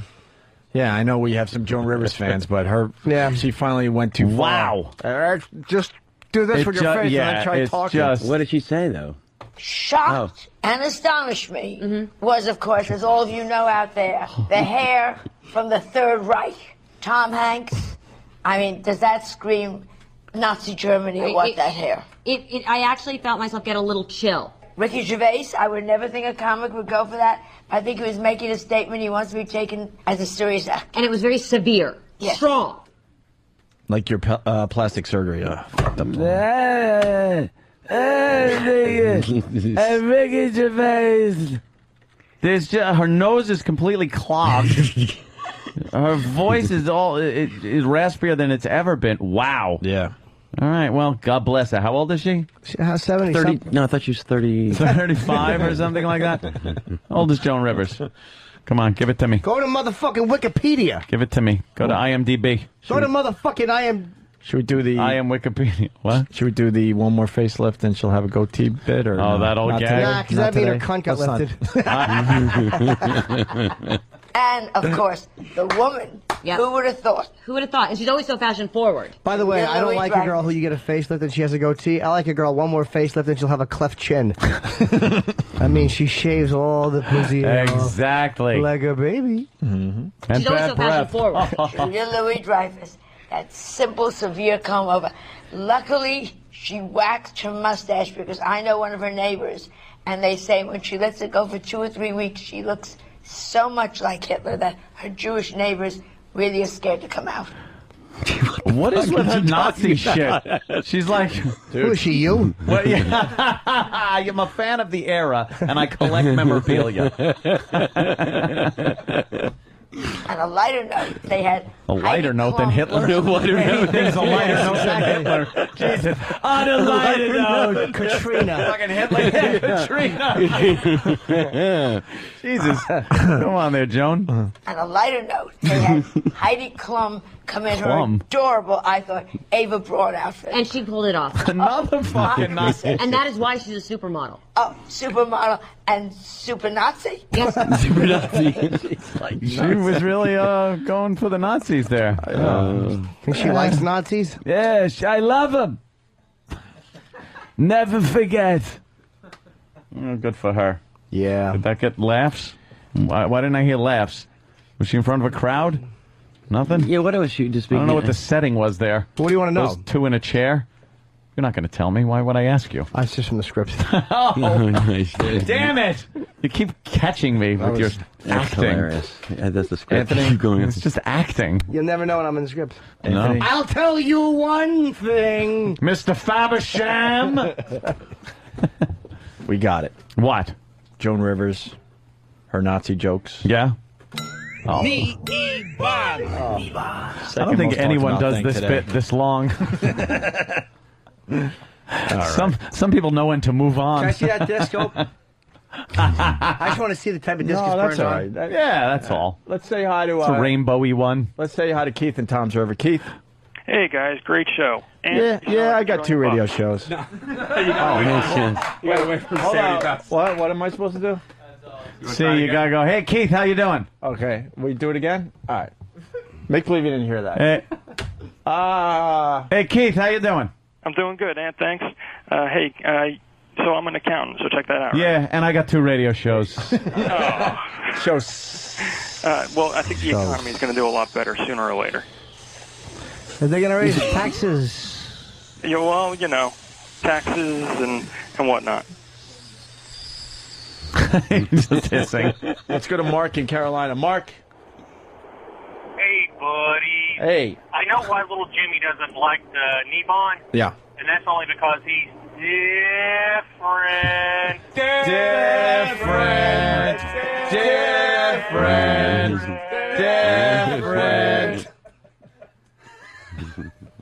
What's wrong, Jimmy? What's wrong? I really, I just want to cut my throat like a pig and fucking bleed onto the console. You must nap and set your alarm for 3. Let's go to Dustin. Let's go to Dustin in South Carolina. Dustin. You sound like $1 million today. Thank you, sir. And why so rich? Why so straight?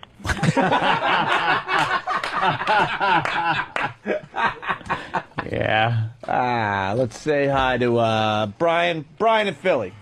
Hi, Brian. Hey, good morning, guys. Listen, I was curious. Hey, brother. Hey there. If a listener wanted to contact you, could they contact you by electronic mail? You know. Oh, that's something from the future. That's from the future. I don't even know how that works. Thank Yeah, maybe you could bill yourself as Opie and Anthony, the show of the future, or something like that. Oh, that's, electronic mail. Wow, what is that? Mail sent electronically. That sounds impossible. Let's go to Sean in Georgia. Hello, buddy. Hey, hello, buddy. All right. Hey, I got a call from the future. Aunt Stig just popped.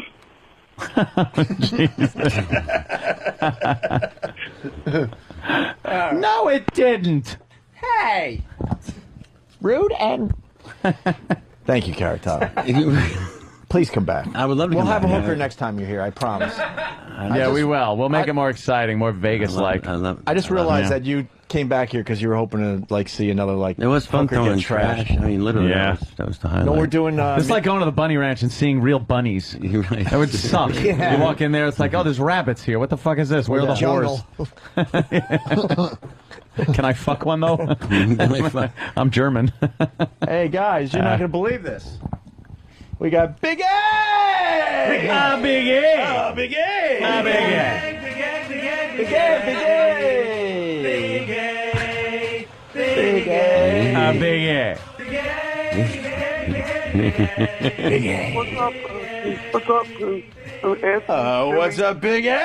Big A! Big A! hi, Opie. Hi, Big A. Right? Is that what he does? Yeah, good. Yeah, good. What's up, Big A? Where's Crazed? Who? I don't know that woman. Oh! Whoa, Big A! Come and say Big A. Wow, Big A. What? Have you seen Crazed? No, I haven't. Yeah. And fuck crazy. Whoa! Big A! Eight. All right, hold on. We got Jim in Canada. Jim. Jim? Yeah. Canada? Jim? Hold on. Yes. Hold on. Jim? Jim? Jim. I got a spy report. Spy report. Yes, Jim. There's a carrot top undressed coming soon. What? What's that? Was the carrot top undressed? Abba. A Big A. All right. Should we go back to Big A? Big A! I think we should do one more bit. Getting out on time. Well, then start. then someone should start our fucking theme music. Satellite of fucking love. Yeah, where is it? 'Cause that's how that people going. know that the show's ending. All right. Well. Line of the day would be sponsored by Carbonite.com, you know. Well, maybe we should do line of the day first. Should we? Yeah, and then... Damn it. Get the fuck out of here. Yeah, I gotta make a motherfucking phone call. All right, line of the day sponsored by Carbonite. Carbonite backs up your computer hard drive, so an ex-girlfriend can what? Yeah. So that way, if she takes your laptop, you'll have it all backed up. And go CSI on you. You go CSI and gets a forensic person to look at the hard drive. Sure. Amazing stuff today. Oh, check it out at Carbonite.com, promo code XM. Here is a runner-up line of the day. Oh, a girl. This is a book. A girl came from another country to visit you and brought her grandfather's ashes with her. Thailand. My grandfather was 25. Where were these ashes? Why don't I just bulldoze right over Anthony as he's fucking making the funny? I'm working on that, though. I'm used to I it. really am. I'm trying to be a better listener. Luxor for Carrot Top. See, I was listening when he gave that plug. 6 days a week you get to see the Carrot Top in Vegas. Luxor. That's the one with the big light that goes into space. That's right. You can see it. There's three things you can see from outer space. The Luxor light, the Great Wall of China, and my cock. You know, the Chinese rocket, someone had a great line about, well, someone at the space station ordered, some Chinese food. So they had to come up and... I thought that was pretty good. And then someone came up with 6 flags for the rocket going up. Linger longer. Here's a runner-up line of the day, another one. Boston chick. She pops up on that screen one more goddamn time. Yep. Well, that's a man who knew how to solve his problem. They got OJ's up there. OJ's a problem solver. Sure is. Problem solver. And tickets for my third show at Boston at the Wilbur Theater, November 15th, late show only, are on sale at Ticketmaster. So if you want, you can go get them. Nice plug. Well, with that, let's say hi to Jason. Jason?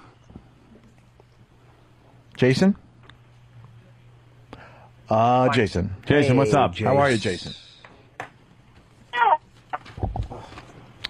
You know, what's with the phones? Wiki, I don't understand. How are we supposed to do a show without phones? And this happens constantly. This isn't something that's, one day the phones are good. And then we have a week with the phones. It's every day something happens with the phones, and we can't do a show. Someone needs to fix these phones so Ron and Fez can do their show. Every fucking time they get something good going, the motherfucking telephones keep on blowing up. Every fucking time they get something good going, the motherfucking telephones. That's a little taste, Anthony, from Opie and Anthony Show Music Volume 2. Please stand by. Could get that in record stores now. I can't wait. We got another runner-up line of the day. Here we go. Got a little crazy. The breakup got ugly and crazy? And people are glued to their radios. Jake and Vicky LaMotta had a healthier ending. Oh, it's just the worst. They had a very violent ending. Yeah. Let's say hi to Bentley. Bentley! Yeah, hi, buddies. How you doing? Good evening. Hey, on Earth 2, aunt's ex-wife pays him alimony. That's not funny. That's not very funny. Punch it out, Let's say hi to Sean in North Carolina. Sean. Trinity Fuckers 101, buddy. Hey, brother. Hooah! I heard Aunt crying. Can I get into the prize trunk? Yeah, with the prize trunk. Yeah, sure. Hold on. What do we got in there for him? We'll find something. All right. I'm starving. We got anything to eat, Travis? Starving.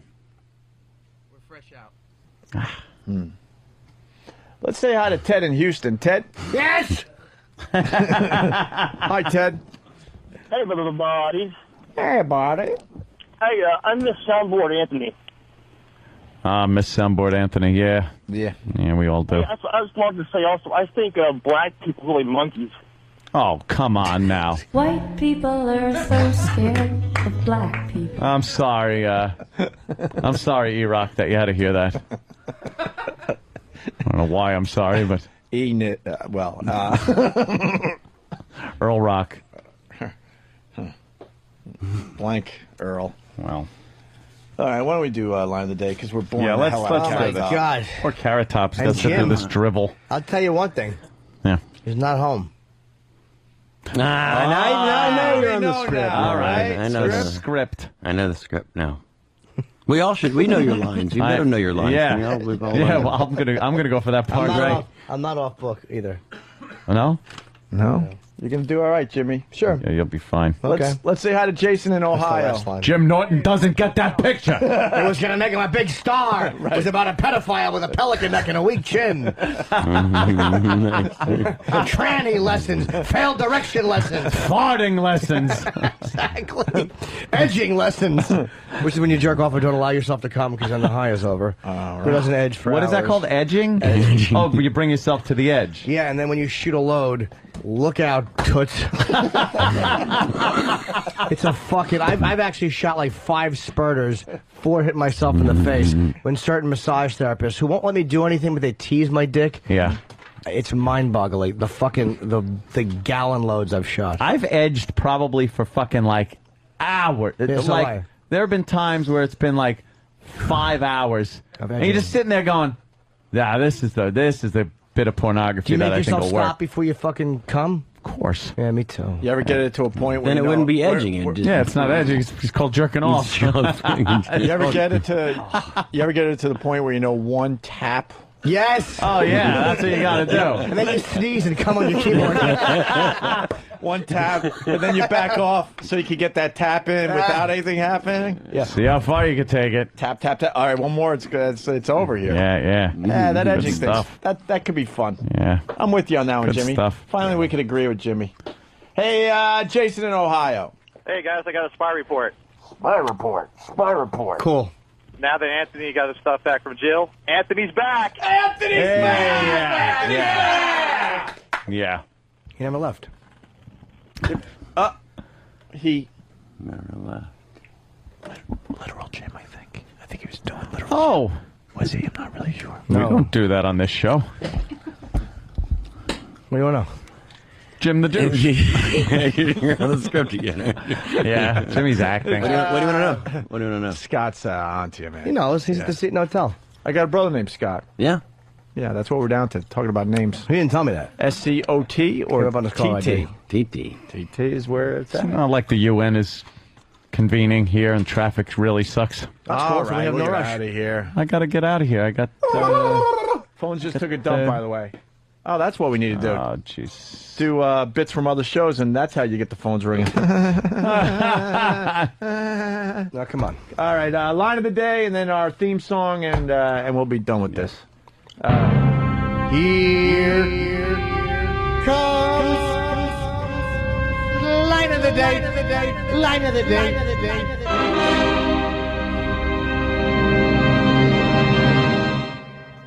Someone is saying you must have a magical penis because this is just unbelievable that somebody would go to this extent after a breakup, Anthony. I am such a... Whoa, I hit the dump button on myself on that one. That was the dumped version. Well, that's what everyone heard. That's what a dump sounds like. Everyone heard it, though, and they're pissed over here. And Yeah. dumped himself because he didn't trust the guy down the hall to dump. See, when I curse, I say, fuck it. Let the guy get it down the hall. Yeah, Anthony and dumped it. panic. When I dump, it dumps everything. Everything. And that's, And you never have any record of it or anything? Nope. Wow, that's handy. I don't think so. Oh, I'm going to use that all the time for our Don't whole be- show. I'm just going to hold it down for the whole show. Nobody will. Fuck it. Then no one. Literal Jim. I heard you saying that no one would hear the show. That would be silly. Anthony's doing the little Jim bit. See, I want to try it out. Remember? Linger yeah, longer? yeah. We linger longer Of over course. here. Boy, Carrot Top's so confused. You were part of a good one. They'll talk about this show. And I did this whole thing for Big Ray down there in Philly, recuperating. Big fan of our show and Ron and Fez. So there you go. Fez. Noon to 3, Run Fez. On your radio dial. Yeah? Where's our song so we can leave properly? Yeah. Well, All I right. thank Carrot Top for Yeah, stopping by today. thanks, man. Yes. Thanks, Someone guys. sore in Vegas if you find yourself out there. Yeah. And now what? Also, make sure you catch Choke, which is opening in theaters on Friday. Mm-hmm. And take care, buddies. And every Fridays, you can watch Down and Dirty with Jim Norton starting October 3rd on HBO at midnight. See? Oh, Homestar wanted to say something? That's the end of my show. Donk.